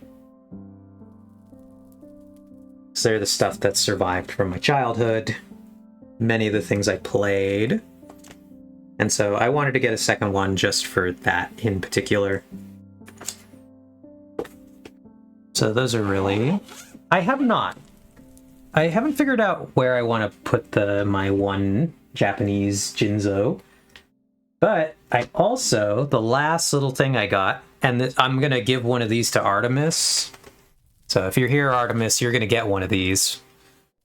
But the company that sold the binders also sold these, which are the individual card magnetic cases. So here is my original Jinzo. This guy is a Pharaoh Servant 000 unlimited. Yeah, and so it's the spot for God's most special little guys. And so I am going to give you one, Artemis, for your set. So you can have a good case to keep the set in. Because that is actually like the most expensive Riftbound card I think we own. Maybe the Kaisa is close, but I think it's the set. that you're playing. So you can have that. We'll keep the set in there. Because he's both actually a card you play and a card you want to take care of. But yeah, now that there's a One Piece TCG, it turns out that was hella important. Lol. Yeah, got it. Would you ever get any of the One Piece the One Piece TCG, Joe? Or you just were like, hell no. Hell no, not gonna touch that. Put your Japan card in? No, so like I said, I think I'm at the end. So actually, you might enjoy this, Alex. You might. So the cards in the Yu-Gi-Oh binder, I have organized by their release dates. So these 4 cards here on the first page are the ones that are from the very first set of the game ever released, and I have basically split. So that's why you end up with some awkward splits, but I've dedicated the pages individually to the release order. So you can kind of chronologically go through the years with the cards that I own.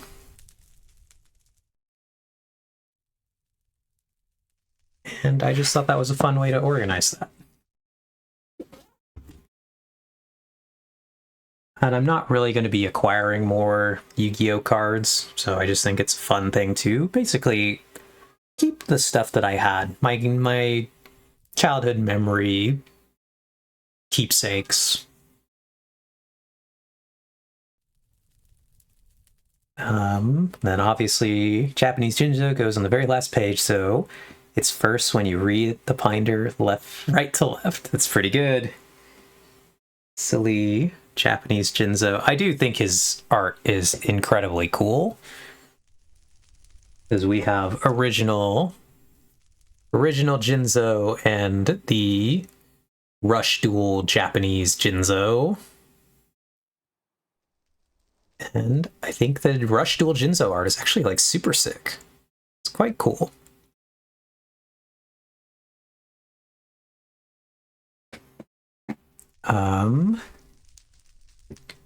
A special guy. I actually just bought some little funky fresh card sleeves from the Daiso. Oh, that's cool. What kind of sleeves, Artemis? Like for the deck? Or something specifically for the set? I'm kind of curious. What exactly you got? And then I don't really feel compelled to own any of the One Piece TCG cards. The further something drifts from the story and the manga, in particular, the less interested I tend to be. I've owned a few figures over the years, sold them because they were just taking up space. I have one figure now from my Japan trip. Oh, okay. That's pretty cool. What figure is it, Joe? Out of curiosity. I have a couple figures, but I need to figure out what I want to do with them. I still need to like sort out a place to put some of them that I would like to display. I have the 2 behind me, but there's 2 that are like, there's mostly one in the box in my closet still. It's been here since I moved. That's huge, and I'd like to figure out a way to display it, but I don't have a good setup right now. So it's still just in the box, kind of vibing.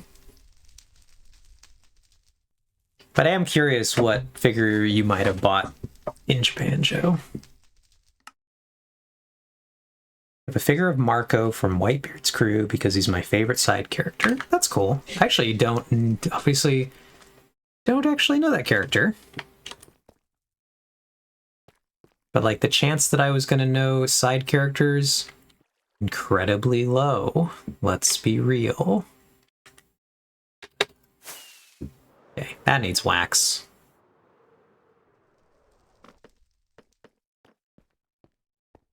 Wax some copper.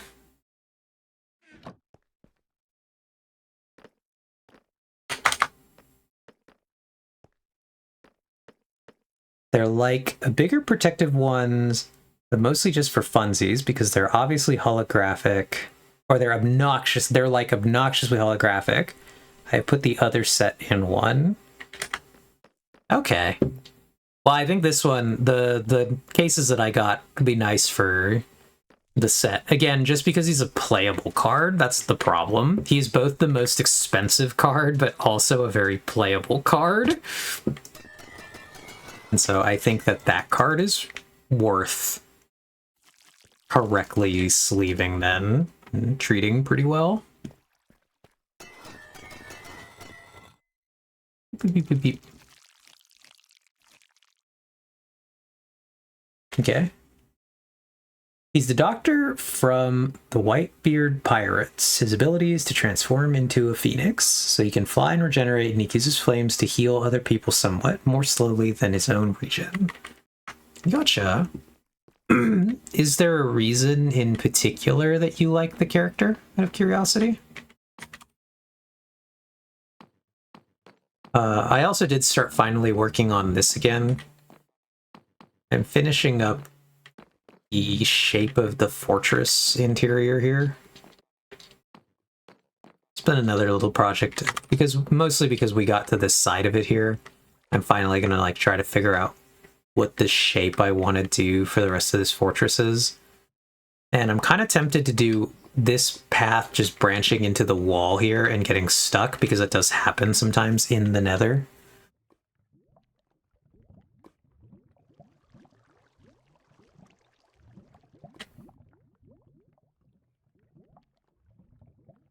I always forget about the fortress. Yep. Basically, his devil fruit is the one I'd probably pick if I could pick one from the series. Gotcha. It's pretty cool.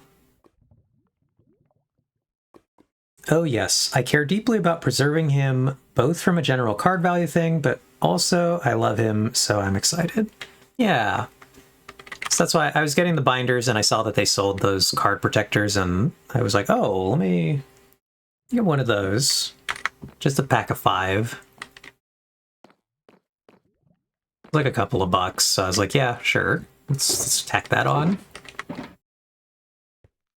But yes, you can now see in this room the tunnel, so that kind of motivated me to get back to work on this box and to start finalizing what I'm doing here.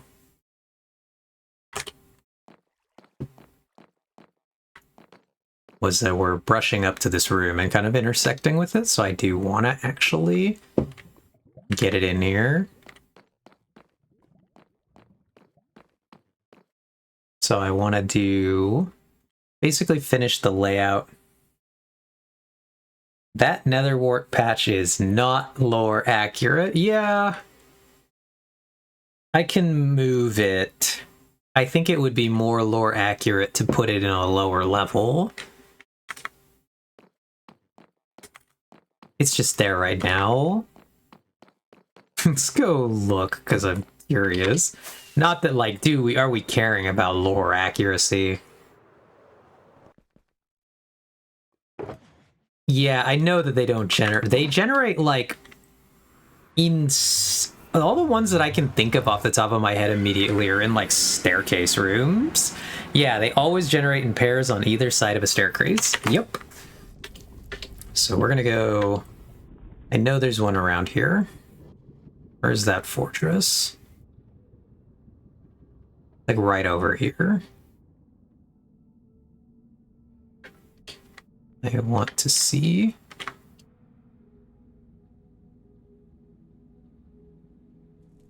Is this it? No, okay, there's... I just want to see if we can find some nether wart that might have spawned in here, but maybe this fortress doesn't even have any.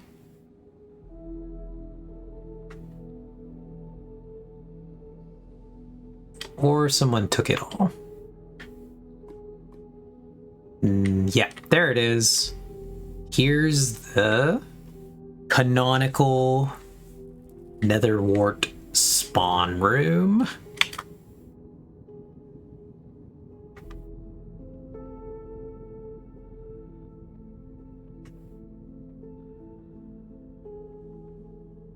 So, we're probably not going to copy this. This room is quite huge, actually. Is a big part of the problem of why I don't think we're going to copy this. We might... Whoops. We might move it inside, and we might split it into 2 rows. But, like, our fortress is always going to be a problem. We cannot make it canonically shaped because of where it has to be.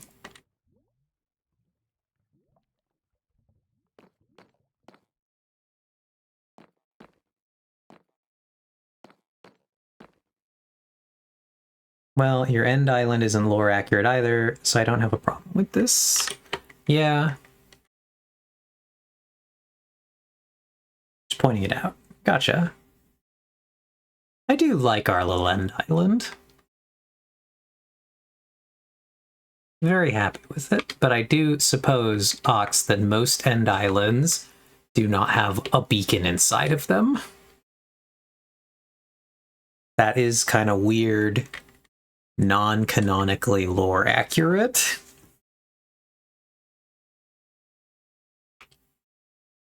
Even though we do get all of our beacons from the end. No, nor do end city structures have anything that shape. Yeah.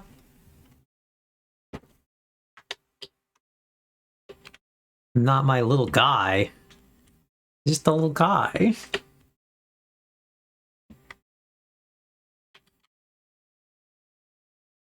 But it's representative. Yup. So down here, like I said, we might move that actually inside just to like do that part rather than just having it here. And we might put something else here. But we'll be in here somewhere. What if your stuff is from other civilizations in the end? Another big brain? Yeah.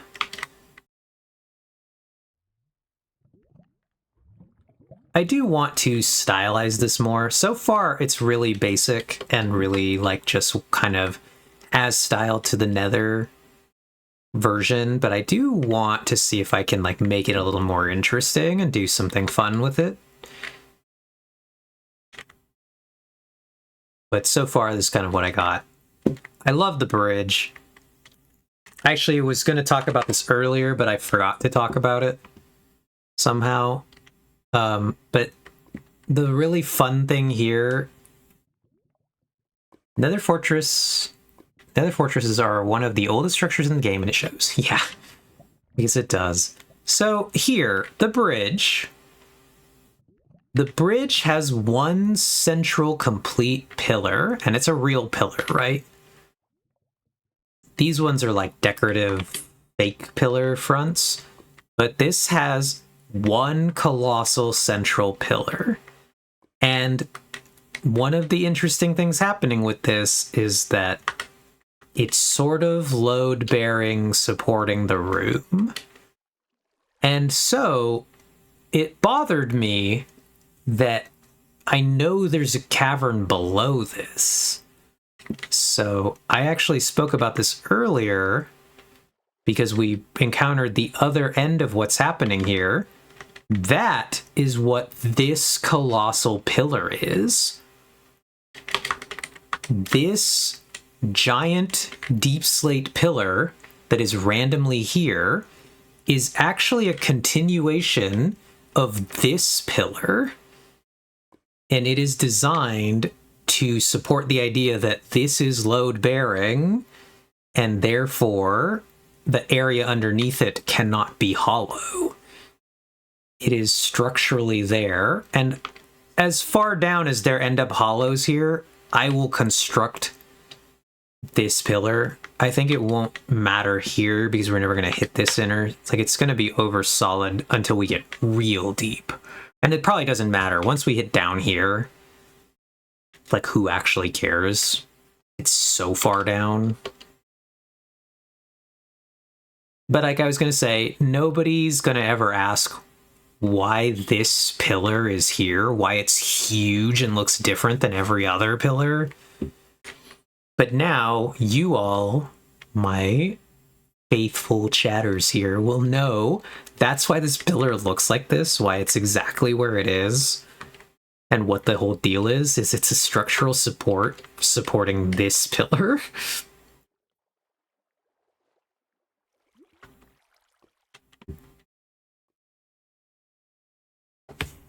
Make it out of nether brick so everyone will ask that. It would be funny.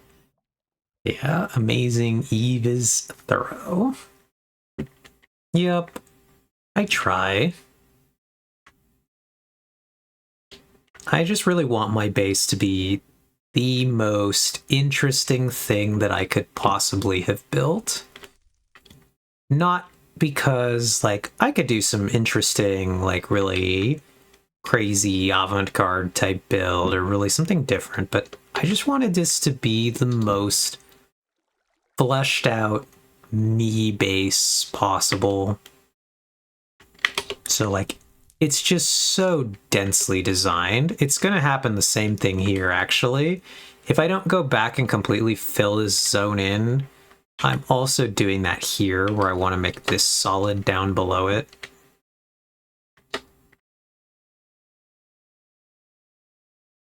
We'll see. Truly built for yourself. Yep. That is the case, Artemis. I don't know. I want to do... It's my base, and this is my, like, really my favorite thing that I've done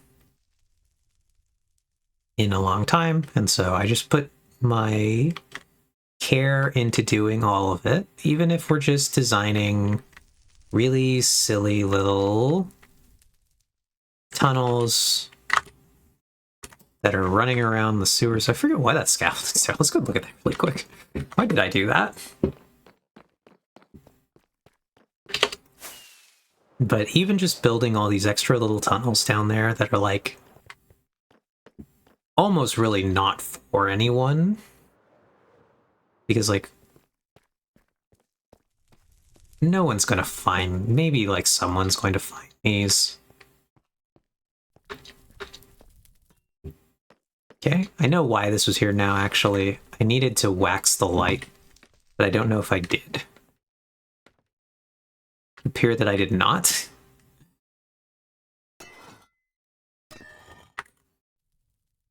There we go. I suspect that I just did not have wax last time I did that. And like I came up here intending to do that, didn't have it. And that's where most of my scaffolding currently is. So I was wondering why I didn't have scaffolding. Cool.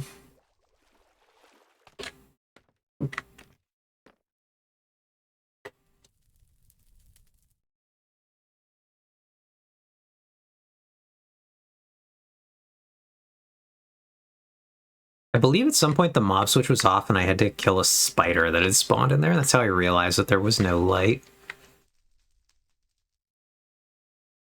And that was how I realized that there was like a hole in this wall. There was a zombie in it that had spawned there. I realized that there was a hole in the door here that allowed for a zombie. This area actually could allow for a zombie to spawn, and which is why it now has this little glowstone at the top, so that can't happen anymore. That was actually a spawnable space.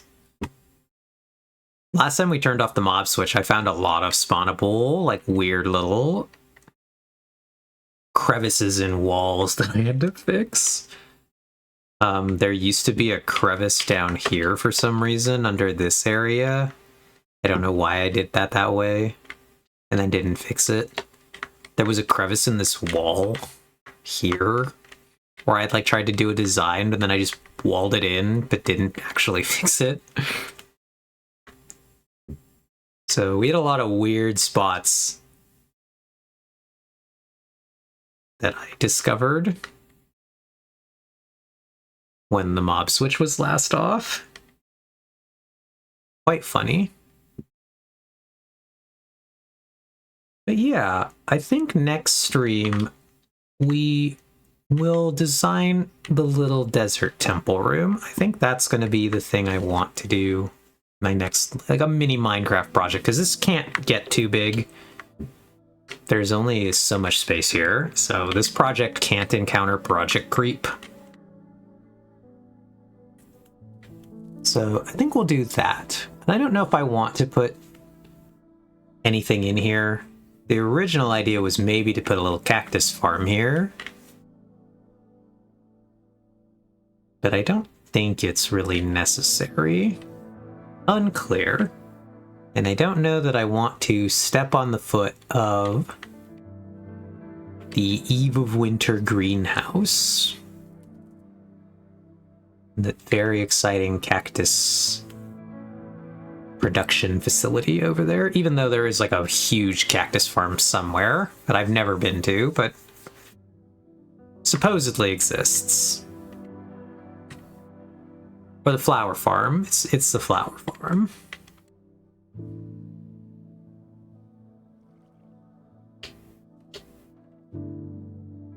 Yeah, so I think we'll work on the little desert temple room.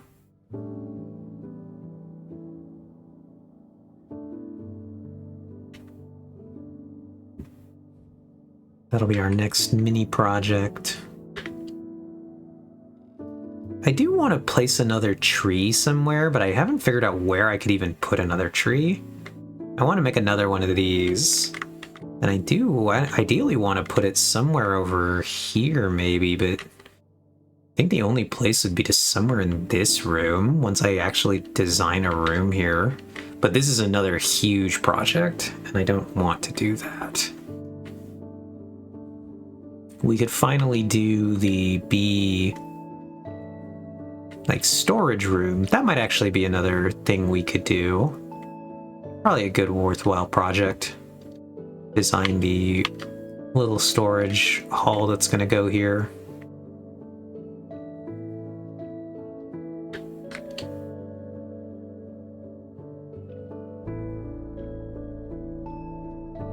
But there's just always something to be doing here.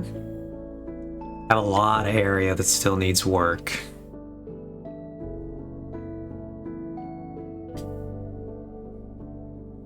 My base is kind of a menace. So we're gonna go ahead and switch over though to our League of Legends portion of the stream. I have clicked the button.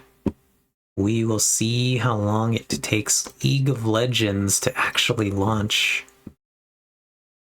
We're gonna run an ad right now while we switch. So I will be back for most of you in 2 minutes. Feel free to wander off and grab a snack or something. You don't have to sit here and watch this ad.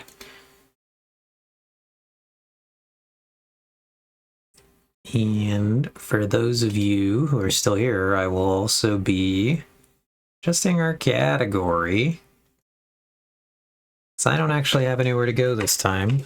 League of Legends. Hey, it launched. Amazing. Good job, League of Legends.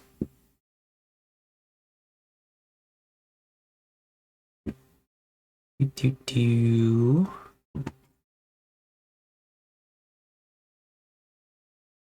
I have acquired no additional loot since the only game I've tried to play had some connection problem. I actually had a power outage earlier today.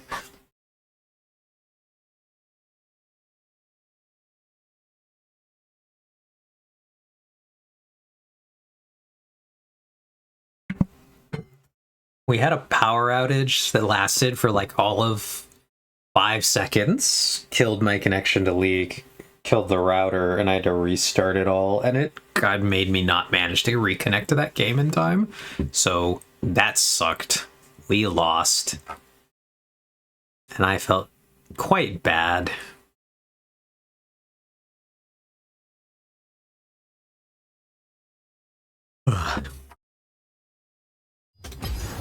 It sucks that when you disconnect like that, you basically sentence your team to losing.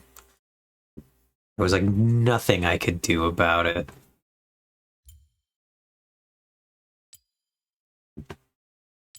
Beep, boop, beep, boop, beep. All right. Welcome back from the ad zone, gang.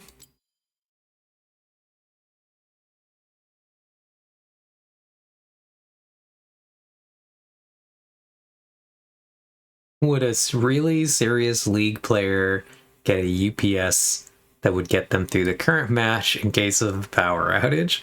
I suppose you could do that. You would need...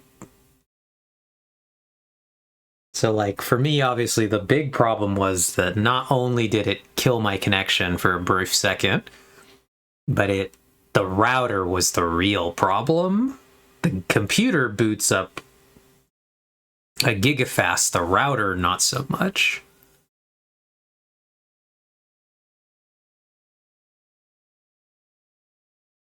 So I'm not hip with the UPS. Yeah, that's what I was saying. You could plug a router into a UPS. I'm not hip with the UPS. How long?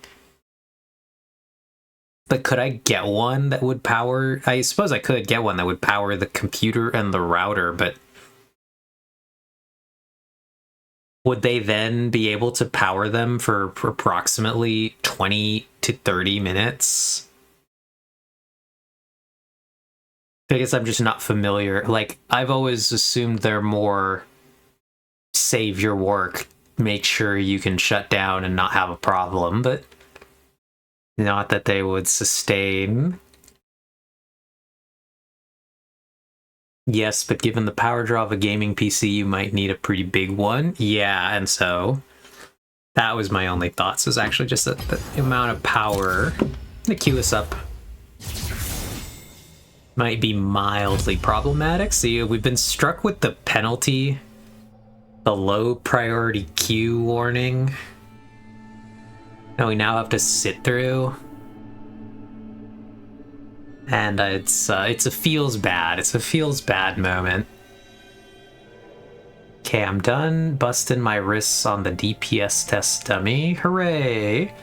Did it ultimately say, Alyssa, that you should use that character? Kind of curious. I did, Alyssa. I lost power earlier today for like 5 seconds, and that was 5 seconds. I was in a League game. They killed my router though, which was the problem. It took too long for the router to reconnect to the internet for me to be able to get back into the match. So that sucked. Routers are the worst. And so now we're stuck in low priority queue until we prove that we're good upstanding citizens again. I actually don't know how low priority jail works, Ox. It's gonna surprise you. I have not been in low priority jail like almost ever. So I don't know how that works. And I think I'm convinced to finish building the dedicated 4-star support. Okay. Well, that's cool though. I hope it works out. Yeah, so I don't know how this works, Ox. I've not been penalized. But I've actually never been penalized in this game in a meaningful way. I have gotten this penalty before because I've you inevitably crash or something happens. You lose connection, power goes out.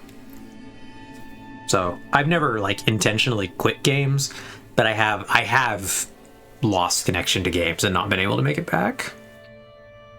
I had one where my power went out, like at the start of a match, and then 30 minutes later it came back on. I joined back into League, and it told me I could reconnect to the game, and I was like, what? And I reconnected, and I played the final 10 minutes of the game with my team, who had been playing a 4v5 for like 30 minutes prior, and they were actually doing well, and they were holding their own, and they were like managing. And so I got back and was able to help turn the game, like actually win the game, because me being back, they were going even in a 4v5. As soon as I came back after 30 minutes, we won. And it was so funny. And that only ever happened one time that I played this game. But, cartoon, comical time. Context, both my MDPS and my 4-star support are not done being built and are already team using the support or 40k DPS apart from the team with all 5 stars and 2 jacked sub DPS units. Okay, now we're gonna pick Vex. And that 4-star support is far from being done. Okay. We got rats. Rat gaming. Probably not gonna stick with the rat though, as much as I want to play the rat. Okay, never mind. That guy switched to a deity champion, so that's good for us. So now we have mage, 2 tanks, 1 physical damage champion. We previously didn't have any physical damage. That would have been an issue. So we need at least some physical damage. We're going to go with this. We're going to check these. These are all good. So one switch from tank. So we have 2 physical, 2 mage, magic damage from tank. This is still good comp. So we're going to play this. There are a lot of good characters on the top board. We could pick other things, but I think I want to stay with this. I just like playing Vex. 4-star support is far from being done, so it might actually be close to equivalent after everyone's built. Should be really good because the full 5-star team uses all but one of my damage dealers of this type of damage. Okay. What are there a bunch of different types of damage in Genshin, Alyssa? I actually don't know how, like, League, for example, has 3 types of damage. It has physical damage, it has magic damage, and it has true damage. And incredibly few characters deal true damage. Most will either deal physical or magic.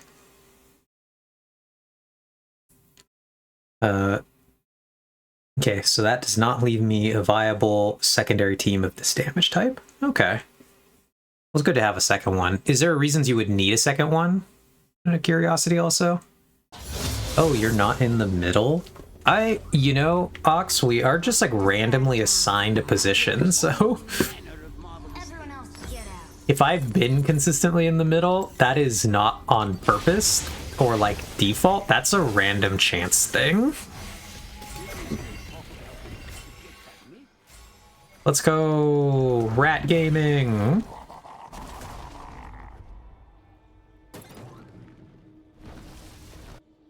Rat gaming. I've secured this bush.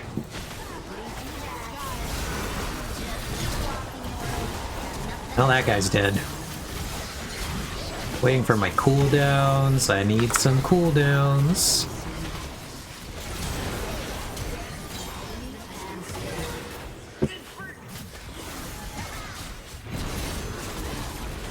Well, we've died, friends. Think sad thoughts. Think sad thoughts? What kind of voice lines are these? Welcome to the Depression Rat.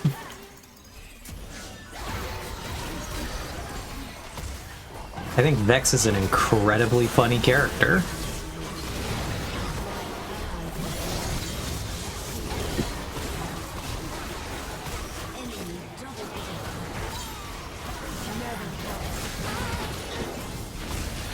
But that's why we call her Depression. Well, that's why I call her Depression Rat. Real depressed rat hours.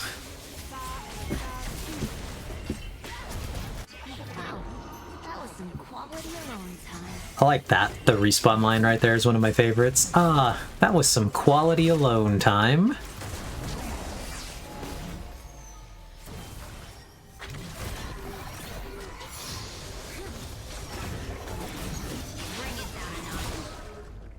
Kinda need to chill out a little bit. This game's gotten a little screwy.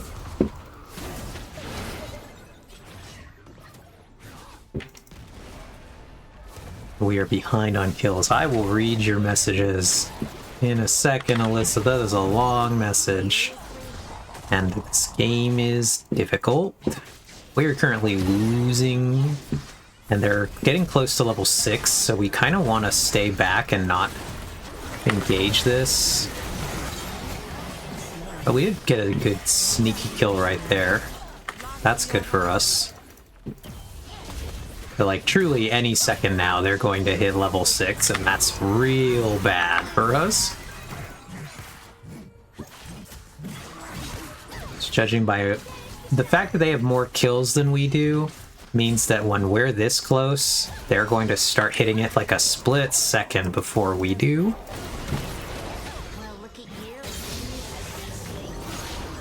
Okay, I actually got to 6. So I beat a few of them.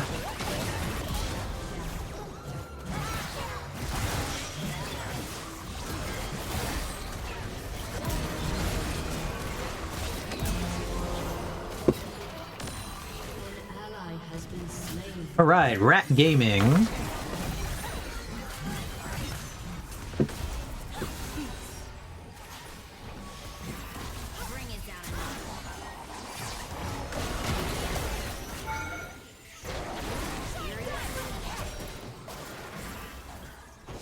I really hit him with the good old espresso depresso.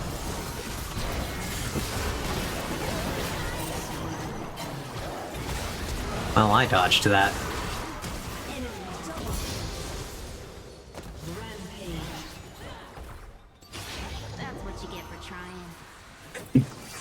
I like that one. That's what you get for trying. Dex is an incredibly funny character, in my opinion. I love her walk animation, though. Actually, one of my favorite animations in the game.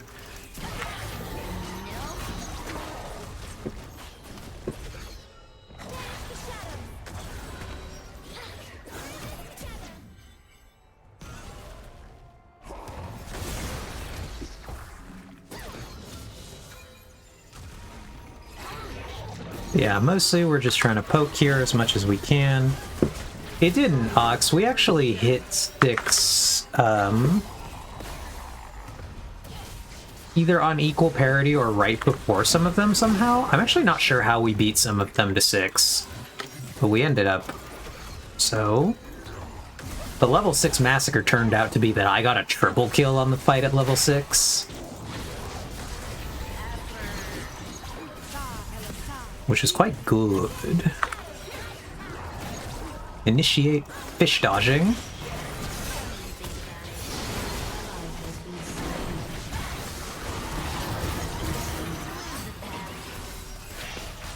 I need to die, unfortunately, because I have a lot of gold, but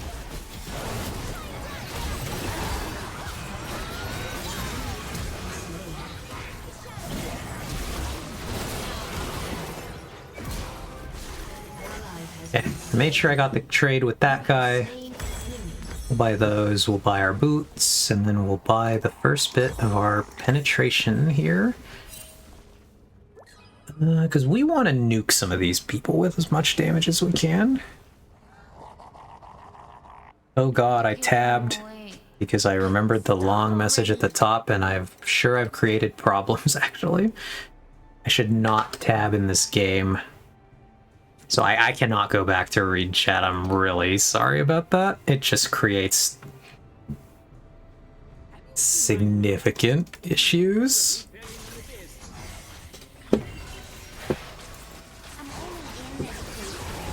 Ugh.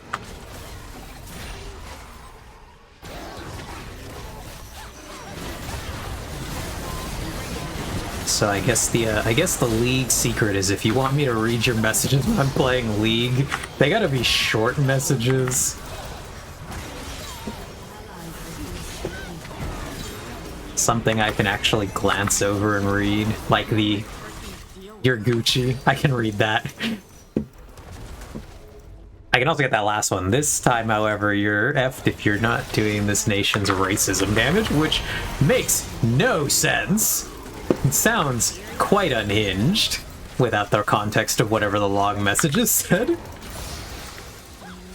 The racism damage, what does it mean?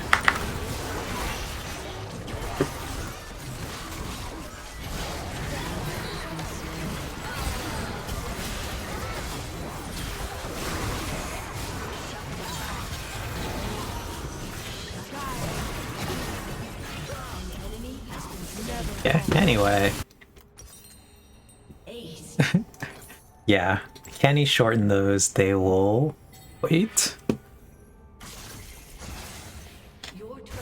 Well, that guy's dead. He made a terrible choice. Oh, he flashed out, I guess.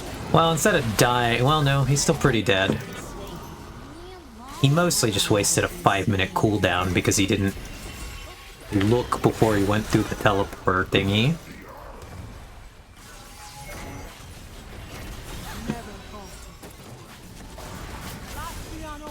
Initiate stuff dodging.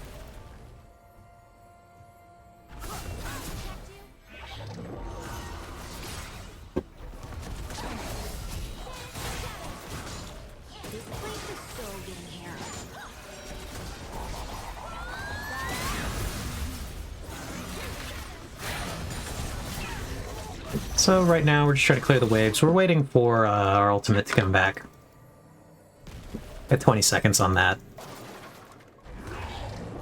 Or we're waiting for our lobster to get a good ulti to start us off. He is technically a scorpion, but we all call him the lobster.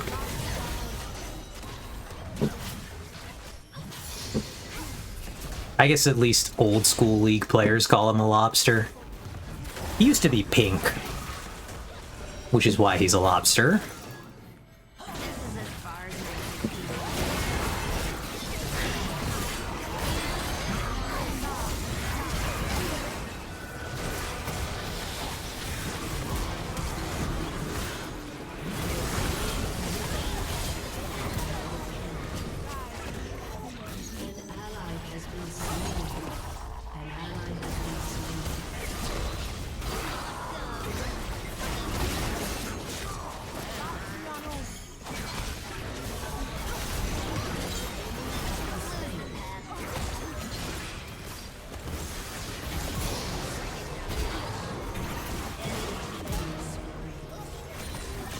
That was some very silly high-level maneuvering right there that I'm sure none of you would have truly been able to parse, but the fact that I won that fight was quite silly.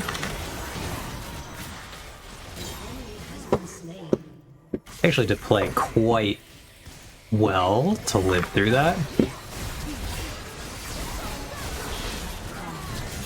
Rule number 1 of League, always wait for the lobster scorpion. Yep. He sure does lobster all over them. So we got that. We'll now build the next portion here of this item. We will build this anti-heal item. They do have enough healing that I think it matters. And then we'll get on out there again to assist our lobster.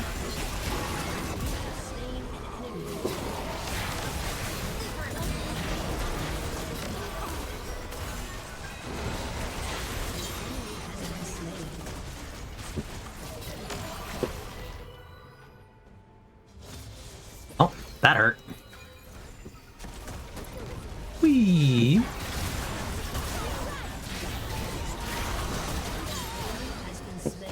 Wow, the one stun on that guy really condemned him to die.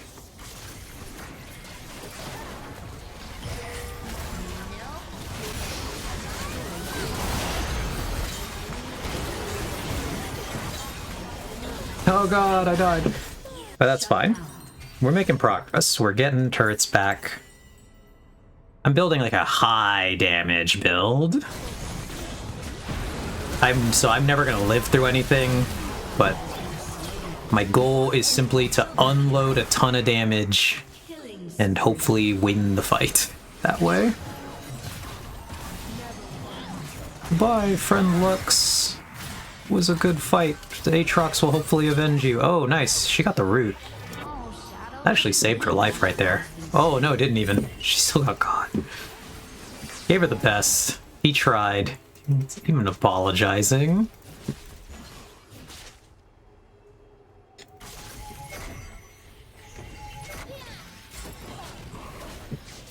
So right here, we're kind of scouting. We're looking with our ultimate to see if we want to try to snipe this guy in particular.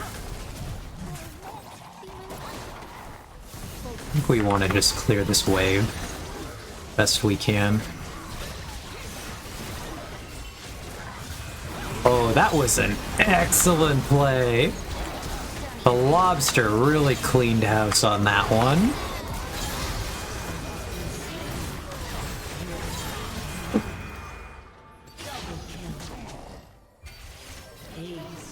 I think he's been trying to do that all game, and he finally got it. He did the big play. So he dropped an item that lets him teleport back to where he drops it. Then he went forward, he grabbed a bunch of them with his ultimate, which lets him carry them, and then he carried all those people back to where he had dropped the item behind our tower.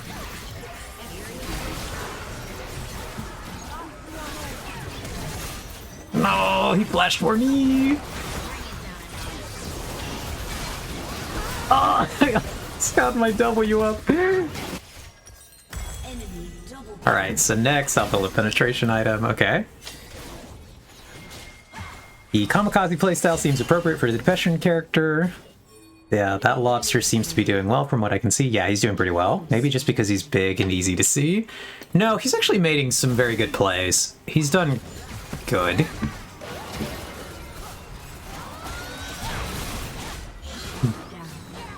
That was tragic for that guy.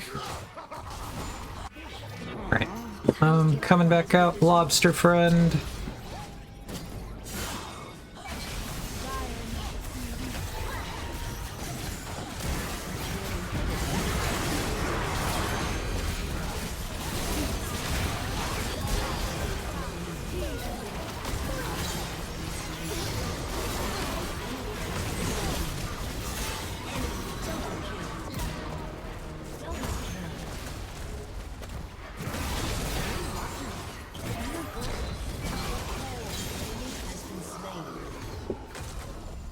Right, I've lived again. Amazing. Right, there's Rengards. I was about to say, this Rengar's in this bush. I know he's there, and as soon as I walked vaguely close to it, he jumped at me, but I had already prepared a spell. My W is an AoE ability that pops around me. It's called Personal Space. And as soon as he jumped out at me, I hit him with the personal space and I feared him away. It was incredibly funny for me.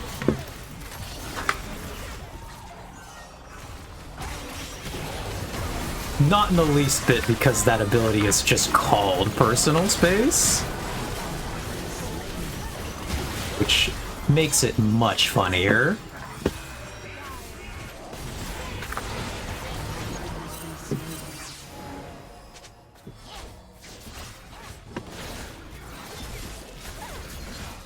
We gotta run, friends. Our front line is dead. We retreat to the tower. Rain clouds in here?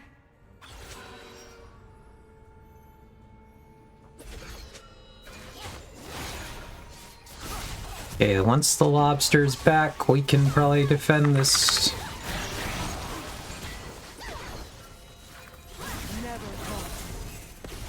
Initiate ability dodging. More of the same. Okay, he's going for it.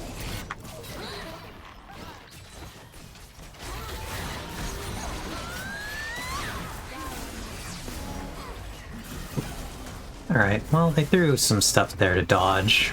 Ooh.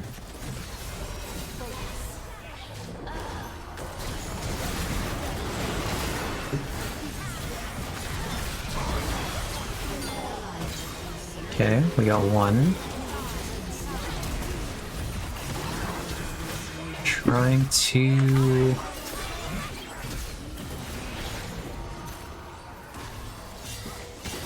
We're saving our W right now. We have the ability to fear them.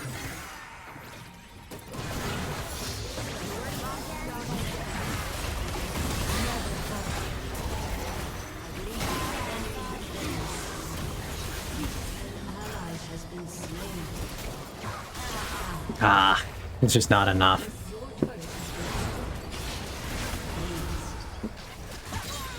Okay, this guy can maybe defend this.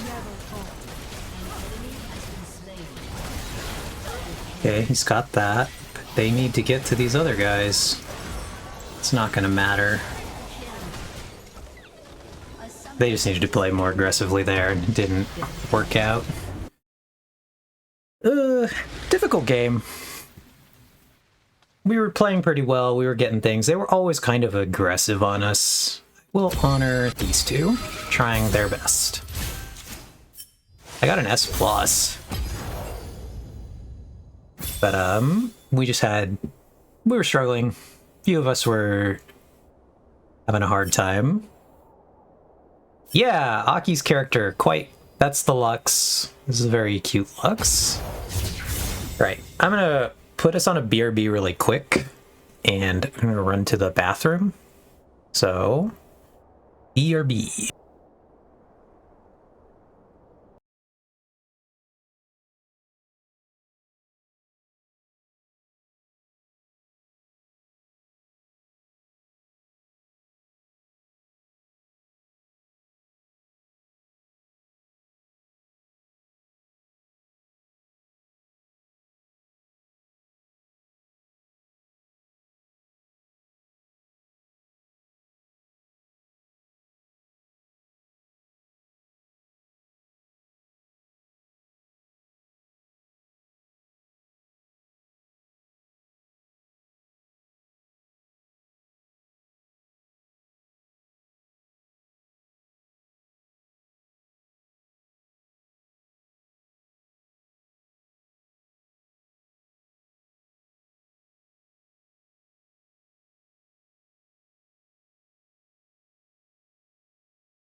Alright, I'm back.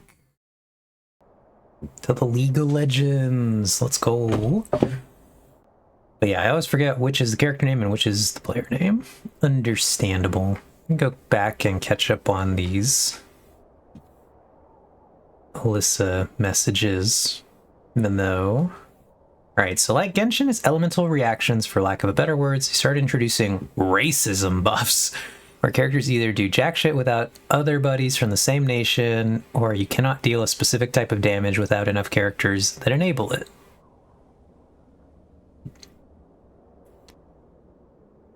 And we just had horrible endgame content that basically requires me to split my skeleton crew into 2 teams. I was literally 2 seconds from not clearing on both of those. Nation before this, they did a bit of racism mechanics, but you could still brute force the mechanics that incentivize damage type, shoving a lot of elemental app. This time, however, you're effed if you don't have this nation's racism damage. Interesting. I'm heating the pasta. Ooh, what kind of pasta? We have collected... Ooh, look, we collected a box. Let's open our box. Let's go. Loot box. Come on, no whammies. Let's get something good. Loot box. Wow, that's not good.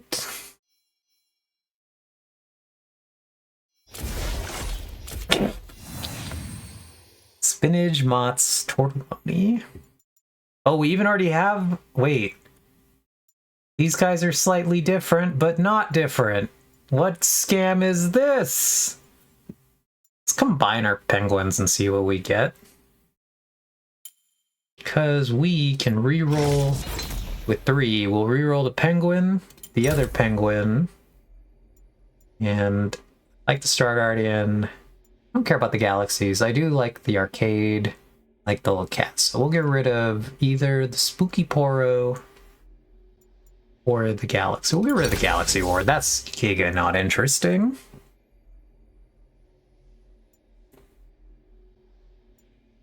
Amazing. Every word of what you just said was wrong. Spinach, mozz, tortelloni. That's a hard message to read where my brain's like, let's correct a lot of this. Got a heaven scale ward. I don't think I care about that. I don't really care about any wards. I actually only use the original wards.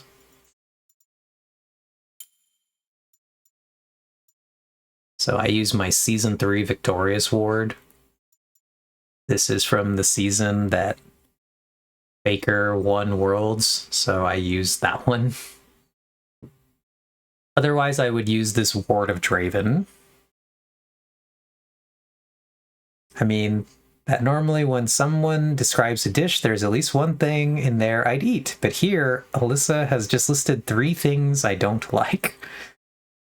That's funny. Do you not like tortellini, Fox?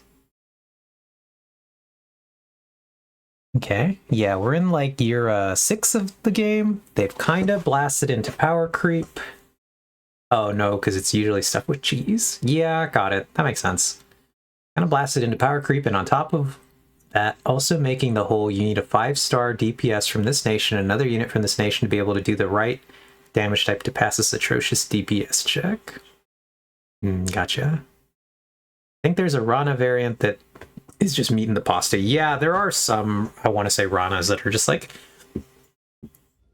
I think you could find one that's just like all Italian sausage. Knit tortellini, but... Yeah, and if you're not really Now that I would eat. Yeah, I'm curious now. I want to look at them the next time I go, because I gotta go to the market. Maybe tomorrow. No, probably not tomorrow. Probably Sunday. I will have to go to the market at some point. Alright, we're gonna do it. We're gonna run another game. Let's go!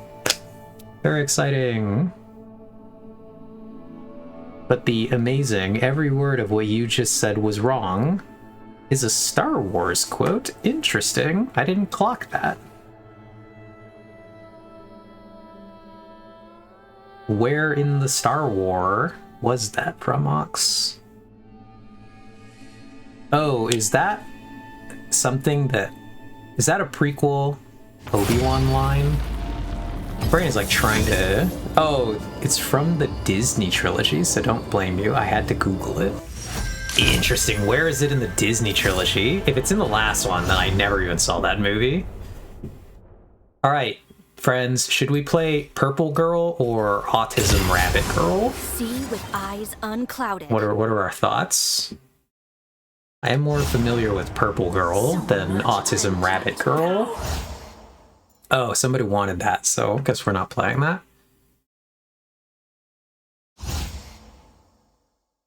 We're gonna play this character because we need some degree of physical damage on this team. We have 1, but we need more.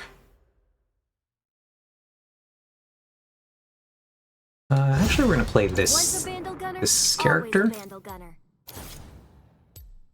Tiny Rat, I gotta work quickly. We've got runes now. That should be good enough. Tiny rat. We're rat gaming today. Okay, we currently have 2 very shit options from 4-star from the nation, one of which just kind of pain in the ass, the others deal 0 personal damage. Alright, interesting. We got one more with newest niche support 4-star. No, it's from the one you hate the most. I love Autism Rabbit, Tism Rabbit. Oh, they're both cool. High Noon. Yeah, now we're another rat. We are rat gaming today. We're just a different rat. Now we're a gun-obsessed rat. We are the most American rat of all the rats.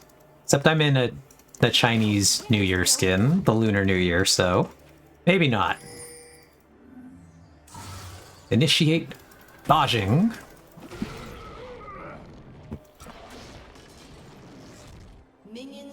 Rat gaming. I do like that High Noon skin, Alyssa. Ooh, take that.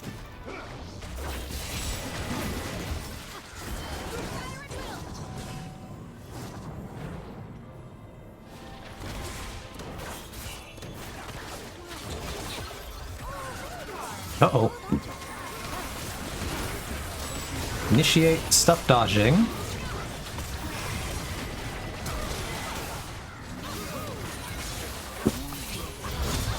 Oh god, we got hit with too many stuffs.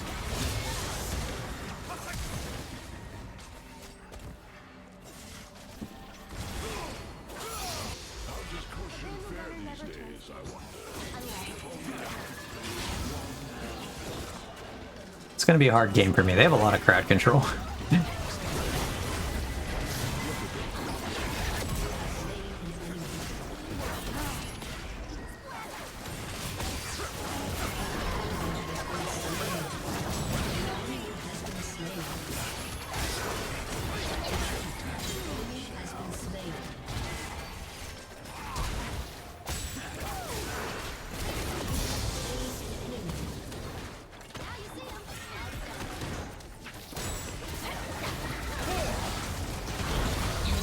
We're being quite silly this game, but it's working out. I have a rocket jump ability that's just like the most mega aggro thing I could be doing with myself, and I keep like throwing it at people to just go for the most aggressive play I can. Ox, I have just proceeded to grate Parmesan on my pasta. Not more cheese! It ain't easy being cheesy. How could you cheese it up with extra cheese?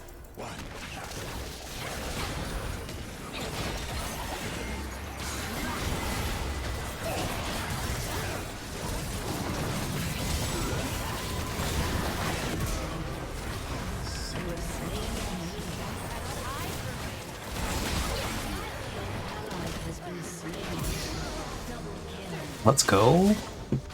We're gaming. We're looking. We're hunting. We're bloodthirsty on our tiny rat.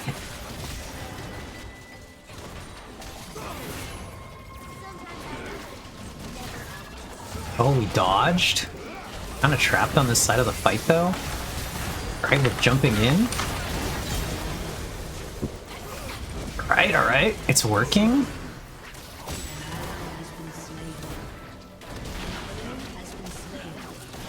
Aggressive rat gaming is real today.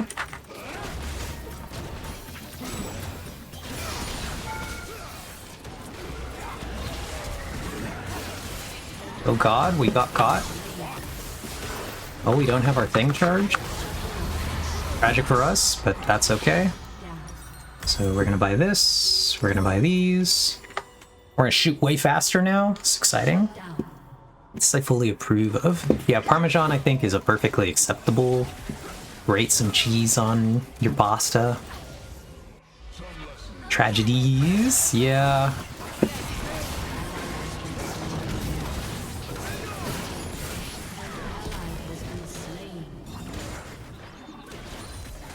Clear the waves, so my tower will start defending.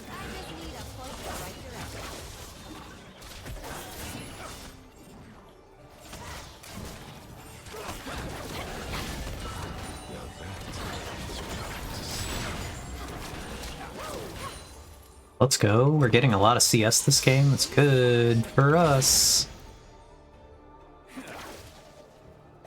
Aggressive rat gaming. Oh, I can't believe he hit that.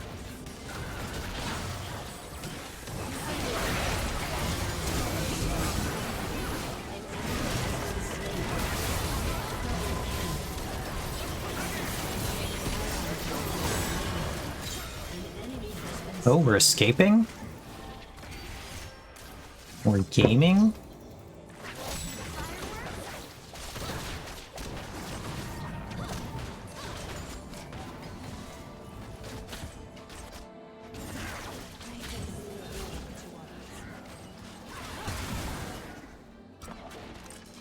If I answered all your questions, but I hope I did. Yeah. You saw any question that I had, not that guy. Can't really help with that though, because the prison is in the way.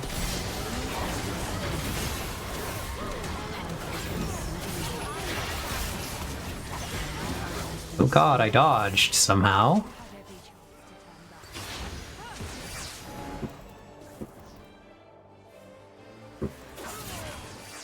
I wants help, but the Vagar cage is... We couldn't get past the big Vagar cage.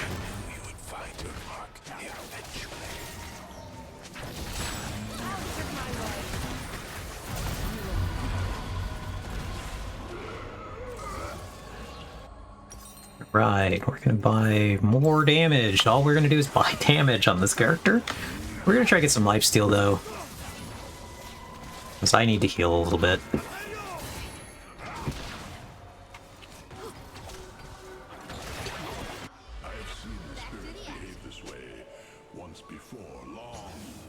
That's a lot of damage.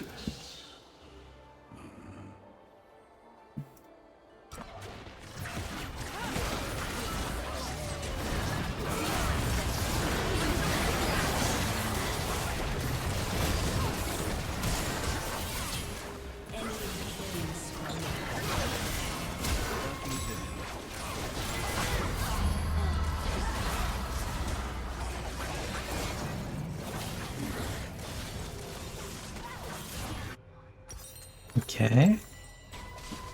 Got a bunch of them low, but...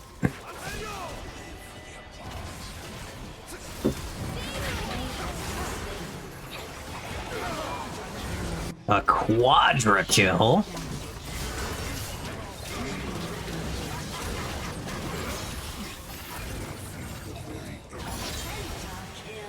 And we gave him the penta. Let's go.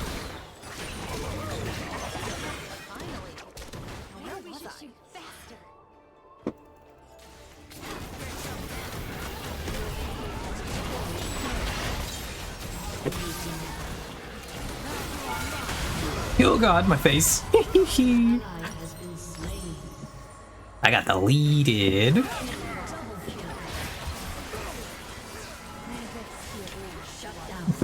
Yeah. Oof, ouch. I got like obliterated right there. It was quite funny.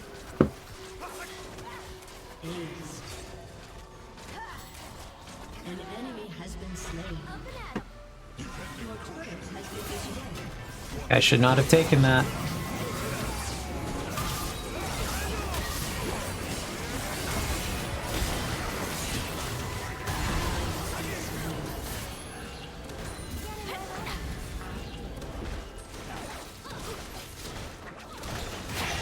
Guy like goes in a lot of these fights that none of us can help with.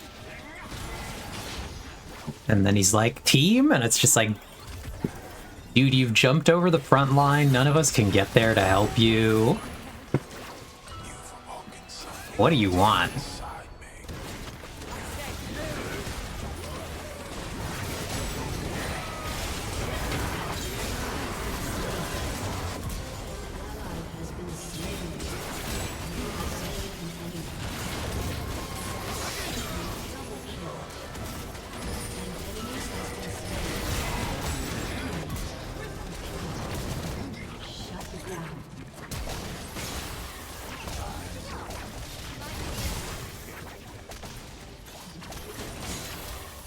Oh god, I got caught.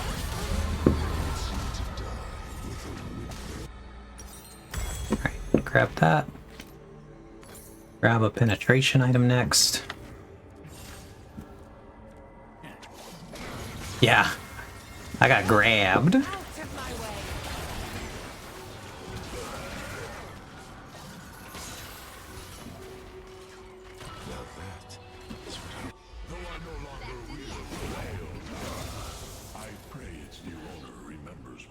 Do do do do do. Do do do do.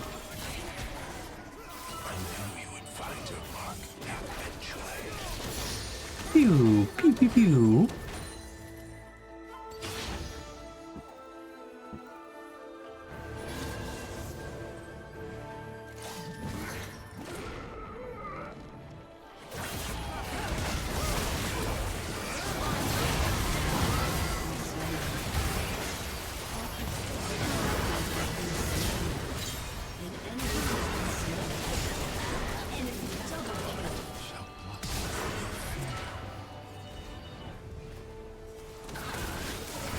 Oh, I got rooted. Sucks for me. At least we got that kill for it, though.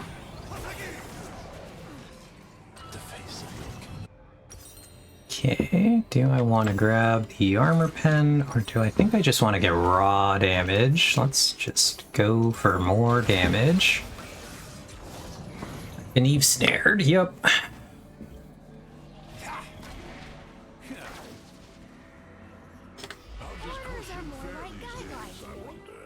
If only I could pay it one more visit.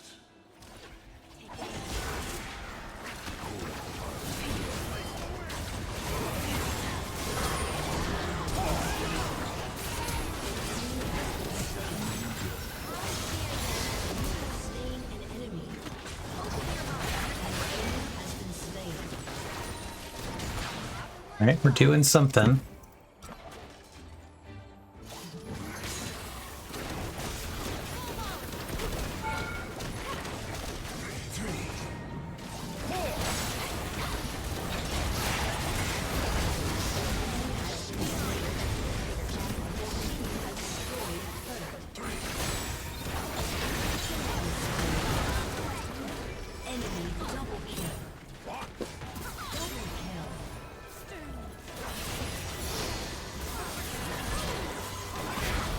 Oh god, it was me. I'm the dead one. Okay. Why is the enemy player Westwood highlighted in red on the score page? I don't know. Maybe he had a bounty. I didn't actually see. Now there's more. Oh, that means they're dead. So it's gonna change right in a second. That guy was dead.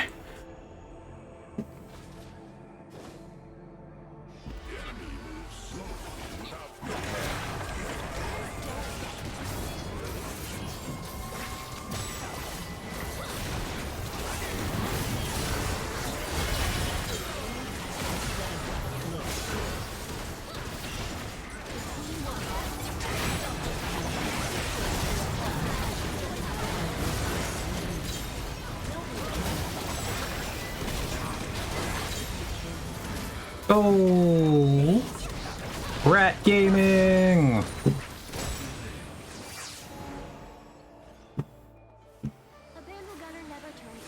Tally ho, rats! Let's charge. I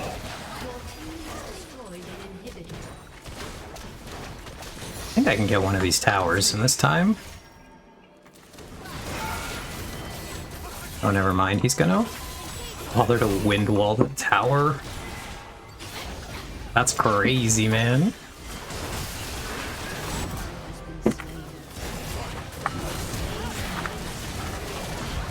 Oh god. We did get super minions out there, so that'll slow this down at least. That'll let me buy this item. I gotta debate. I don't think I need penetration yet. They're not really building, except for one. So we're gonna go for attack speed. So attack speed is good for us. This guy's not going to manage to defend this, I think, in a meaningful way. He's actually just going to die for free.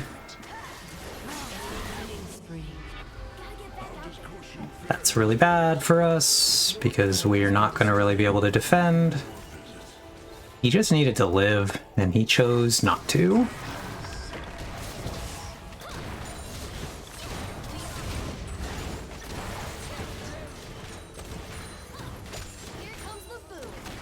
He needed to choose life, and he didn't.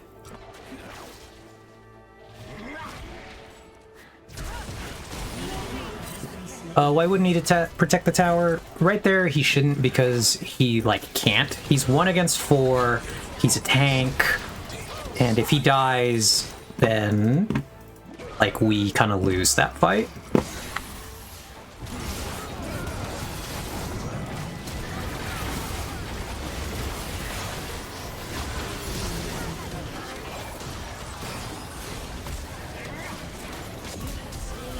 Oh god, I got grabbed.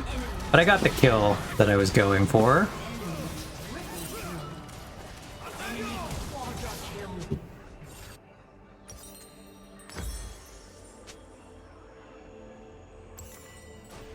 Just unfortunate.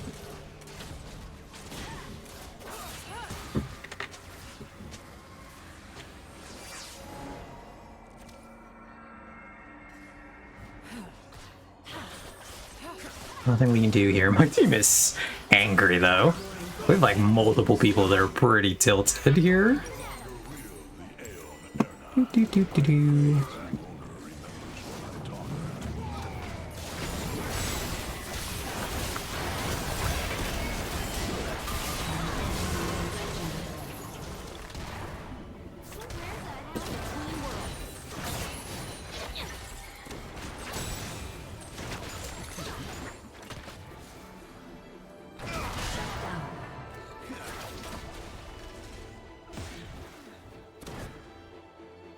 Sometimes outnumbered, never.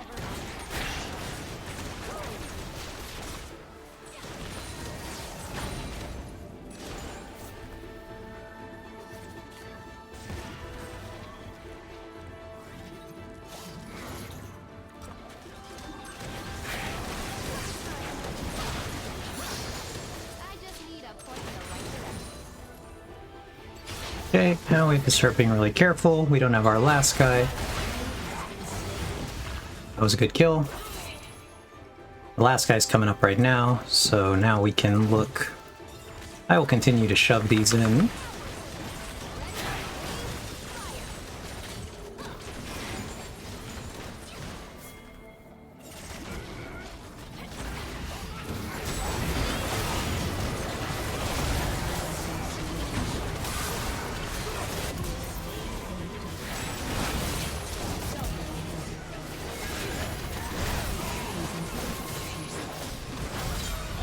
Okay, that was interesting. Now we will get our armor penetration item, the last one. The Eye of Sauron is one of our characters' Twisted Fate. He has an ability that grants vision of every enemy on the map, no matter where they are, and that looks like that Eye of Sauron. That's what that is.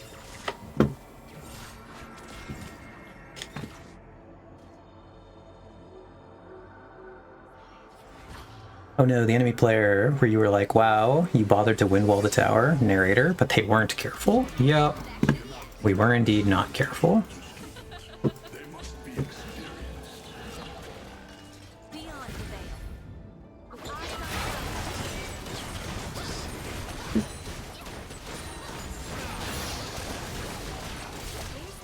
Pretty soon, I'm going to be able to, like, hideously obliterate anything on their team.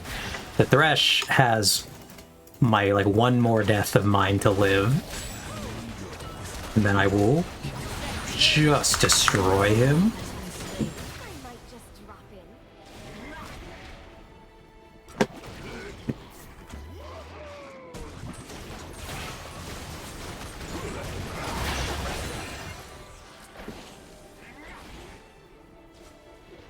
We do want this inhibitor while this guy's dead. Okay, he got me, but like, what good does that do him?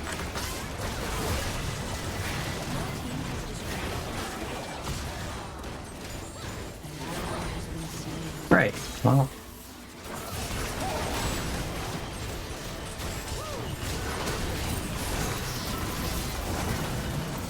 Oh, I got caught right there.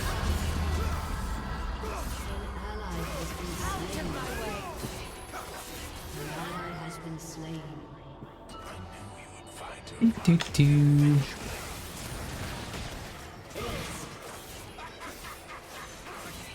Alright, well, we buy this last thing here.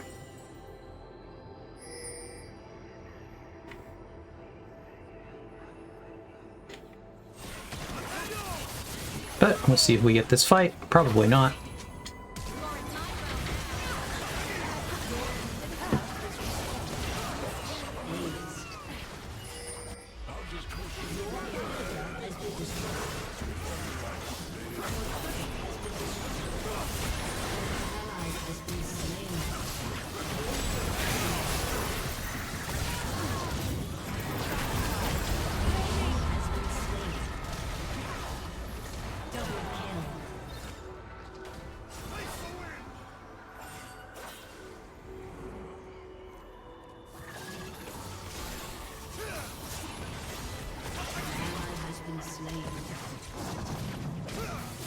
Yeah. Just have a lot of teammates who are struggling. Quite angry. Angry team.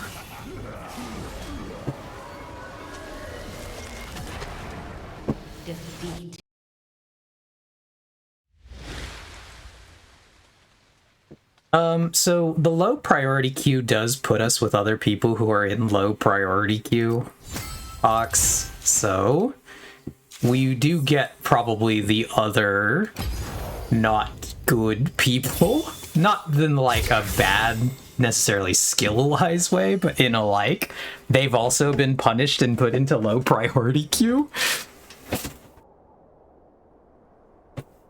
So that's the thing that's happening. So we just gotta play some games. I'm going to do one more, because that was a frustrating game to go out on. This last one will be our last game. Hopefully we will victory. Hopefully I get a character that I actually mostly play. That one wasn't that bad. I'm just not mechanically good at this character.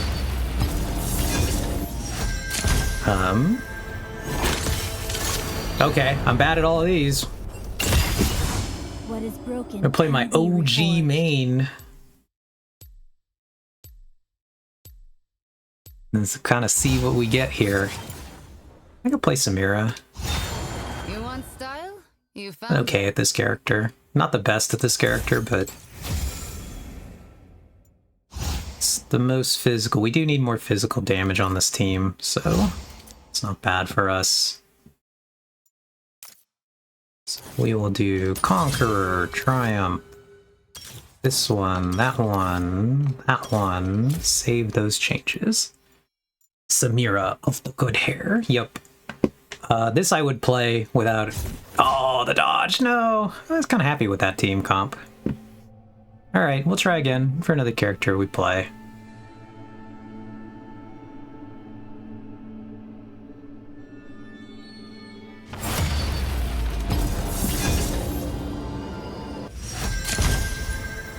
Come on, no whammies. Oh, let's go. These are actually all characters I play. That's funny. A clever Oh, these are fox all is never mages, wrong. though. So maybe I won't play this. Oh, these are... Oh, we got, like, everything good that I play is in this game. It's like the wind. Always Karthus is really good for me. Aurelia is really good for me. And we kind of need physical, so I'm probably going to play Aurelia in this situation. Draven would be good, but I'm not as good on Draven. So we'll do Conqueror, we do this, we do that one, we save those changes. These are all good now, I think. We look around, do we have another Aurelia skin I feel like playing? Not really, we're gonna stick with Nightblade.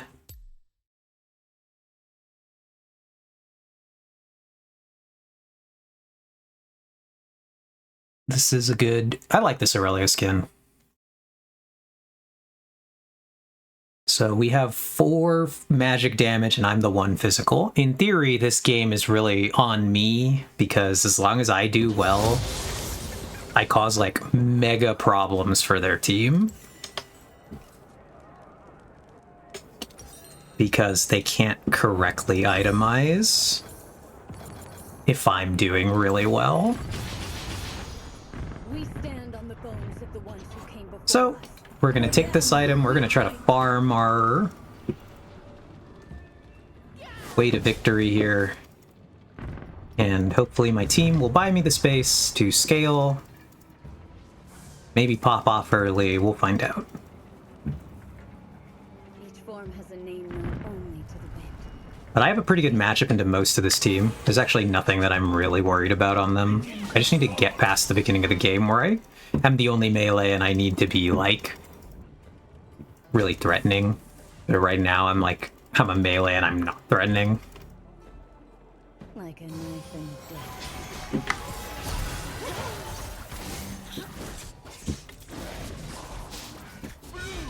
One of our players is AFK, which is actually bad for us. Hopefully he comes back, because we need that guy. Unsung melody of beaten rhythm.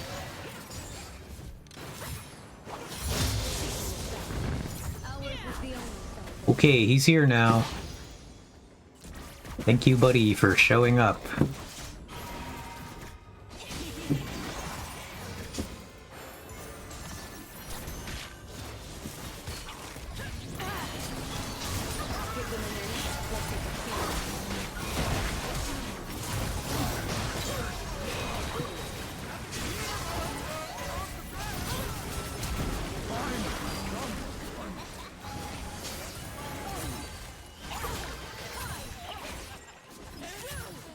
Sorry, this character is definitely going to be a bit of a me having to try quite hard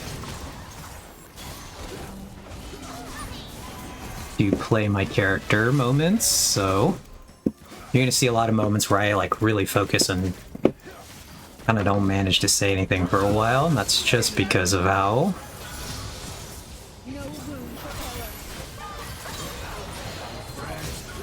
mechanically goofy my character is going to be.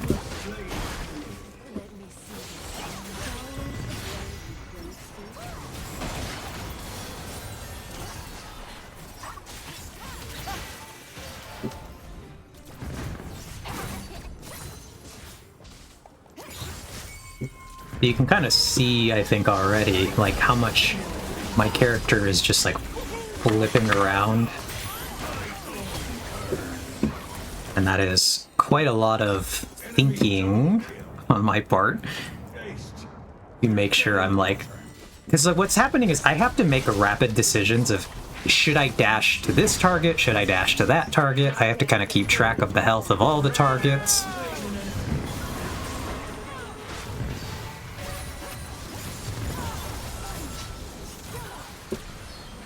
So, it's a lot. This character is a lot. Their stain never fight Ionians on their home soil.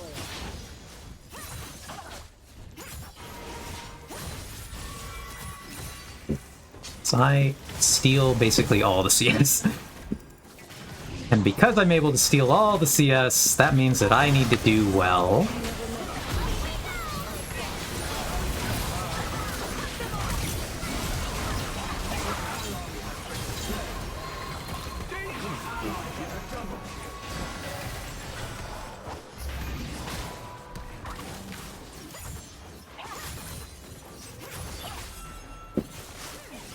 Strike back, and without misstep. Do.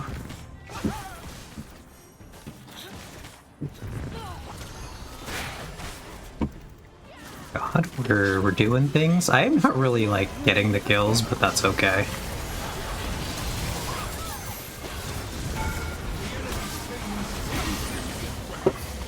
I got exhausted right there. So I am getting a lot of CS, so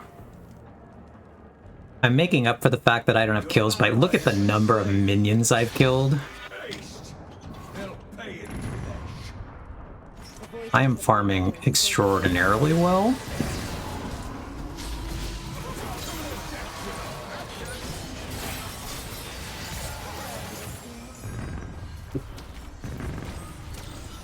And so I'm gonna be on my item timings for the most part.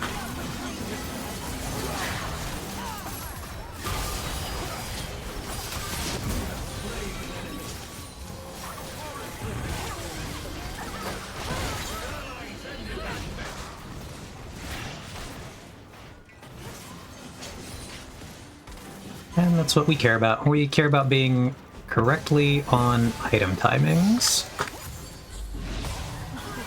You got legs.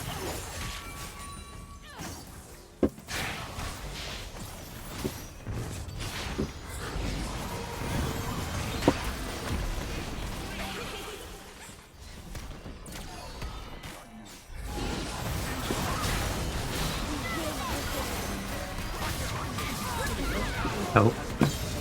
Oh, we got that guy killed, basically. We're gonna buy our boots, and we're gonna start building our Blade of the Ruined King. Once we get this item, then we just build tanky stuff from here on out.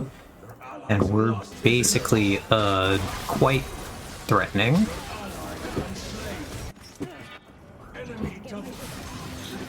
Can I defend this? Oh, our teammate's going, so we're going.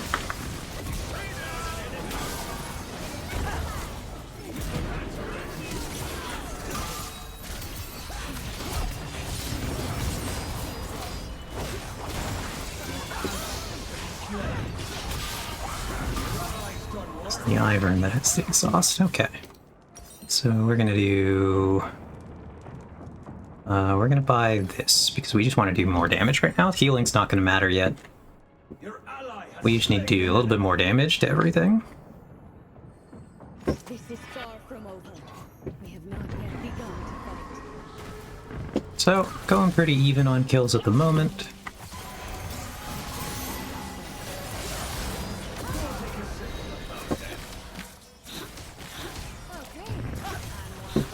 Waiting for my ultimate or my stun cooldown for someone on my team to land something good.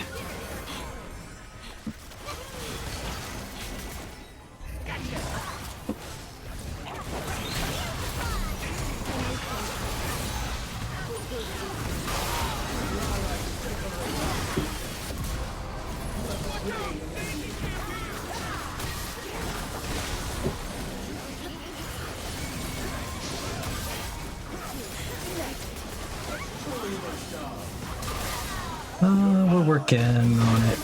We're gonna grab this now, this. Just another difficult game. We're scaling though. Hopefully, once we get our next item, we'll be able to I will not disappoint. really help our teammates out a lot. Maybe we'll be able to carry this game.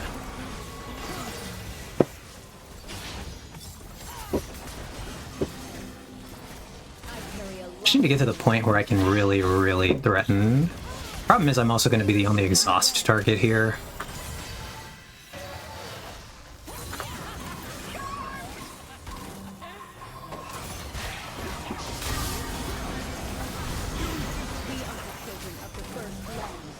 And we will not be cleansed.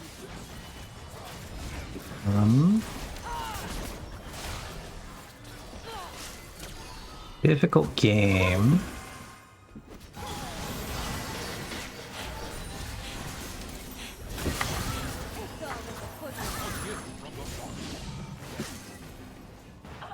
I think I have Blade of the Ruined King money now, but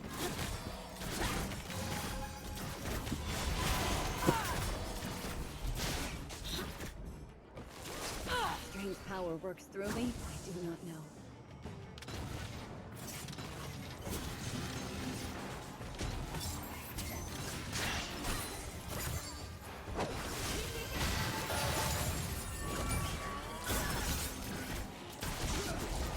Really need to be able to get that Kaisa.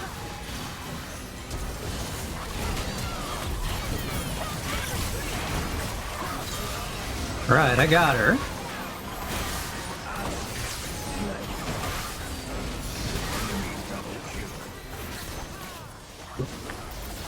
But I just got hit with a ton of crowd control after that. But we got our Bork. So that's good. We're gonna now start building our defensive items. So now we're just gonna build magic resistance because we took mostly magic.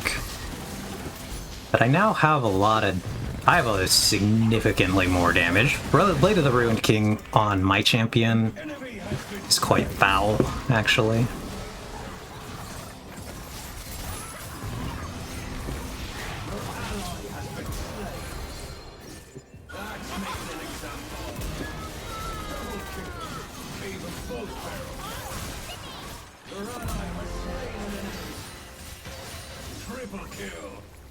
So like, this is not a necessarily an obvious, like, it's gonna make sense to them that I just suddenly am gonna start doing a lot of damage when I complete the Blade of the Ruined King.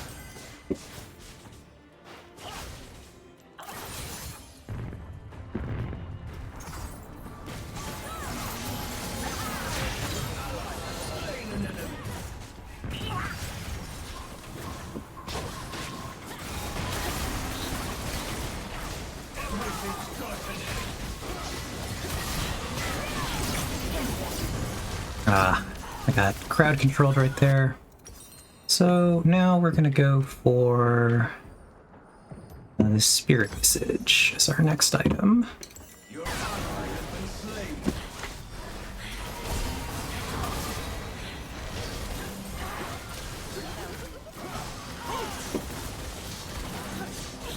Then we're gonna go Death's Dance as our fourth.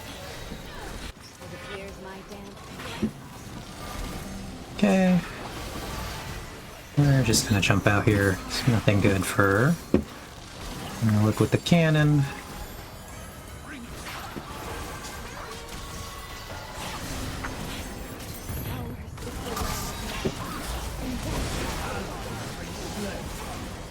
Oh.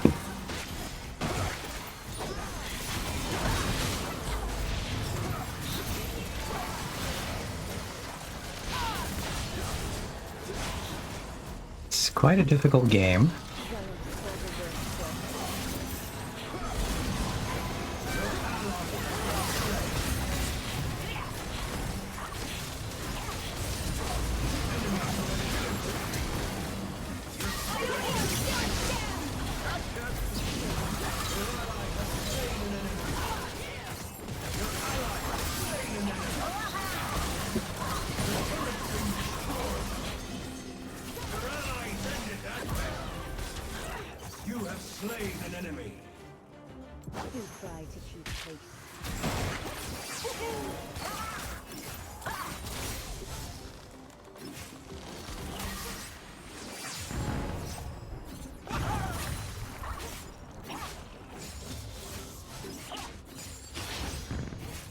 Of course I can fight.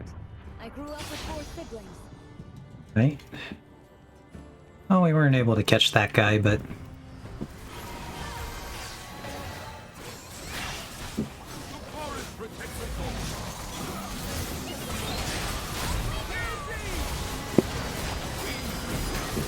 I just took, again, a ton of magic damage right there. Your mate's feeding the fishes. Ugh. Really feels like this is a game where I'm the only one having a half-decent game. Well, some of our Ahri's doing pretty alright. This is doing okay. We just have some...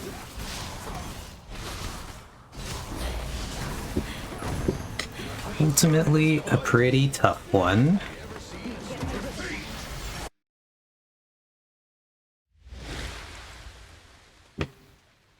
I will honor Ahri. Now honor the Fizz.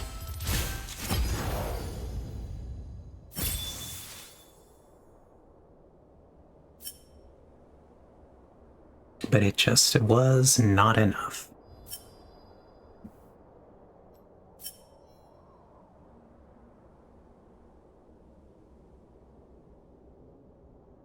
That guy, his name is Hammer Me Dude.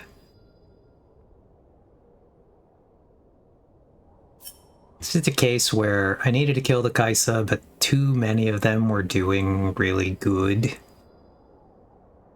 So even if I could take one or two of them, sounds like they'd be friends with our Sandpaper Me Nice and Smooth. Hilarious.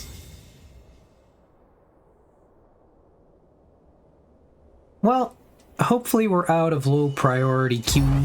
We could not win a game today, but we tried our best. I did quite good in all of my games, all things considered. But they were pretty tough.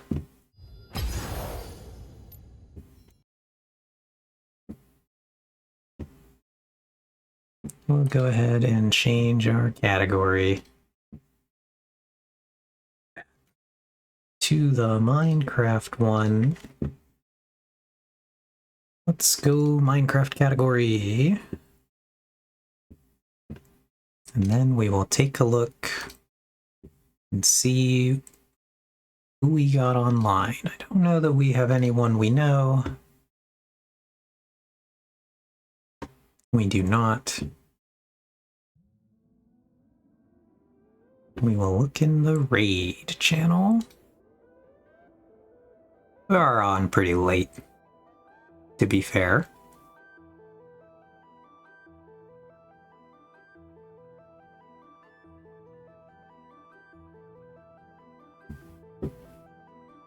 I do hope that everybody had a pretty good time today. Thank you all for coming by. I really appreciate it. Said we're gonna look around to see what we see in our raid options.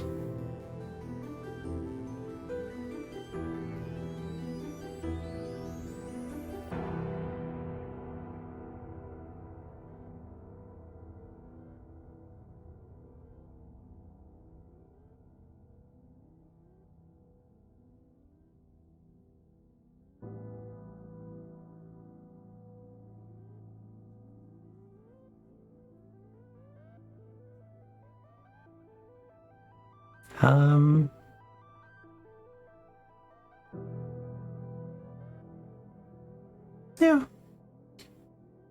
So we'll go say hi over here to this person.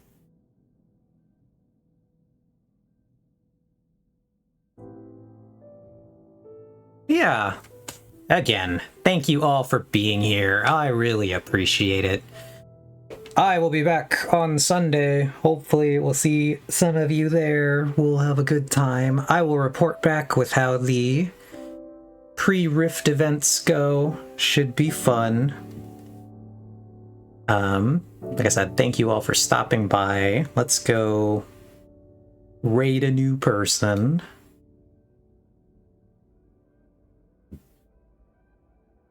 And yeah. So have a great night, everybody. Ugh, I'm pretty tired, so let's get this one on the road. Have a great night. Thank you all for being here. Goodbye. Goodbye. Good night.